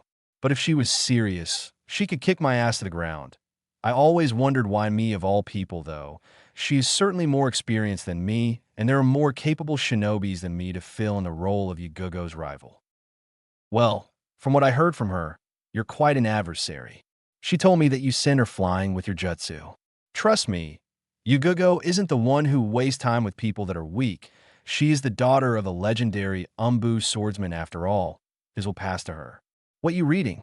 asked Anko as she tried to pick the book only to see it closing like it had a mind of his own. "Sorry, it's a futon ninjutsu book. He only responds to shinobi with futon affinity," said Naruto, picking the book back from Anko's hand. "So, you have futon affinity. Huh? Irika-kun, give me one of the chakra papers you will be distributing to the academy students. I somehow sense that futon isn't your only affinity." "Thank you, Irika," thanked Anko after Irika handed her the paper. "What are you talking about? Me? More than one affinity? Lady, I'm 6. How the hell can I have more than one affinity? A Jounin would have 2 affinities in order to pass the Jounin exams. I'm only an academy student starting today, I might add. It's not possible that I have more than one affinity," explained Naruto, while remembering about shinobi ranks and what's required of each of them. "We'll see about that. This is a chakra paper. This baby can see what chakra affinity you have. Channel chakra, though, this paper, and let's see what happens. Don't worry about favoritism. The new academy system will be like this. We will be checking elemental affinities once each 6 months to see what they are and show them the respective jutsus and theories about. Anyway, the Hokage will come and explain in much further detail. So in the meantime, channel chakra, thought the paper. Okay then, but I can tell you, the paper will only split in half, since I only have futon affinity," said Naruto as he channeled chakra through the paper, so that Anko and now Irika, who needed to see this as well, in order to write his affinities down in a report so as to plan the jutsu teaching at the 3rd year of the academy. Naruto, Anko, and Irika were paying attention to the paper when it sliced in half, true to Naruto's words. But what appeared next left a wide-eyed Naruto, a grinning Anko, and a dumbstruck Irika. The 2 halves of the paper crumbled, showing that Naruto indeed possessed 2 affinities, futon and Raiten. Naruto was staring at the paper in discredit. How he could have 2 affinities? The books that he read only displayed 2 affinities in at least Chunins, and he was an academy student for cry out loud. Anko, for her part, was screaming in her mind for not only getting to teach the one who managed to get Yugugo's attention, but also an academy student with 2 extremely powerful and offensive affinities. Irika was seeing the look of pleasure that Anko was displaying and was a little bit scared of her. Because of that look, something happened and it wasn't nice. "Gaki, right now you got my attention. You can call me Anko-sensei, and the Scar guy here is Irika-sensei. We will be the teachers for this class. Now, it seemed that the infants are arriving, so we'll start the class after the Hokage comes and explain some rules and guides regarding the new academy. So for now, just wait." After a while, the other students arrived and Niji was among them. Upon arriving, he saw Naruto looking at the window and turned to sit next to him. Naruto, for his part, was deep in thought. He was actually cursing his stupidity for no reason, apparently. He was insisting on his only affinity because of his book and the fact that it resonated to him. But he never got to think about a second affinity and the fact that he could be already practicing his right and affinity. He was feeling like he was wasted time, since he was eager to learn new stuff and be able to protect himself as well as others. When Niji called up to him, he took a while and turned to look at the two people sitting beside him was Niji and Tintin. "Hi, Niji. Sorry there, I was lost in thoughts. How have you been?" asked Naruto, still thinking about his right unaffinity and the fact that he pretty much wasted his time only focusing on Futon affinity. "I've been fine, except for this girl here who keep following me around. She's quite annoying if you ask me. You're here early. I went by your house, and you was already out coming here. Eager to come here, I assume. I can't wait for our next spar. I want to show you some moves I learned from my father," said Niji, earning a scowling Tintin, who was by this point having a little crush at the Hyuga prodigy, and right now was thinking twice about it, and Naruto, who this time were smirking at the challenge set by Niji. "Don't worry, Niji. I got some tricks as well. We'll see whose skills are better, Niji. Now, Tinti, I see you joined the academy as well." "Huh? That's nice. I was actually scared of the way people would treat me, since who my father is. But seeing that you too treat me normally, I am more at ease with such subject. I wanted to join last year, but my father convinced me to join this year. Something about take it slow. I don't know. Anyway, it seems that those two at the front must be our senseis then," stated Tinti, getting nods from Niji and Naruto. "Yep, since I arrived earlier, I was introduced to them. The Chunin is called Yumino Irika, and the coat woman is called Mitarashi Enko. They're the senseis of this class. They said that my father would come and explain a new set of rules concerning a new academy. Wonder what could be, though?" asked Naruto, who got his answer upon sensing his father approaching using the Hiraishin, much to his dismay, mumbling something about show-off. Minato, upon arriving, greeted everyone who, by the time he arrived, all of the people present greeted him with respect, and he came to see his son smiling at him, calling him Hokage-sama. Minato was a little surprised since his son never called him like that, but he sighed thinking he now would only call him Tu-san when in private. Naruto grew, not liking the treatment he was getting because of he was the son of the Hokage. After taking a look at the academy students, he turned to explain the new academy settings. "So, let us begin since I must talk with the class in front of yours. All you academy students are the first of a new and improved academy. Now, the new academy will involve a 4-year period, instead of 6 years like before. The reason is simple. Back then, 2 years was mainly focused on Konoha's history and some introductions like chakra notion and chakra molding, with 2 years of basic shinobi skills like taijutsu and weapon practice following 1 year, with E-rank jutsus, and the last one to revise what was learned through the course. Now this time is going to be 1 year of history and introduction, 1 year with taijutsu, physical exercises and weapon practice, followed by 1 year with chakra control and EC-ranked ninjutsus. On the 4th year will be elemental ninjusta class. I'm sure some of you are looking at me like I grew a second hand. The theory will be explained along the course, and once every 6 months your senseis here would check every one of you in order to see the chakra affinity until the last year comes.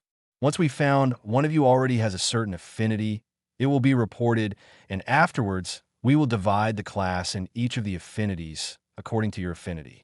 Now, on weekends, you're going to be doing some D-ranked missions, which basically are low-level duties to the village.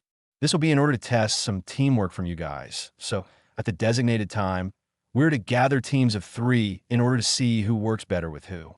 The reason for this is when you graduate, each team will be later formed team of genins with jounin senseis according to their specialty. Now that's all. Any questions? Asked Minato as he finished explaining, only to see one female student raising her hand wanting to ask a question. Hokage-sama, what would happen if anyone, by the end of the 3rd year, do not have an elemental affinity? Asked a black-haired girl, pretty much what the Hokage hoped someone would ask.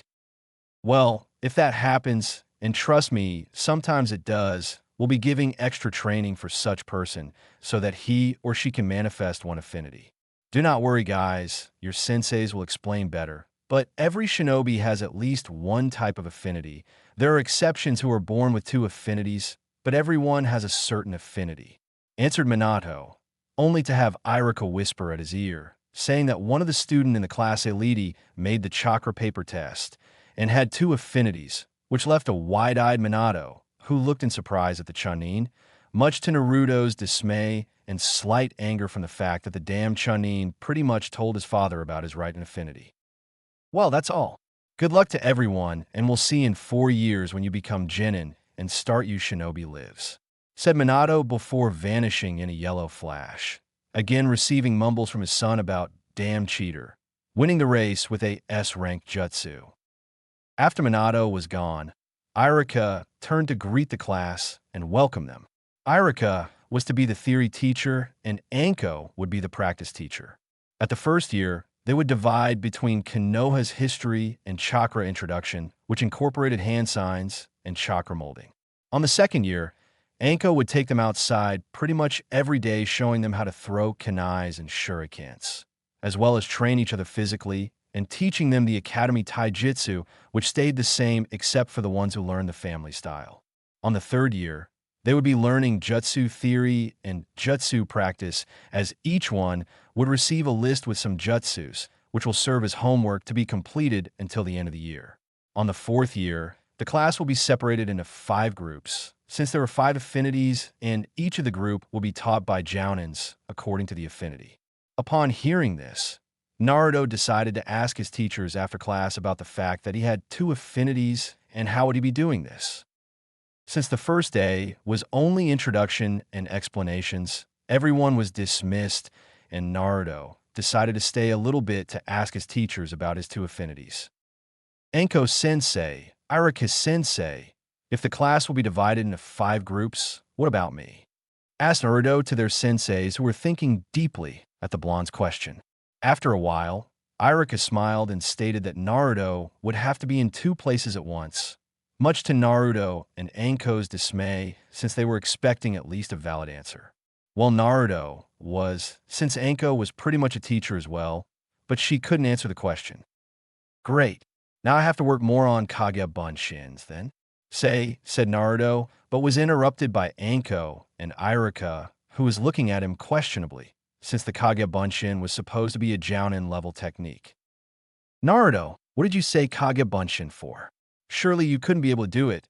You're only an academy student, and the Kage Bunshin is a Jounin level technique, asked Iruka, leaving Naruto no option but to show them the technique instead of trying to convince them that he could do the jutsu. Kage Bunshin no Jutsu.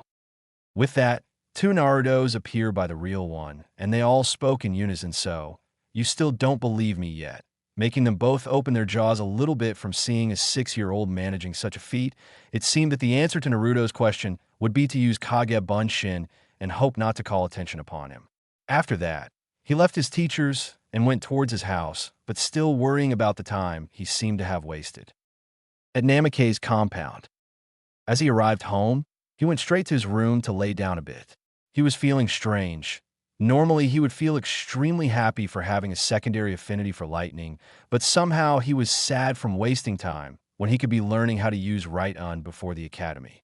Naruto always fetched for himself, and when he couldn't, he would ask someone, but that rarely happened since he wanted to get it right, and asking for help was literally his last resort. Since it was already late at night, Naruto changed clothes, putting some pajamas, and heading to bed, not once stopped thinking about how to feel towards his new discovery. Meanwhile, Minato arrived from work and went straight to Naruto's room, congratulate him on the news he got from Naruto's teacher. Having a son with 2 affinities at such a young age can make every father proud of his son. Minato was remembering how much his son trained up to no end, and here he got the reward for such effort. Upon arriving at the room, Minato was surprised to see Naruto deep in wondering and was a little taken aback. For all he knew about his son, being a shinobi was his life, and the knowledge of a second affinity would send him up the sky in joy. But this Naruto was different. Worried, he turned to see what was wrong. Naruto-kun, are you okay? You seem to be wondering about something. What is it? Oh, Tusan, it's just that, as you know, I became aware of my second affinity, but now I'm in a mixture between happy and sad. Happy, of course, because of my affinity, and sad, because if I knew before, I could already learn it. It seemed like I wasted my time. I don't know, said Naruto, earning surprise looks from Minato, since Naruto didn't know that Minato knew about his right and affinity, but was slightly angry at his son since for some reason, the boy just couldn't be still for 1 second. It seemed that learning new things daily was like an addiction to the little Namikaze, and it worried him a little bit. Naruto-kun, stop that right now. Stop thinking you are wasting time. You're only 6 for cry out loud. You are strong, I assure you, but if you continue like this, you'll go crazy. Please try to make your body and mind adjust to your experience. If you try yourself too much, you'll become unstable. By slowing down a little bit, you can adjust what you learned as well as have a normal growth. Now that you have the academy, you don't need to set your own pace. Follow the academy strictly. The first year is theory only. Give your body some rest. Of course, practice like 2 or 3 times a week. It's great you have 2 affinities, but it would be no good if you rush into things. Mastering 2 affinities is what guarantees a shinobi to rise to Jounin, so you can see why it's hard to master 2 elements. You already mastered futon, so for the meantime, just harness the abilities you already mastered, maybe advance each step at a month. 2-san, I always fetch for myself. It would be difficult to learn it from another person. The only one who taught me was Aoba's sensei. So, think of it as picking up where Aoba stopped, then leave for Anko and Irika to teach you and mold you into a perfect and well-rounded shinobi. They told me you have a lot of potential, son. So, try to not overdo, okay? Okay, thanks 2-san. I appreciate it. Get some rest, Naruto. Meditate some time as well. It helps to clear your mind, said Minato as he turned off Naruto's light for the infant to fall asleep instantly, that a little before closing his eyes. Naruto decided to have a pace of 1 day of training and 2 days off, so as to rest a bit. 1 year time skip. Naruto, now at the 2nd year of the academy, was greatly improving his skills as well as settled down a bit. After his conversation with his father, Naruto vowed to train once each 3 days outside the academy and was making progress at a steady pace. Now, Naruto's chakra control greatly improved, being able to fight a Kage Bunshin on top of the water for a whole hour before stopping and meditate some time. By now, Naruto nailed the cutting leaf exercise and had already learned 1 futon ninjutsu, which involved piercing through objects. The one is called Futon Kazuya no Jutsu 3. With this, Naruto could create an arrow made of wind and propel it in towards the opponent, just like an actual arrow. At the academy, Naruto aced the final test, which revolved around some historical facts that changed Konoha's history since its foundation. While he wasn't the sharpest mind of the bunch, he could very well be the second, only losing to a certain redhead girl who pretty much looked more like a scientist than a future kunoichi. The academy was fun. Around some time during Irika's lectures, Anko herself had fallen asleep because of it, earning some laughs from the class who by now already saw how Irika's lectures were boring and endless.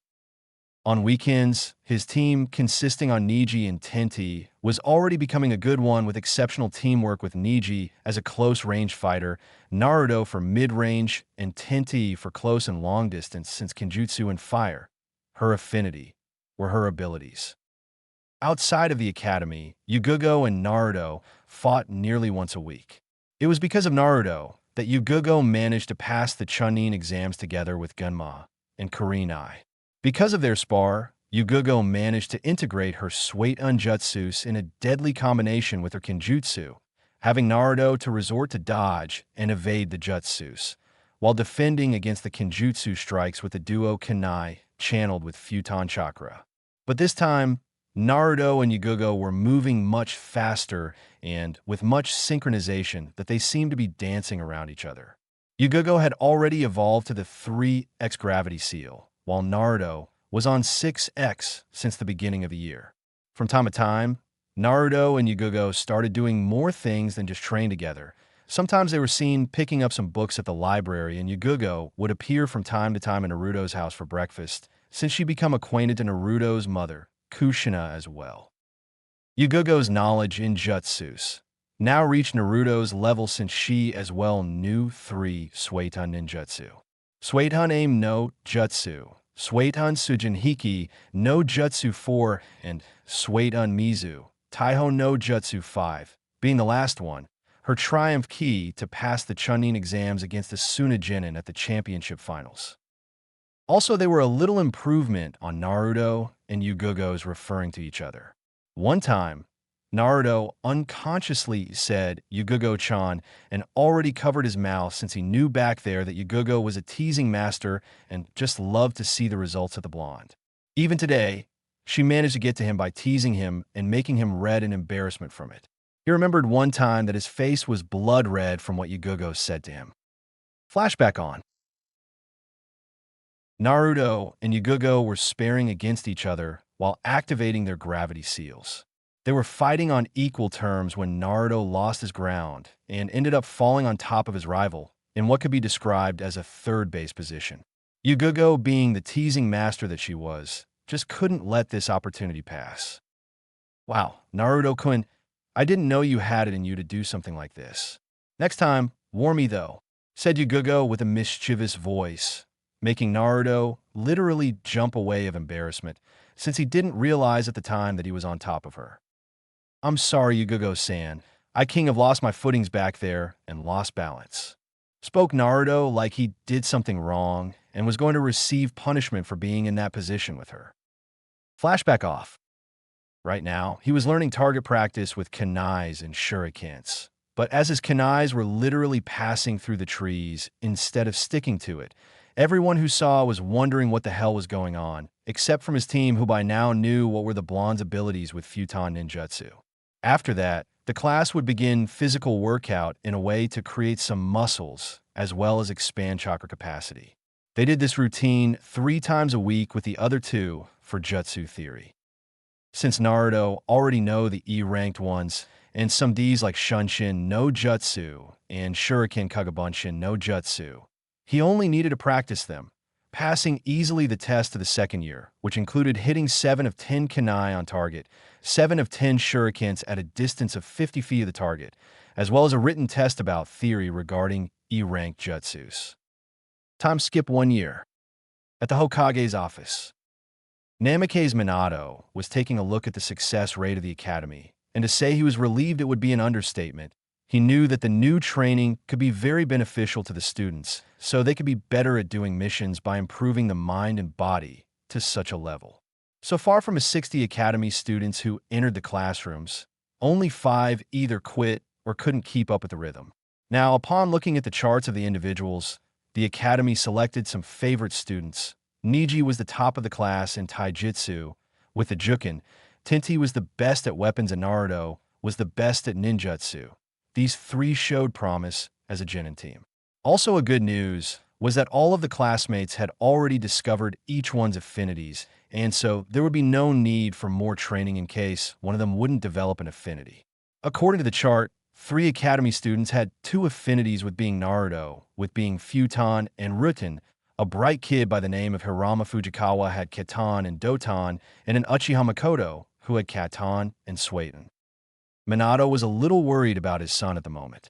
Even though he learned how to settle down and take a steady pace, with the 4th year approaching, Naruto would no doubt focus all his attention on the Raidon. Since the Futon, he pretty much was toe-to-toe with any Suna Chunin at the moment. He remembered Naruto's 8th birthday, when he got a gift from Sarutobi Asuma. Being a wind user as well as adapt the use of 2 kunais for taijutsu, Asuma bought knives similar to his own as a gift for Naruto. To say that Naruto was happy was an understatement. He was thrilled. The kunais couldn't take too much chakra before they break or rotten with use, but these knives were made of a more resistant metal. Needless to say, some trees were cut along Konoha with Futon chakra. Also, Naruto learned a deadly Futon technique called Futon Kaze no Yaiba, wind style, wind sword jutsu, which pretty much created a sword made of wind and caused deep wounds to the opponent. At the academy, Naruto was approaching the academy to initiate his last year at the academy, and he couldn't get happier at the moment. Along the academy, he and Niji fought pretty much every week to see who the better fighter was. Right now, It was 51 for Neji and 50 for Naruto.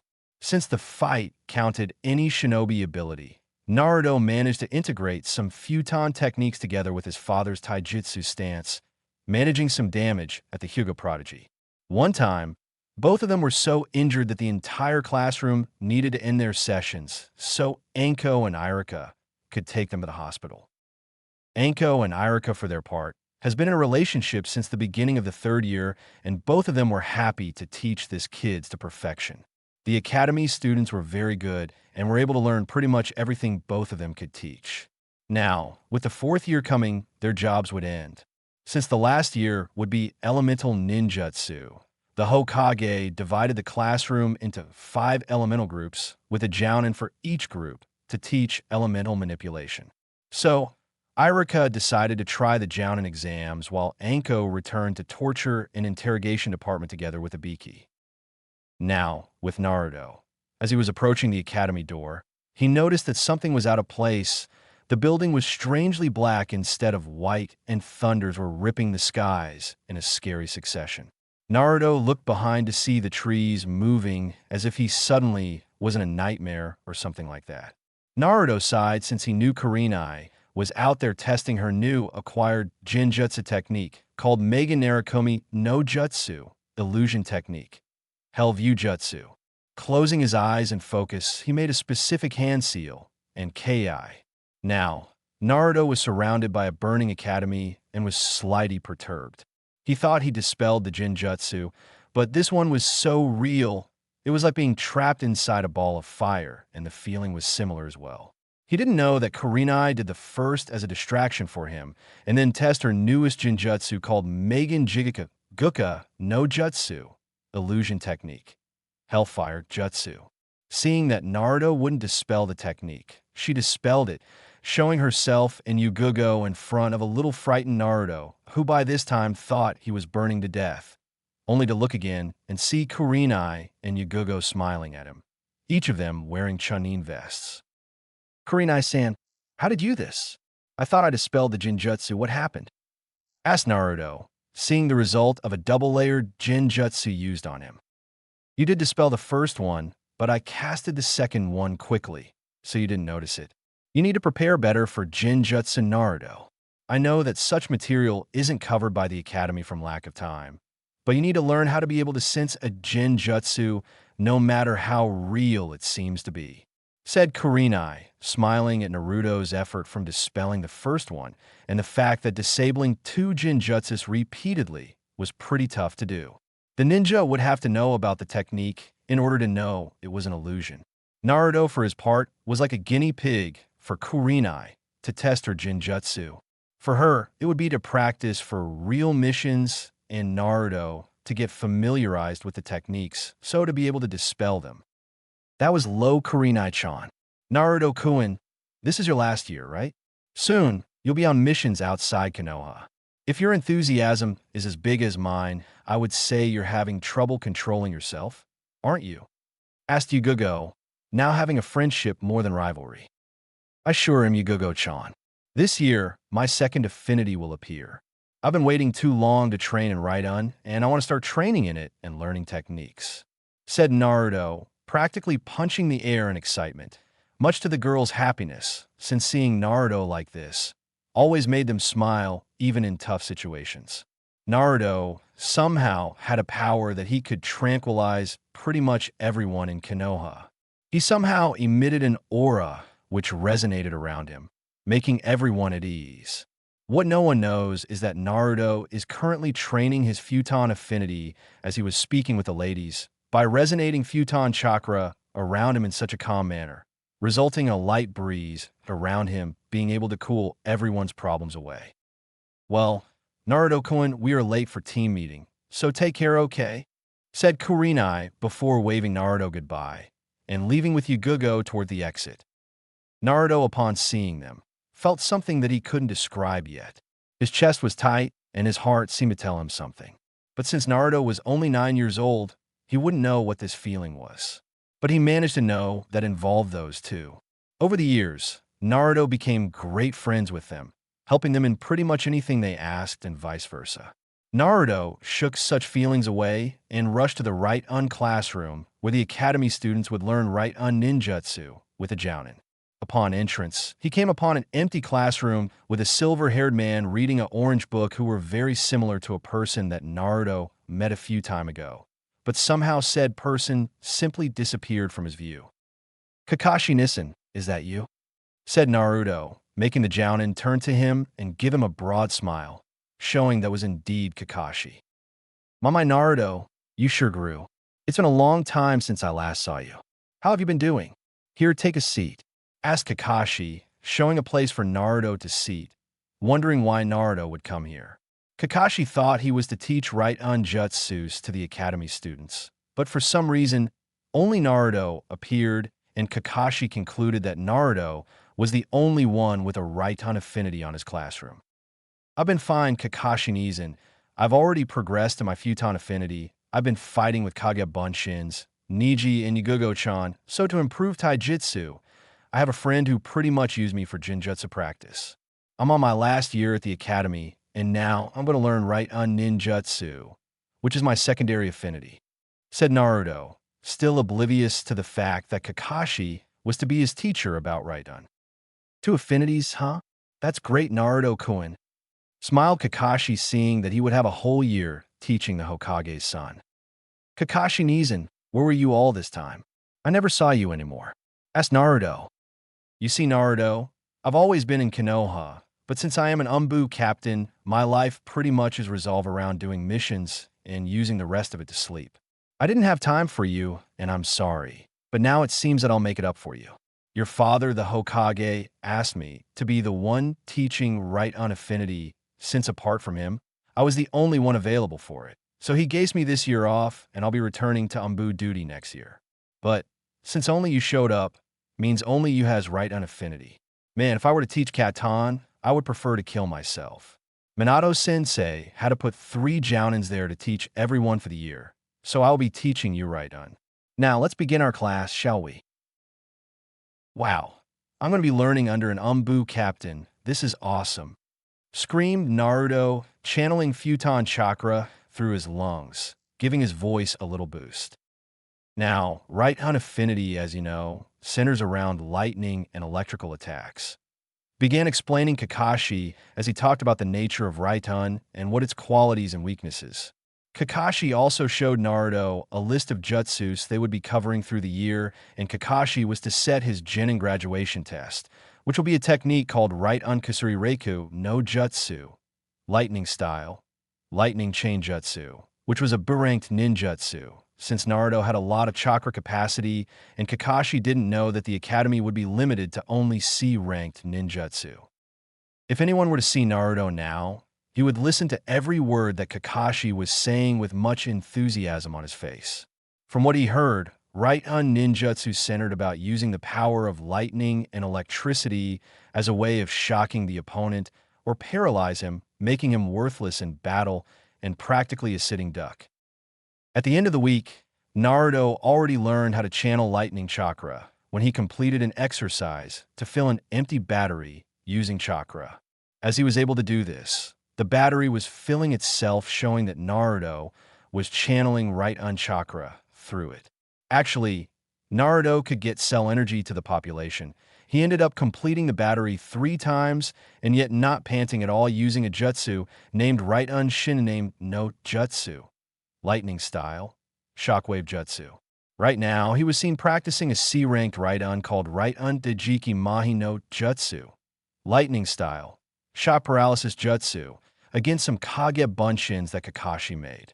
Actually, Kakashi made this as a way to see if Naruto was making some mistakes, since the technique involved total body paralysis, and by the 5th clone, Naruto was able to fully paralyze him. Time skip 1 week to the Genin test.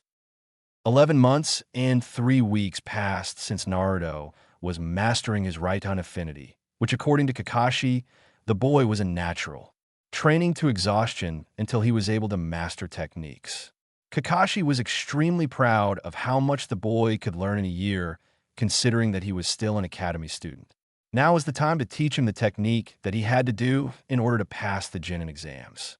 The right Unkusuri Reiken no Jutsu was a B-ranked ninjutsu, where the ninja managed to summon a chain of lightning around a certain area, striking at the enemy.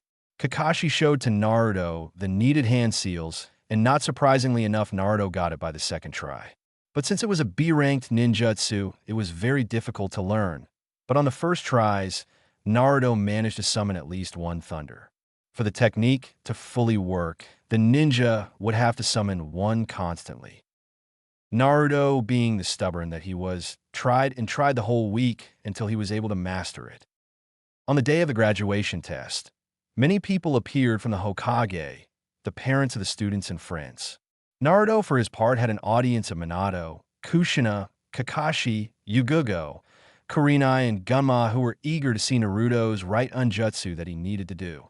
None of them knew which was, but when word came to them by Kakashi, Minato wanted to struggle the lazy jounin. Teaching his son a B-ranked ninjutsu to pass the Chunin Exams, where everyone needed a C-ranked one, was like sending him back to the academy for one more year. But surprisingly enough, Yugugo was the one who vowed for Naruto. Hokage-sama, with all due respect, I believe Naruto will surpass every expectations you set up for him. Just see, said Yugugo, feeling proud of her friend and ultimate rival who pretty much used the damn technique against her, shocking her to the very soul. Minato, for his part, turned to see the purple-haired Kenjutsu specialist as she stood up for his son. He was curious as to her relationship with Naruto, as well as Kushina. Naruto's mother did like Yugugo's company at home, but was wondering the same thought as her husband. When both of them looked at the girl's smile when mentioning Naruto's name, both of them smiled as well. They wouldn't be against both of them getting together, but a relationship like that required effort, and they didn't want to see Naruto heartbroken, even if such pain is unavoidable in life. The new academy was a success that was visible as the Chunin exams were being carried away, with everyone being able to do their supposed elemental attack. Even though most of them were required to make the Kitan Gakakyu no Jutsu, fire style, Great Fireball Jutsu. Since most of the class had Katan affinity, there were some Doton users and Suiton as well. Since Naruto was the only one with Futon and Raiton affinity, he was required to do both elemental attacks. But since he chose to only learn right unjutsus on the academy, he could only do the right un technique and receive the position of Chunin. Not being one to call attention upon him more than he would with the right unjutsu, Naruto accepted the offer. As his time approached, he calmed himself while doing some light meditation. The jutsu he would be performing required a quite long set of hand seals, and the sequence must be fast and perfect. Waiting for the signal from Anko to start, he looked towards the audience in front of him. While apart from his family and friends, everyone turned to see what Naruto could do with right unaffinity, seeing that he was the only one with such affinity and got private lessons from an Exambu captain. As Anko gave him the signal, Naruto closed his eyes and started with the hand seals. One by one was being formed in front of him in a rapid succession between each other, leaving only the high-level ninja who were near to be able to see it. As Naruto finished the sequence flawless, he opened his eyes and turned to scream the name of the jutsu as the necessary chakra was already molded. Raiton Kusari Raiko no Jutsu. Instantly, the sky was dark and countless lightnings descended upon the field, creating several craters out of impact. As he finished the technique, he turned to look the smiling face of Kakashi, who was nodding in approval towards him, and pretty much everyone except Yugugo and Kakashi were with jaws on the ground, wondering what the hell just happened. Minato was looking at the seals being formed and wondered about why Kakashi taught such a complex jutsu to his son, but when the light show started, he lost that thought. Needless to say, Naruto passed with flying colors. Chapter 6, Chunin Team. Chapter 6, Chunin Team. After pretty much creating numbers of holes on the training ground, Naruto was actually relieved that the jutsu was done flawlessly, since he found it extremely difficult to learn the seal sequence. The jutsu itself needed a sequence of 27 hand seals just for the chakra to mold accordingly. And after that, Naruto still needed to focus right on chakra, which proven to be quite difficult because of his natural affinity for wind and the fact that he could channel wind chakra without even thinking about it. While Naruto was being humble about the fact that he was able to do the jutsu because of pure luck, the others present were thinking quite differently. Some jealous students were with the theory that the Hokage's son somehow cheated simply because it would be impossible for an academy student to perform AB-level jutsu. Others were in awe at the demonstration, that they considered Naruto to be a genius ninja, practically earning the title of Rookie of the Year in terms of ninjutsu. The rest of them were having feelings of pride at seeing what Naruto was able to do. The latter thoughts belonged to his parents, Yugugo, Kurenai, and Gunma. Kakashi, having already seen it before the exams, smiled upon seeing the wide smile being apparent on the Hokage's features as he clearly was applauding his son inside his mind with most enthusiasm. Yugugo, for her part, even though already seeing the jutsu being used at her, was taken aback from the demonstration since the one Naruto used on her clearly wasn't as potent as the one he demonstrated, which led her to believe that he held back a little so as not to electrocute her and send her to the hospital. Usually she would be fuming right now for being underestimated by her rival, but she realized that had he used the right Unkusuri Reiku no Jutsu with full force, she would serious doubt that she could come out alive after receiving only one of such lightnings. As the mouths were close by Anko and Irika, who for their part were still playing the jutsu over their heads, it was Anko who decided to give the Hitayate to the blonde prodigy. It was quite comical to see Naruto just waiting to receive his Hitayate, but instead having to wait for her academy senseis to come back from their wanderings before granting him the title of Genin for Kanehagakure no Sato. Anko was like last time, pride of herself for being the one who taught such genius in ninjutsu. She was having second thoughts about taking on a Genin team since the Hokage offered her such a position by becoming a full jounin.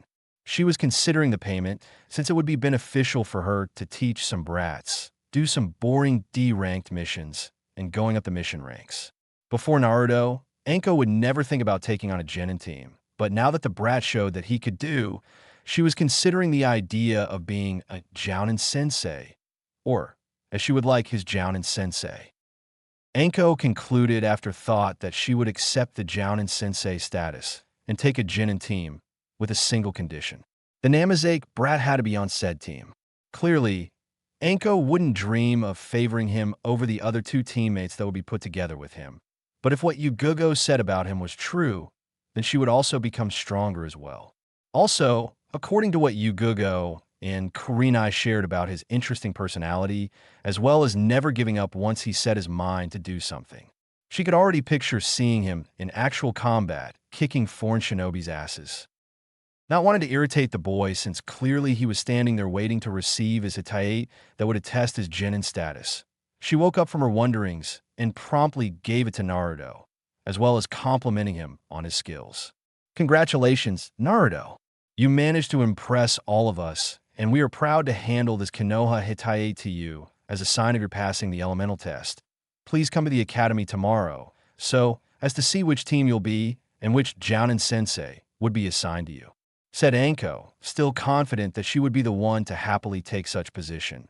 But she would have to beg for the Hokage to assign Naruto to her team should she be instated as one. Thanks, Anko-sensei. I was really lucky to be able to get through such a hard sequence, but it seemed that I managed though, said Naruto, scratching his back while laughing and tying the Hitayate on his left arm, instead of using it on his forehead. Anko, for her part, was booming with the sound of actually be called Anko-sensei by the Namake's blonde, even though she already heard him calling her that while at the academy.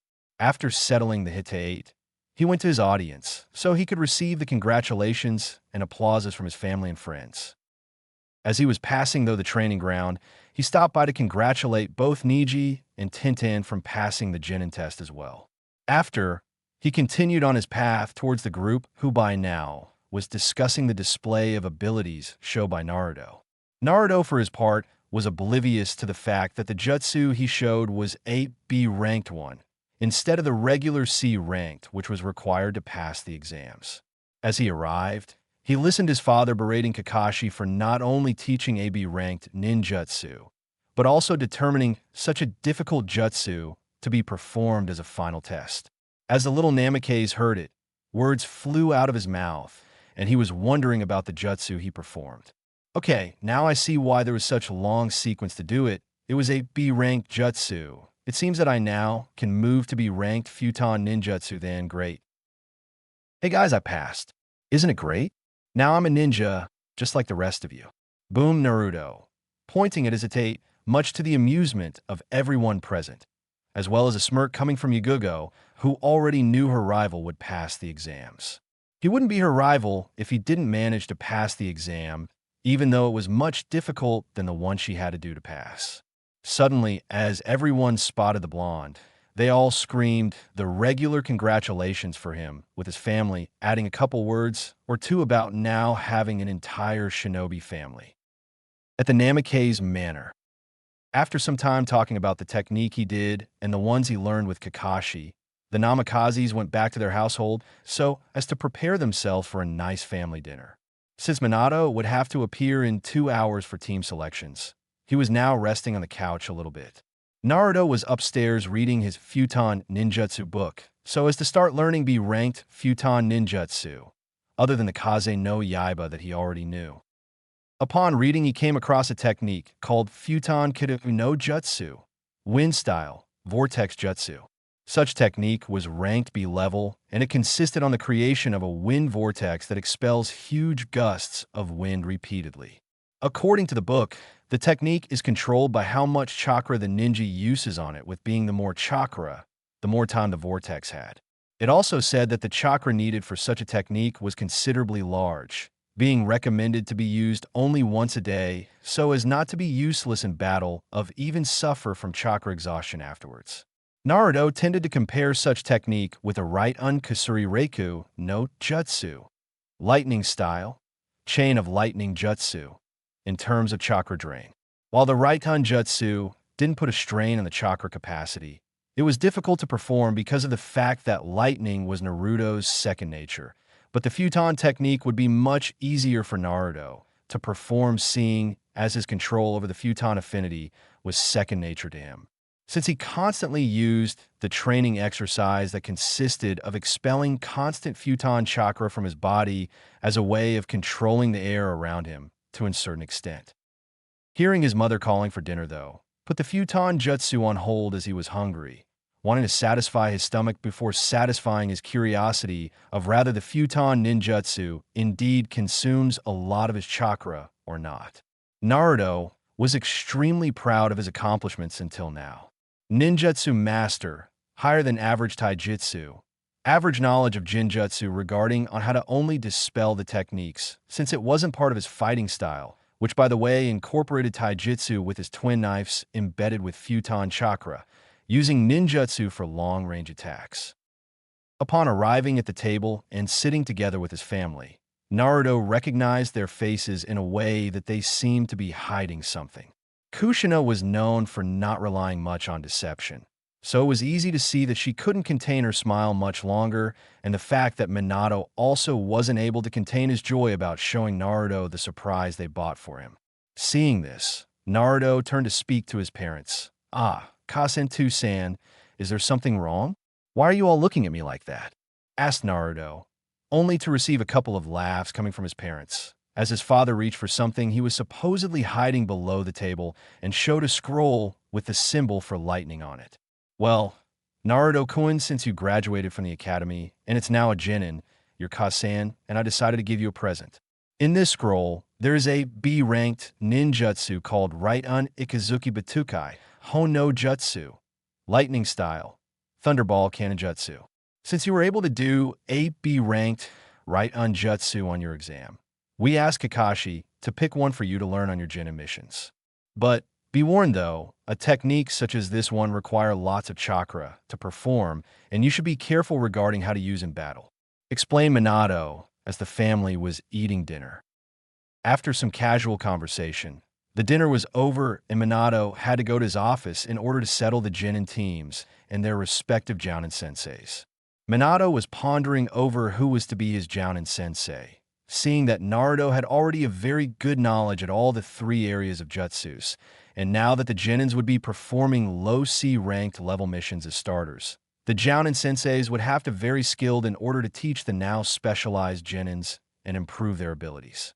As he said goodbye to his family, he took one last look at Naruto and managed to see the boy rushing toward the garden. No doubt, would be trying to learn the new right-on technique, but later he would come to realize that Naruto's Futon Ninjutsu wasn't out of the picture, and even though Naruto had a new right-on jutsu to learn, his list of priorities listed the Futon Kido no Jutsu as first on the list.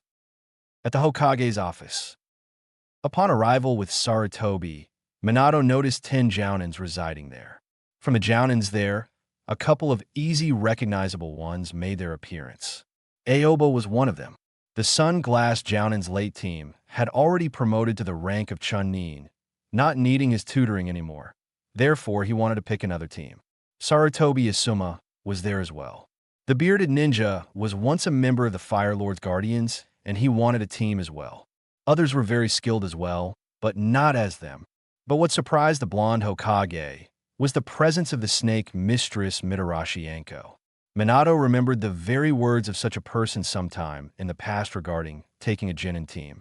Anko at the time said that she would gladly be tortured by a Biki rather than babysitting some Genins. Now, here she was offering her position as Jounin Sensei for the new specialized Genins. Okay, Jounins, here's the report made by Irika of all the Genins that graduated this year and their special attributes and qualities. I and Sarutobi had already set up a certain pardon of Genin teams according to each Genin's fighting style. Through the academy, our Genins were able to establish their favorite position of fighting, so we'll divide the Genins into close, middle range, and long range fighters accordingly. Now, I want to explain this to everyone present that the mission of being sensei to these kids will be different now. Begin explaining the Hokage, earning looks of surprise by the Jounins present. Seeing the need to elaborate, Minato continued. Now, since the D-ranked missions are being carried by Academy students, the Genin will be responsible for C-ranked ones, so said Jounin would have to be able to provide good cover for the Genins should they need assistance. Another thing is that the Jounins will keep tabs with each of the Genins, seeing their level of skill and molding them to Chunin level. After that, Minato now showed the list of the teams that, according to himself and Sarutobi, would balance the teams with each of them having a close, mid and long-range fighters as well as the fact that teamwork was already present between them. Minato, after explaining everything, started to tell the teams as well as list the names of the Jounin senseis who showed interest in tutoring. When Team 5 was announced consisting of Hyuga for close range, Namake's Naruto for mid-range, and Tenten for long-range attacks. Surprisingly, the one who volunteered was no other than the Snake Mistress, showing to the Hokage that his son made quite an impression on her. Anko, because of her past with Orochimaru, was at first wanting no contact at all with anyone other than the village Kage. After some time, she came to know Irika, and they started dating. Thanks to Irika, Anko had loosened up with her attitude towards people and was able to make friends out of Kurenai and Yugogo. When said woman voiced her reasons for wanting such team, she stated that having a rather good knowledge of Katan and Doton techniques that she could teach Tenten and Niji, she would also improve Tenten's use of weapons as her Kenjutsu abilities were on Queen with Umbu. She voiced that even though she wouldn't be teaching Naruto at the art of ninjutsu, even though she felt that the boy needed little to no help regarding such a subject, she would improve his physical skills such as speed, taijutsu, and stamina by constantly sparring with him and aid him if needed be. But inside, she was hoping of taking such a perfect team with her.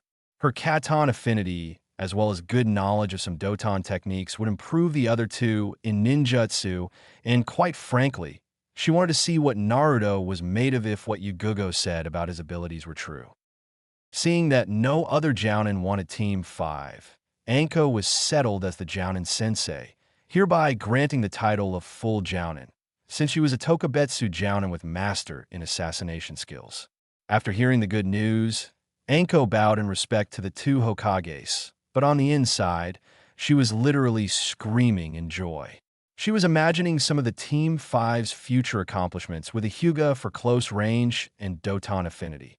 The Namikaze's genius for mid-range with Futon/right unaffinity and well-balanced Taijutsu, and the weapon Mistress Tenten with her Katon affinity. It was close to 11 o'clock when the teams were set and the Jounins were already established. Minato was now alone in his office, contemplating a little bit on the teams that the new academy graduated, and he was completely satisfied with the results. It was safe to say that the new Genins would improve Konoha's ninja force greatly. As Minato looked through the big window behind his seat, he was able to see a glimpse of his house. I should be going. Kushina-chan will be worried if I don't arrive soon. But just as Minato was about to leave the chair, something entered his line of sight, and it was close to his house. Not wanting another IWA attempt on kidnapping his son, he used his famous technique only to arrive in seconds in front of his house's garden. At the Namikaze Manor, Minato arrived and landed near his wife Kushina, who looked scared at something. As Minato turned to look what his wife was so scared about, he almost shit his pants at the sight. There on the garden, Naruto was standing behind what looked to be a tunnel of wind, blasting gusts of wind towards the tunnel's direction. Minato had already fought a Jounin in Suna and remembered such a technique, but he wasn't familiar with the name of it. As he saw Naruto, he could see the slight sweat drop that was falling from his face, showing that his son was having trouble keeping the jutsu active. Naruto, for his part, was trembling because of the concentration needed to maintain the technique. Naruto didn't want to see how many times he could perform the jutsu. He preferred to see how long he could maintain the technique, just like the Futon Shihiki no Jutsu, Wind Siddle, Wind Barrier Jutsu. Naruto was starting to feel his chakra level diminishing greatly, so he decided to cancel the technique. Such technique was similar to the one he performed in order to graduate. Both of them were used as distractions jutsus. If the team needed a fallback or hold the enemy until escape, both of them would be equally valuable. As Naruto turned, he locked eyes with a little audience that happened to see the Futon jutsu quite well. Kushina was starting to wonder if her son was a magician or an artist because of the demonstrations, and Minato was feeling proud yet again of his son for accomplishing a second B-ranked ninjutsu. For Naruto, it would only be a matter of time for him to start on a ranked ninjutsu, seeing that he already had the chakra level to accomplish such techniques. It seems that you added another jutsu to your arsenal, son. I've already seen it, but I don't remember the name of such jutsu. What is it called? Asked Minato, slightly interested to see that technique being used in favor of Konoha, since the last time he saw, he was on the receiving end of such a thing, flying away because of the wind's force. It's called Futon Kuru no Jutsu, Wind Style, Vortex Jutsu Dad. According to the book, such technique serves as diversion to a number of enemies, since it's a large-scale attack. Said Naruto, explaining to Minato, who already knew that. Yep, that's right. Once I was fighting against 3 Suna Jounins, and one of them used such technique on my squad, sending us away and made their escape possible, but no doubt is a great technique to have in your arsenal. After some discussion on the technique, Naruto went to bed, since not only he was tired because of the jutsu, but also since he would have to rise early for team selections and to see who would be his Jounin sensei. Because of the strain left on his body because of the jutsu, Naruto literally passed out on his bed, not even bothering to change the clothes he was wearing. Upon close inspection to his face, Naruto was indeed smiling madly. Needless to say, he was dreaming about his future missions as a genin for Konohagakure no Sato. The next day, Naruto woke up as the sunlight appeared on his face, showing what a beautiful day would be today. Today, Naruto would meet his team and the Jounin responsible for them. As he got up, he instantly activated his 6x gravity seal, instantly feeling the added weight to his body. After that, he proceeded to take a little shower, change his clothes, and go downstairs for breakfast, only to see his parents already there, doing some flirting to each other. Such a sight earned a smile from the little blonde. Naruto long ago found a book about a shinobi couple that fought together a war and came victorious.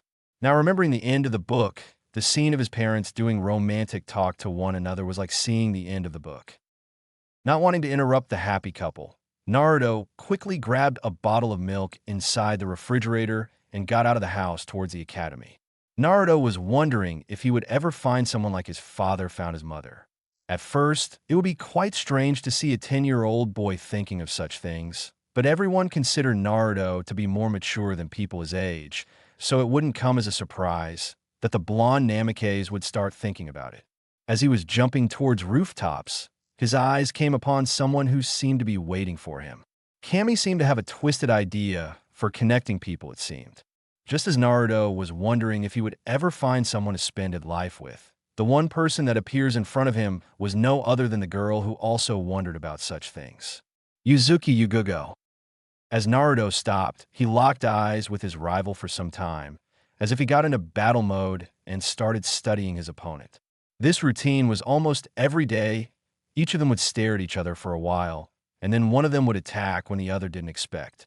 This exercise was created by both of them in order to improve concentration and defensive/evasive maneuver when defending. As the two of them narrowed their sights, waiting for one to attack and the other to defend, Yugugo suddenly vanished and in a blur picked her sword in order to slash her opponent, only to meet Naruto's trench knives embedded with futon chakra, forming a cross formation in order to block the sword, therefore completing the exercise. "You are faster, Naruto-kun.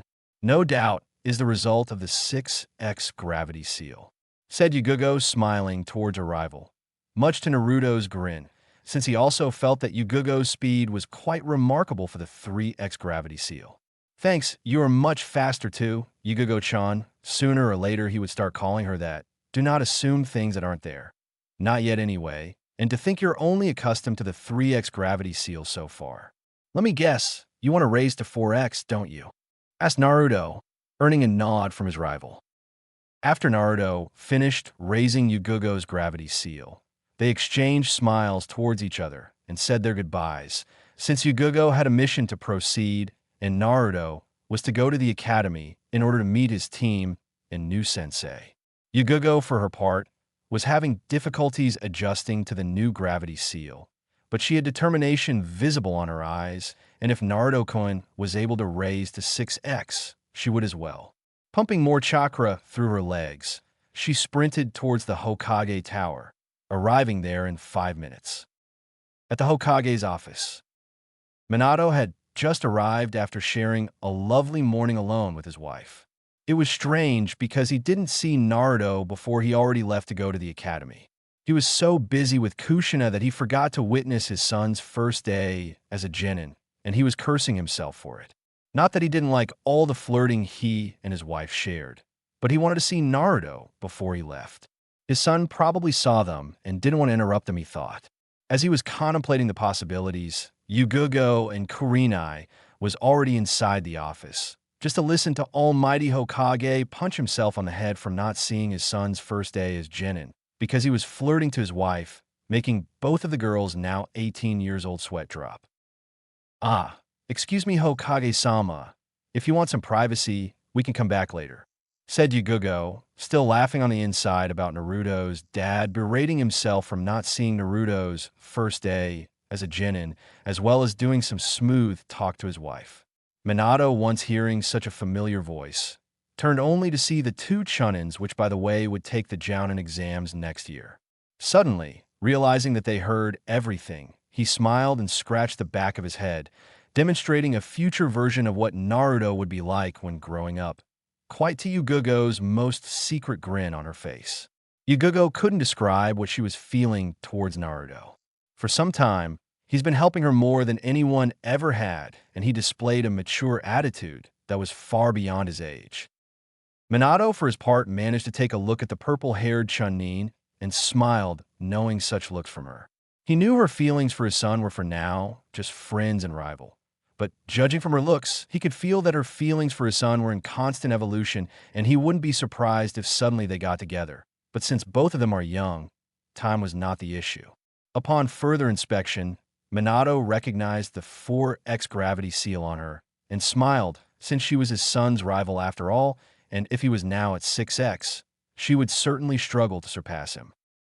"Yugugo-san, Since when do you have a 4x gravity seal on you? Asked Minato, earning looks of surprise and shock from the purple-haired Kunoichi, who didn't know that such a seal could be visible to others. How do you know that, Hokage-sama? Asked Yugugo, earning a smile from the Hokage. I'm a Fuinjutsu specialist, Yugo-sen. Not to mention that I know only two people who would be able to get you such a seal, me and Naruto. Also, since you seem to have a rivalry with him, I would believe that you wanted to surpass him. But be careful with such training. The gravity seal, if increased too much, put a strain on your body and would bother you during a mission. Naruto is currently at 6x, but it would take a while for him to raise to 7x. Just remember to deactivate if the battle is too hard for you to keep up. I'd rather have you alive, even if the mission fails. Now, there is a B-rank mission for the both of you. A couple weeks ago, one of the villages next to IWA had some trouble with some C-ranked missing means. Go there and take care of them. Dismissed, and good luck. At the academy. After the encounter with Yugugo, Naruto sprinted towards the academy in order to receive the news of his team and the Jounin that would be responsible for his growth alongside his team.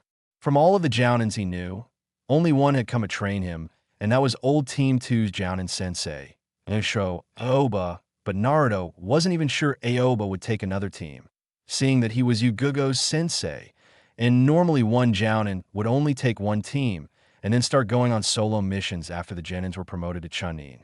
But there was a possibility that the Sun Glass Jounin would consider taking on another team, simply because of the fact that Team 2 were made of fine ninja, already knocking the Jounin doors at such a young age, so he would be considering the tutoring business.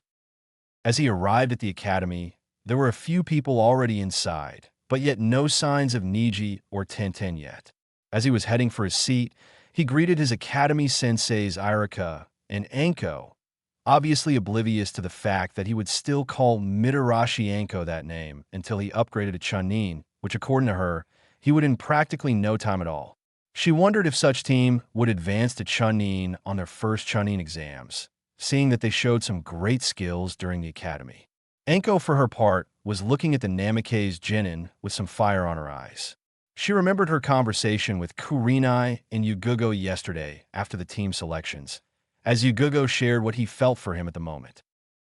Flashback on. After the team selections, all Jounins were dismissed from the Hokage's office, and Anko went straight to Kurenai's apartment for girls' night together with Yugugo. The three of them were known throughout Konoha to be best of friends, and the fact that any info they got they shared with each other, obviously except village secrets or labeled S-rank secrets labeled by the Hokage. As she knocked, she was greeted by the new appointed Genjutsu mistress of Konoha that ushered Anko inside to see that Yugo was already inside. Inside her apartment, it was everything a girl's night would need. Seeing that Yugugo was already inside, Anko decided to start the fun telling them about some sexual conversation she had with Irika, earning some blushing from Kurenai and a giggle from Yugugo. So, after some time insisting some active personality from Irika-kun, he finally gave in, and what he did next, girls, brace yourselves, he ripped my fishnet t-shirt with such force that, believe me, I almost had an orgasm, said Anko as she began explaining the hot details of what came after the ripping, leaving slight nosebleeds coming out of Yugugo and Kurenai. So, Anko-chan, I believe you will take a team this time, any? Asked Kurenai, changing the subject so as to not suffer from blood loss from imagining Anko's description on her night once with Yumino Irika.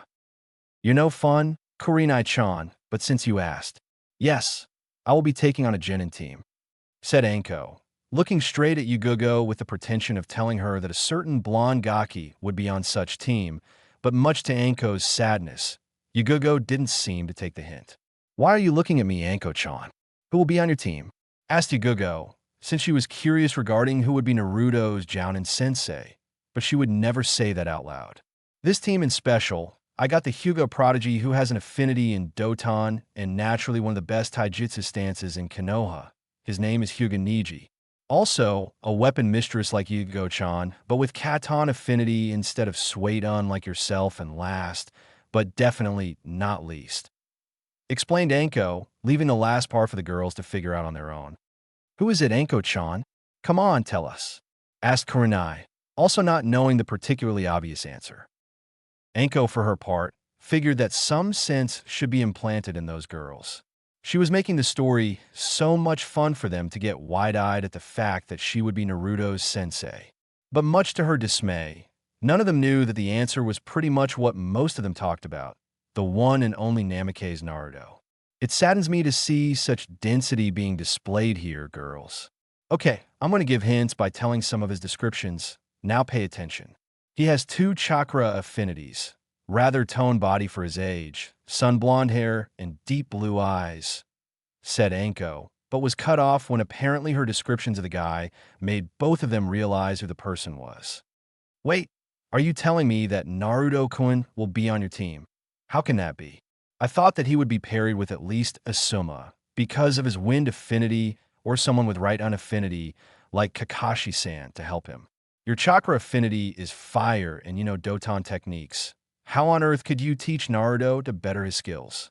Exploded Yugugo, not even realizing she did so, obviously showing jealous looks towards the snake mistress. However, she either didn't know or didn't care. I didn't figure you to become jealous, Yugugo-chan. I will only be his sensei, nothing more.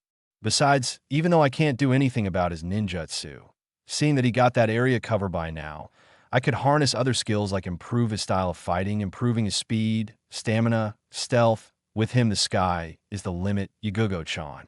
The ninjutsu training will be reserved for the other 2. But returning to the jealous feeling, care to share with us as to why are you feeling jealous that I got to be his sensei, huh? Mumbled Anko that last part, teasing Yugugo's feelings over a 10-year-old boy, yet quite mature and good locking for his age, according to Anko and Kurenai. I don't know what you're talking about, Anko-chan. Why would I be jealous of you because of Naruto-kun? Asked Yugugo, surprisingly blushing a little bit from imagining Naruto from 3 or 4 years later. Oh, come on, Yugugo-chan, no one would judge you here. In fact, Naruto-kun in about 4 years would be quite a stud, said Kurenai, with the purpose of easing her friend's apprehensive state while talking about Naruto. Actually, Kurenai-chan, I don't know what to say about that. I mean, Naruto-kun always helped me in training and stuff, and we had just a few conversations every now and then. I know he's good looking and everything, but he is only 10. I just don't see him more than a friend. Maybe in a few years, but now we're just friends and rival, said Yugugo, being reasonable about any possible crush on a 10-year-old guy. But she didn't deny the fact that in the future, Yugugo would consider the possibility, much to Anko's amusement. Okay, Yugugo-chan, but you don't deny that he is one hell of a guy. Flashback off. Anko was wondering when Yugugo would get interested in Naruto and more than just friends. She could tell that Naruto and Yugugo secretly are very alike each other, and the fact that they interact so well together is a welcomed bonus to her hunch about the both of them being together. As the rest of the class was being filled, she realized that it was the time to read the team's names and the Jounin senseis responsible for them. Taking the opportunity, Irika started reading the team names. Team 1, Team 2, Team 3, Team 4, Team 5 is Tenten, Hyuga Niji, and Namake's Naruto, Jounin sensei Mitarashi Anko, said Irika, as he continued to read the rest of the teams. Naruto, for his part, was happy that the team that did all the D-ranked missions would be the same as Jin and team, and he was happy that Niji was among the ones on his team along with Tenten. But what caught him extremely by surprise was having Anko as a Jounin sensei, because he thought that Anko would never take on a team since he didn't take her for being patient for taking care of 3 10-year-olds. Come to think about it, Anko was one of Yugugo's best friends. Yep, Kami had a real, strange way of setting things. Chapter 7, Shinobi Legend in the Making. After Irika stopped talking about the teams, he issued the new Jinin to wait until the respective Jounin senseis arrived for them. Since Anko was already there, she figured it would be pointless to sit and wait the rest of the Jounins to arrive, so she issued her team to go meet her at her favorite spot in Konoha. All right, team 5, meet me in 20 minutes at the Dango stand, said Anko as he shined out of the classroom, leaving Naruto, Tenten, and Niji with a scowl on each of their faces, since their so-called Jounin sensei left without even saying where the hell was the dango place in the first place.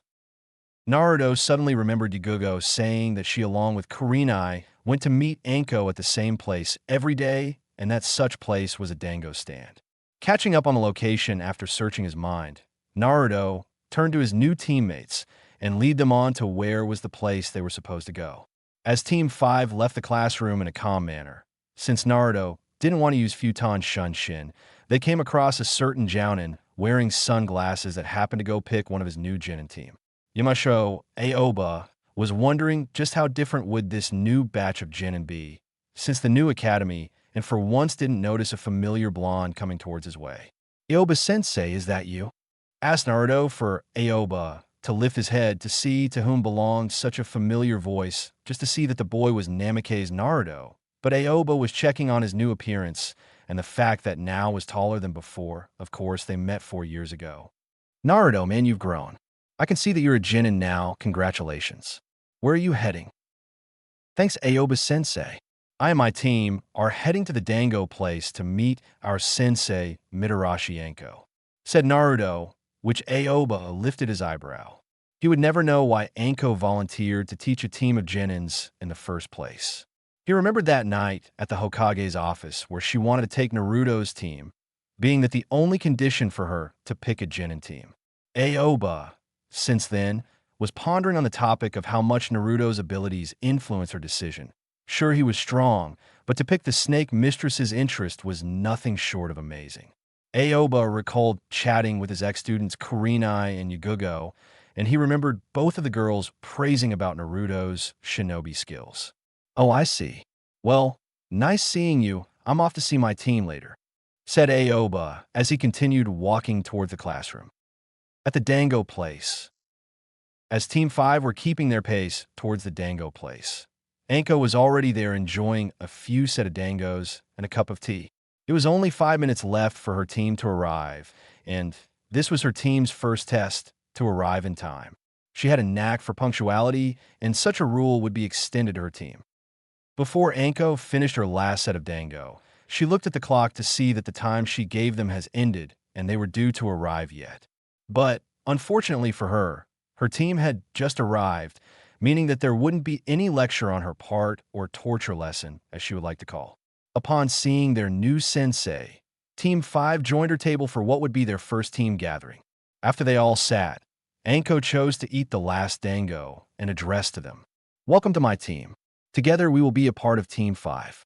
Now, even though I was your teacher at the academy, I didn't get to know any of you as I will now. So, we'll start with some introductions about ourselves.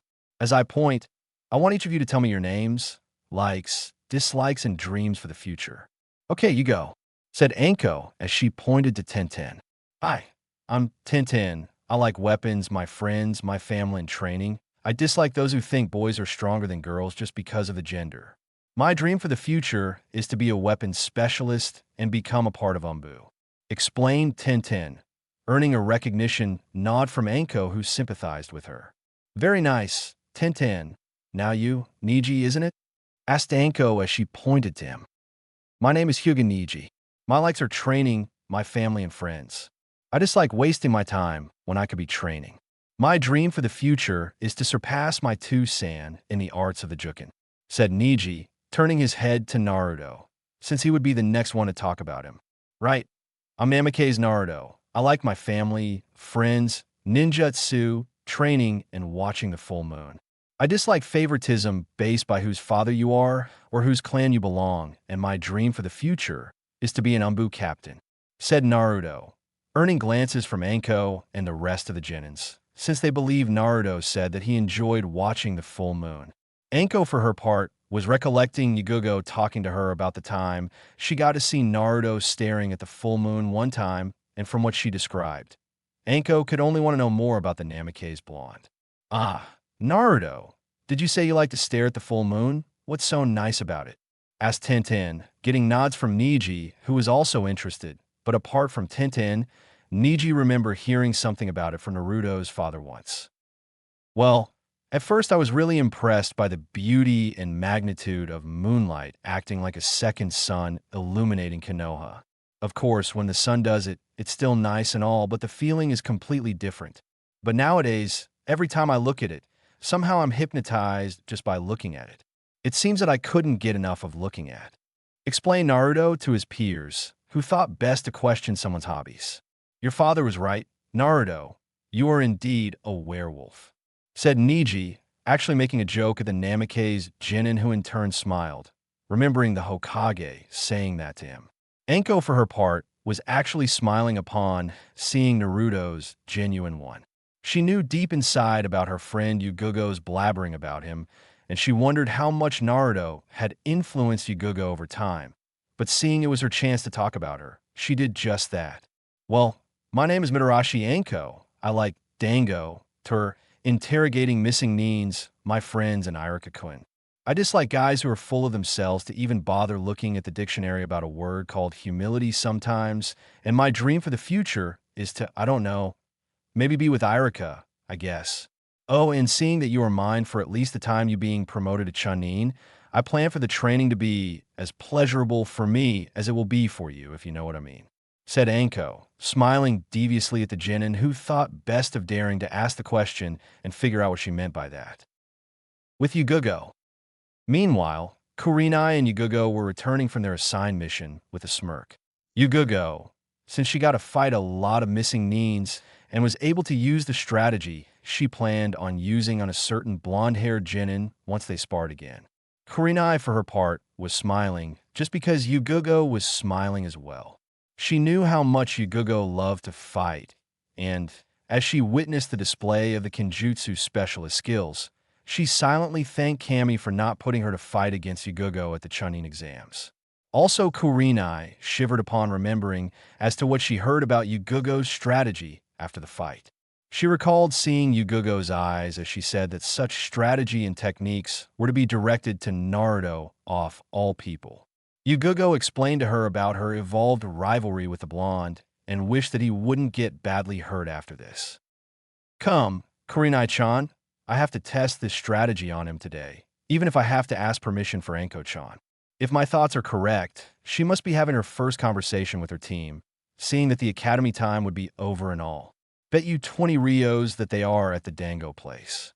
Said Yugugo, instantly showing her signature smile, same as she did when she was to fight him, or had already did, much to Kurenai's secret delight, since she happened to like Yugugo when she is like this all cheerful and all.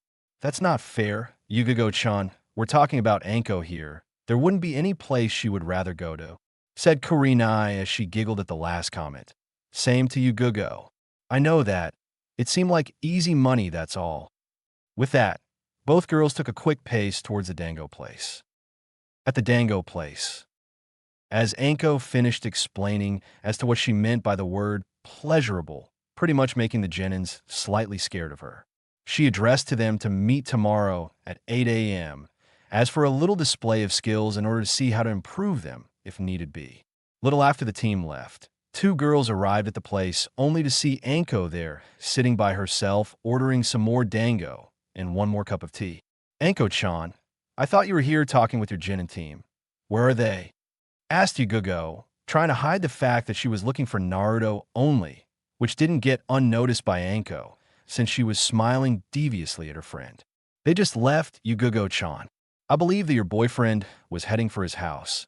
If you hurry, you can catch him, said Anko, earning a glare from Yugugo from the boyfriend remark. But since she wanted to fight him so badly, she decided to let it slide for later and just vanished using Shunshin, leaving Kurenai and Anko. Kurenai-chan, how about a little bet? What do you say? A bet, you say? What's the wager? Asked Kurenai, earning a smile from Anko. How long it will take for Yugugo to actually tell the truth to him? I would say 2 years from now. What about you? Said Anko, to which Kurenai smiled when she thought about it and realized that her Kenjutsu friend was beginning to display different affections towards the blonde. That's soon, Anko-chan. No, even though I think on the same lines as you do, Naruto-kun is only 10 and Yugugo is 18, I would say 4 years from today. How much will be betting? After a few discussions regarding the wager, the girls settled for 100 Rio, because of how long they were betting for the romance to begin, to which both of them laughed about, with both of them also imagining Naruto and Yugogo together, with Naruto in a Konoha Chunin outfit by them, and Yugogo either in a Jounin outfit or in an Umbu attire.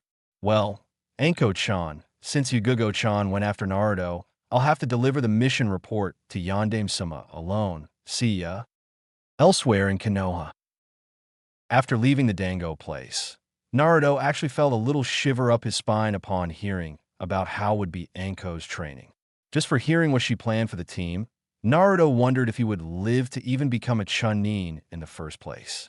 Since Naruto was deep in thought about it, he failed to realize that a purple-haired Kunoichi was reaching up to him while speeding through the rooftops.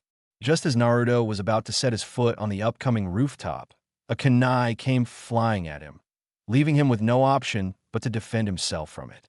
Naruto reached one of his trench knives and blocked the upcoming kunai before hearing the noise of metal against metal and sighing in relief from not being embedded by the kunai.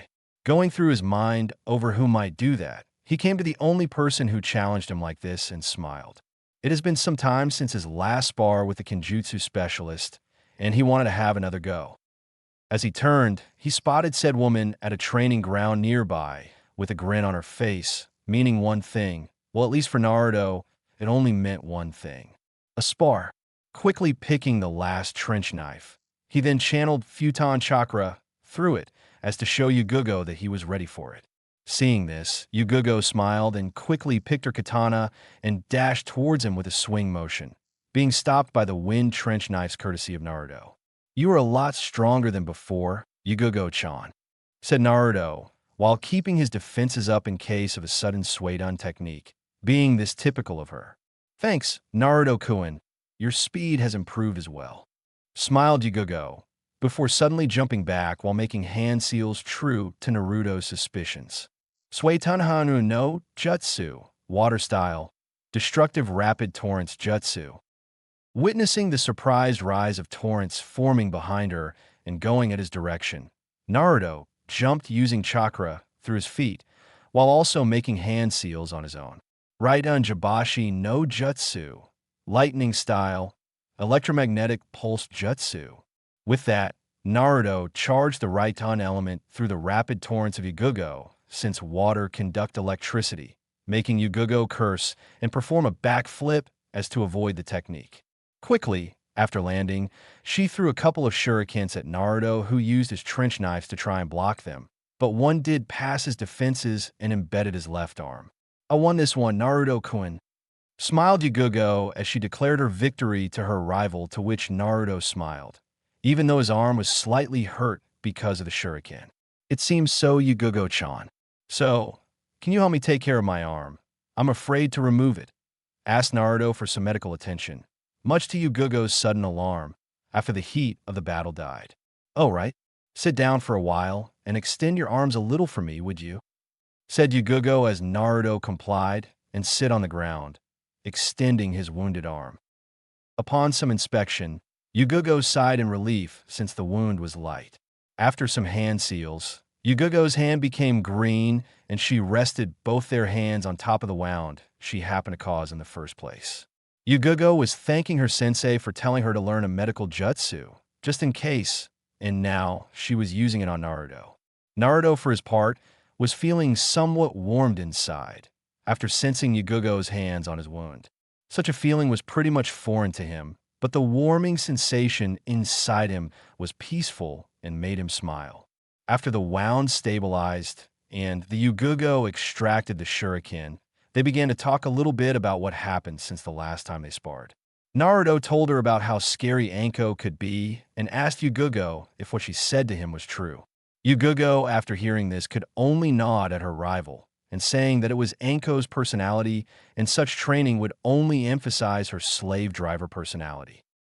It was safe to say that Naruto shivered even more after that, which made Yugogo giggle upon seeing a guy scared of a woman like that. After it, Yugogo shared about her co-op mission with Kurinai, when she got to fight some missing Nins from Suna, using the same Suidan jutsu she used on Naruto. As she was explaining the mission contents, Naruto was listening intently, wondering when he would be doing missions like that. Naruto shoved this thought aside, because even though they would be starting to do C-ranked missions, it would only be low-level ones, mostly fighting bandits or something like that. Fighting missing means it is nothing less than B-ranked, and Naruto would take a while to be able to do. Resigning his fate, he listened as Yugugo finished her report to the Namikaze, but not the one who should be hearing this. When she realized that she was supposed to hand the mission report, she panicked for good. Naruto-kun, I'm sorry, I was supposed to handle a report to Yondaime-sama. Oh shit. I have to go, bye, screamed Yugugo the last part as she was already sprinting towards the Hokage's office. See you, Yugugo-chan, and the next time I'll win, said Naruto as he turned to his house's direction and sprinted. On the way, he concluded to take a look at the new Right-Un Jutsu scroll he earned as a gift from his parents. At the Hokage's office, Minato was doing his paperwork, cursing himself for it the entire time. He couldn't use the Kage Bunshin, since he wanted to read this reports carefully. All of them were results of the new academy, and he wanted to make sure that the new system was enough to improve Konoha's standard genins. As he read, his satisfactory grin went wider each minute. There were no complaints about the teachings, and both classes managed to graduate at least 80 of the academy students with elemental training already narrowed down. He was content with the results and was imagining the future with such genins now on the Shinobi Village's bingo book with the same reputation as his own. Yep, life was good. As he was reading through it, a knock on the door and his secretary appeared, saying Yuhi Kurenai wished to hand in the report, which got Minato concerned since Yugugo wasn't with her. Since Naruto and Yugugo's friendly relationship has initiated, both Minato and Kushina took a considerable time to get to know the purple-haired girl that happens to be their son's rival, and seeing that Kurenai was alone, Minato feared for the worse. But after a while, such feelings stepped aside after hearing a panting Kunoichi climbing the nearby stairs to enter inside the office. Sorry, Hokage-sama, I had to take care of a few things, lied Yugugo, who didn't want to say that she was late because she wanted to fight against his son, earning a lifted eyebrow from Kurenai and a suspicious look from the Hokage, who not only managed to see the look on Kurenai's face, and that he had very good interrogation skills. Yugugo-chan, you wouldn't try to lie to me, would you? I thought you're better than doing such a thing, said Minato that even though he was smiling, it was clear to both of them that the Hokage caught her. No, Hokage-sama, began Yugugo, but was stopped by the Hokage with his hands up. Just kidding, Yugugo-chan. There's no need to feel alarmed about it. Kurenai-chan here already told me about it, said the Hokage, setting the bait, which Kurenai caught, but Yugugo didn't. Kurenai-chan, how could you tell him about Naru? Mumbled Yugugo before putting her hands on her mouth from keeping her of telling the Hokage that the reason she was late, which upon hearing Naruto's name, Minato did already get the picture of what happened. Got you. So how's my son's fighting skills, Yugugo-chan? Tell me about him. I was actually wondering about that, since it's been some time since I got to see how he bear in a fight, asked Minato, now more like a father's wish than a Hokage's order, which made Yugugo look at the blonde with a surprised look on his face, but answered anyway. Naruto-kun right now is adjusting to the 7x gravity seal rather nicely. For a moment there I thought he released it, but he didn't. In our last fight, his futon knife taijutsu were on par with my father's kenjutsu stance. As for ninjutsu, his right-un is becoming very proficient.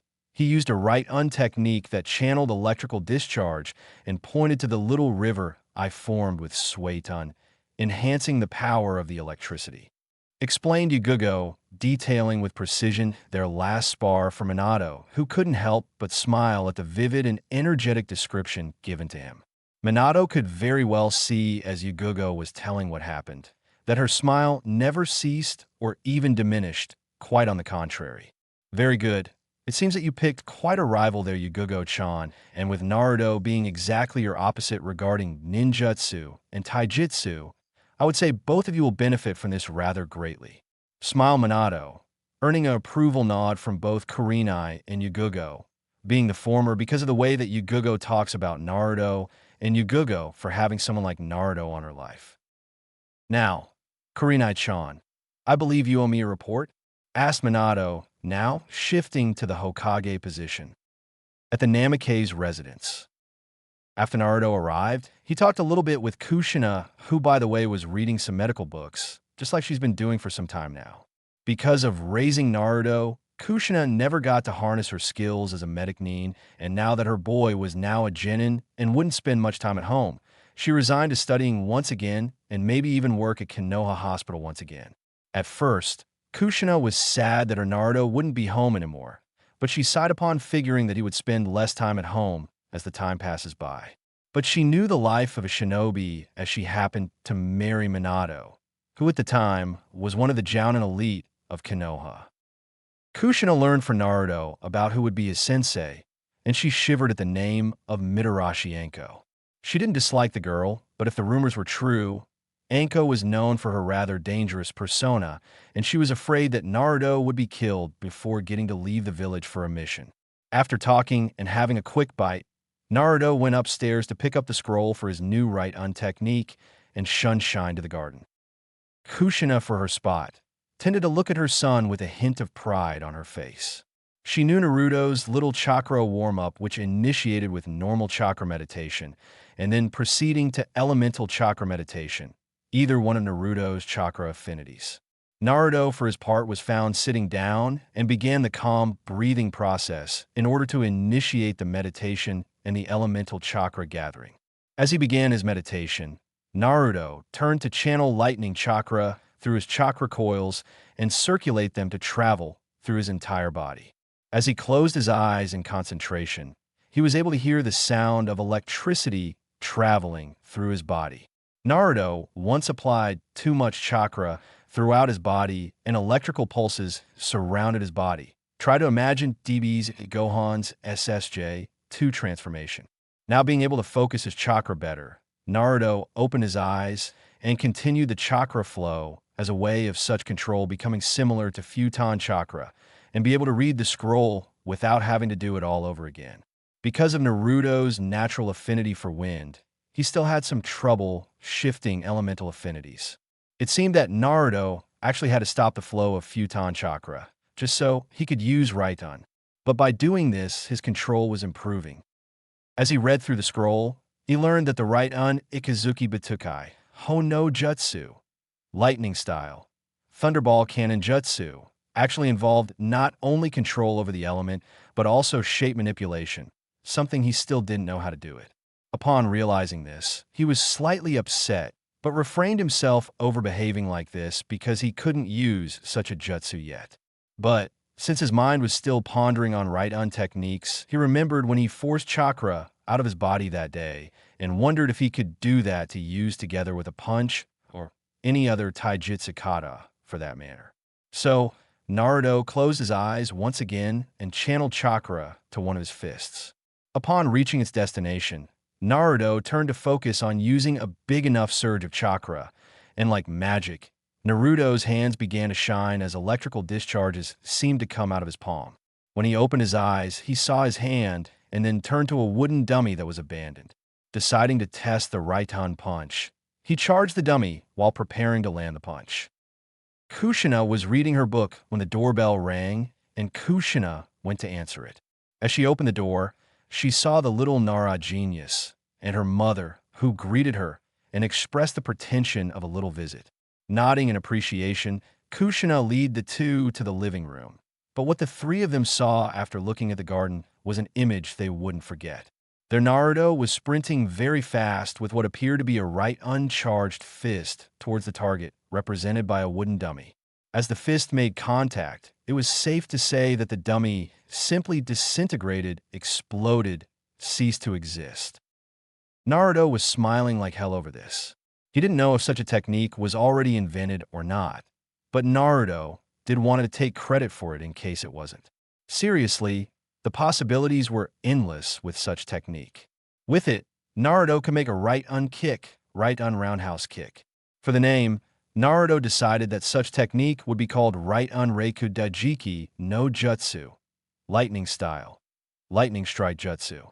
Since the technique still involved considerable amount of chakra, Naruto labeled unofficially as a B-rank jutsu, but his father's words would be the one who decided.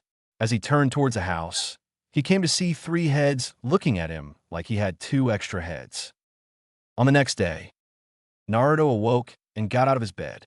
Jumping through the hygiene routine, he went downstairs to do his morning training routine as a way of warming up. Today would be the day his sensei, Anko, would test him to see his abilities, and he needed to be warmed up for it. As Naruto was taking a morning jog around morning Konoha, 6 a.m., with the 7x gravity seal active working wonders on his body, he was feeling something strange, like he knew he was being watched. Little did he know that Uchiha Itachi was near the premise while on patrol around the compound. Itachi, for his part, was smiling upon seeing such determination within Naruto, seeing that the genin woke up early in order to train.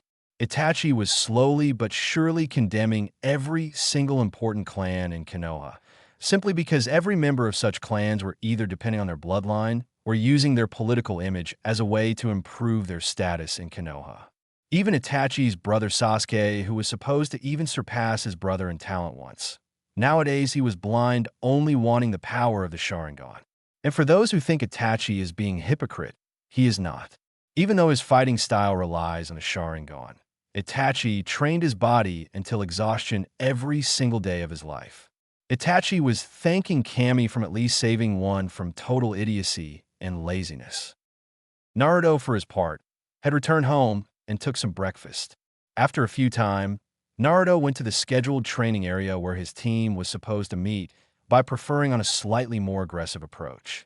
Naruto used 4 times the Futon Shunshin no Jutsu and appeared at the training ground, only to see the snake mistress Anko sitting on a rather large rock while eating some breakfast dango. Upon reaching her destination, she suddenly was aware of someone near him, only to see a cool and tranquil face of a certain genin with his hands inside his pockets, staring at her direction as he was about to initiate the conversation. "Good morning, Anko-sensei," greeted Naruto, making Anko look down and acknowledge his presence. "Naruto, you're here already? You're 1 hour early. You could have used it better, but seeing that you're here, we may start our little test. Since teamwork is not a problem, we shall move to ninjutsu and taijutsu training. As you probably do or do not know, my teachings to you regarding ninjutsu will be inexistent, seeing that I do not know futon or right-hand techniques, since I'm a fire person with good knowledge of doton techniques. But we will train with all the other ninja arts, taijutsu, speed, stealth, endurance, stamina, enhancing chakra reserves, all in due time."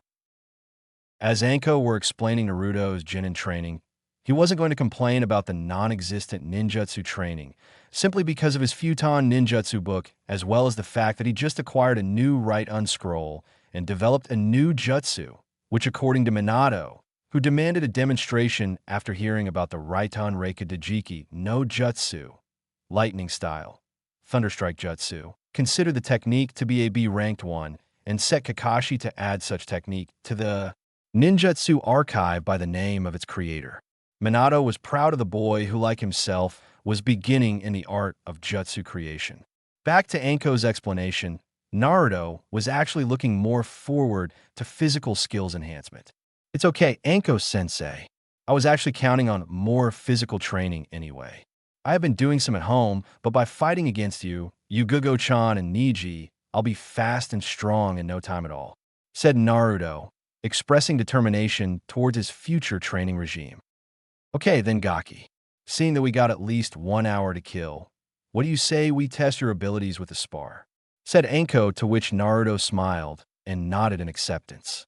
Naruto knew that he wouldn't stand a chance against her even if he released his gravity seal, but since she wanted to test his skills, he had to go all out, also as to measure his capacity against a stronger foe.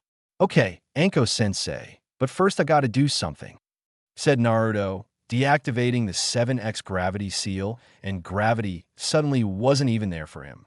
It was forever since Naruto took off the gravity seal, and now Naruto was feeling like he could fly. Anko, for her part, noticed something different about him. She saw his shoulders lift like Naruto was lifting weights. It was strange for her seeing that Naruto was like this his whole time at the academy, and already came to a scary conclusion. The boy was holding back. "I can see now why Yugugo likes to fight you so much. Assume your stance, Naruto. Let's begin," said Anko before watching Naruto fetching his twin knife while channeling with Futon Chakra. "Already am," Anko-sensei. Anko was searching inside her mind to recognize such style since she already saw Asuma using it. But as Yugugo said, with Naruto, you could never assume anything. Deciding on starting the fight, Anko charged Naruto by running towards him in a straight line before dashing to the right. In order for Naruto to lose sight of her, just for her to find an opening to his defensive, but being adjusted to speeds even with the gravity seal, Naruto followed her movement and just lifted the left knife a little as to block any chance of attacking, much to Anko's both disappointment and also happiness, being the first because of her failed attempt to attack him and the second because she saw how good Naruto's close combat skills are. Deciding to change the tactic, Anko backed away and threw 3 kunais towards Naruto in a way to test his defensive abilities regarding projectiles. Upon seeing the kunais approaching, Naruto focused on looking at the distance between each one of them and blocked them using his twin knives to cut the kunais in half as each of them were approaching. Naruto, after that, turned to charge the opponent while still with his defensive up, being that a wise advice from his father. After he reached a close distance to Anko, using his right knife, Naruto began a slashing vertical motion, which Anko defended with her kunai, only to see the kunai split in 2 because of the strength of the attack.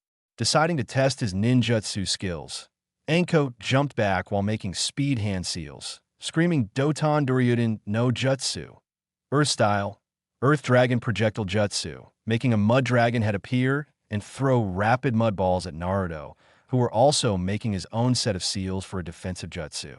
Futon Shihiki no Jutsu, Wind Style, Wind Barrier Jutsu. Since Anko never got to see Naruto's techniques, when she saw 2 typhoons spinning side by side, creating a shield in front of Naruto, she was mesmerized. As the mud balls approached, one by one was being overwhelmed by the wind shield and ended up disintegrating. Naruto, remembering on a futon ninjutsu strategy once, decided to implement it. Anko was thinking on using a katan technique, since Naruto wouldn't be able to counter using futon when she noticed that Naruto's defensive jutsu was still on and creating an air current towards her that at first was like a little breeze. However, as Naruto was pumping more chakra, the typhoons were spinning faster, enhancing the wind, transforming the breeze to a gust of wind. Because of the force of the wind, Anko was having problems seeing, since the strong wind was making it difficult for her to let her eyes open, leaving Naruto with the opportunity to finish his plan. Since Naruto's natural affinity for wind, he was able to stop one jutsu and then engage on another one in little time. Naruto stopped the flow for the defensive jutsu, leaving Anko close to 2 seconds to breathe normally, but not enough time to realize Naruto's now enhanced futon technique. Flashback on. Naruto, after returning to his house, after a little spar with Yugugo, was at his room reading his futon ninjutsu book. Whether it was coincidence or not, Naruto went straight to the page that explained the Daitapa. As he looked upon the information, he realized that such part he already knew and moved to flip the page. But as he flipped the page, he managed to see a paragraph that he didn't read before. The Futon Daitapa is a C-level ninjutsu, which applied the correct chakra. The ninja exhales a strong gust of wind towards the enemy. But recently, it was discovered that upon further use of chakra, the technique becomes stronger. The gust of wind now is a windstorm, and the enemy must think quickly if he doesn't want to get caught in it. This new version of the Daitapa is Akebi-level ninjutsu called Flashback off. Futon Chakra Daitapa no Jutsu, Wind Style, Enhanced Breakdraw Jutsu, screamed Naruto as he began to exhale the huge wind storm towards Anko, taking some chunks of the ground and some small trees with it. Anko, for her part, found herself in a difficult situation, since because of the strong wind, she couldn't move. Resorting to a low-level technique to escape the wind's wrath, Anko managed to escape seconds before being dragged by the wind. After the wind died, so as half the landscape, Naruto kneeled from slight chakra exhaustion. Such technique, even though AB ranked 1, Naruto ended up using more than was necessary, since he never used it before. Anko, for her part, was dumbfounded upon seeing the destruction of Naruto's technique. When she looked to a panting Naruto, sitting down to rest, she was remembering about Naruto's two chakra affinities and the fact the only elemental technique she saw him doing was a B-ranked right unattack that also happened to do a little landscape on the place. Now kneeling next to him, Anko rested her hands on his shoulders and smiled, saying that the test was over and that she could get a good grasp of his abilities, as she concluded Naruto to be close to middle-range fighter, but with a possible long-ranged if needed be. Anko realized that all three Genins had good knowledge on close combat situations, so she could change the attack patterns and train all of them on different fighting approaches. A few minutes later, Tenten and Niji arrived at the training ground and made their test as well, but since they weren't so developed in elemental ninjutsu as Naruto was, it was easy to assess their abilities and train them accordingly to their element. For this too, Anko would train them in elemental Kitan for Tenten and Doton for Niji, since the former was her affinity and the latter was an element she had good knowledge about. Okay, Team 5. Now that I've seen each one's abilities, we could begin our training and doing C-ranked missions from Konoha. Seeing that today was about test of skills, we'll begin elemental teaching for both of you. Now, I know you two got a grasp at the final year of the academy, but in order to become proficient with the element, training until exhaustion is what we're going to do. Naruto, seeing that you had lost a considerable part of your chakra, please rest a bit. We'll wake you up when the time comes for us to split ways. And so on. Naruto was sleeping, and Anko was dividing her attention between teaching Katan to Tenten and Doton to Niji. The next day, at the Hokage's office. After Team 5 met at the training ground, all of them went straight to the Hokage's office so they could fetch a C-rank mission, the first C-rank mission. As they entered the office, Naruto was somewhat nervous after seeing his father sitting on the Hokage's desk, while looking as professional as a Hokage should be. Team 5 reporting for duty, Hokage-sama, greeted Anko presenting her team, to which the Hokage smiled at the sight of a team with such promise on the future. Oh, Team 5. Okay, let's see here. Right, here we go. Anko, bandit camp northwest of here, 20 miles. There's been some illegal action running down there, and we need to clear the bandit camp. My orders are capture the chief and dispose of the rest of them, explained the Hokage, earning surprising looks from Naruto, who never heard such voice from his father. But to his dismay, he would have to behave like a Konoha shinobi, taking orders from the Hokage, or else quit the ninja program, which was something Naruto just was afraid to think of such a thing. Hi, Hoke-sama. Okay, Gakis, pack for a 1-week travel from here to our rendezvous point. Meet me in half an hour at the West Gate. Hi, Anko Sensei.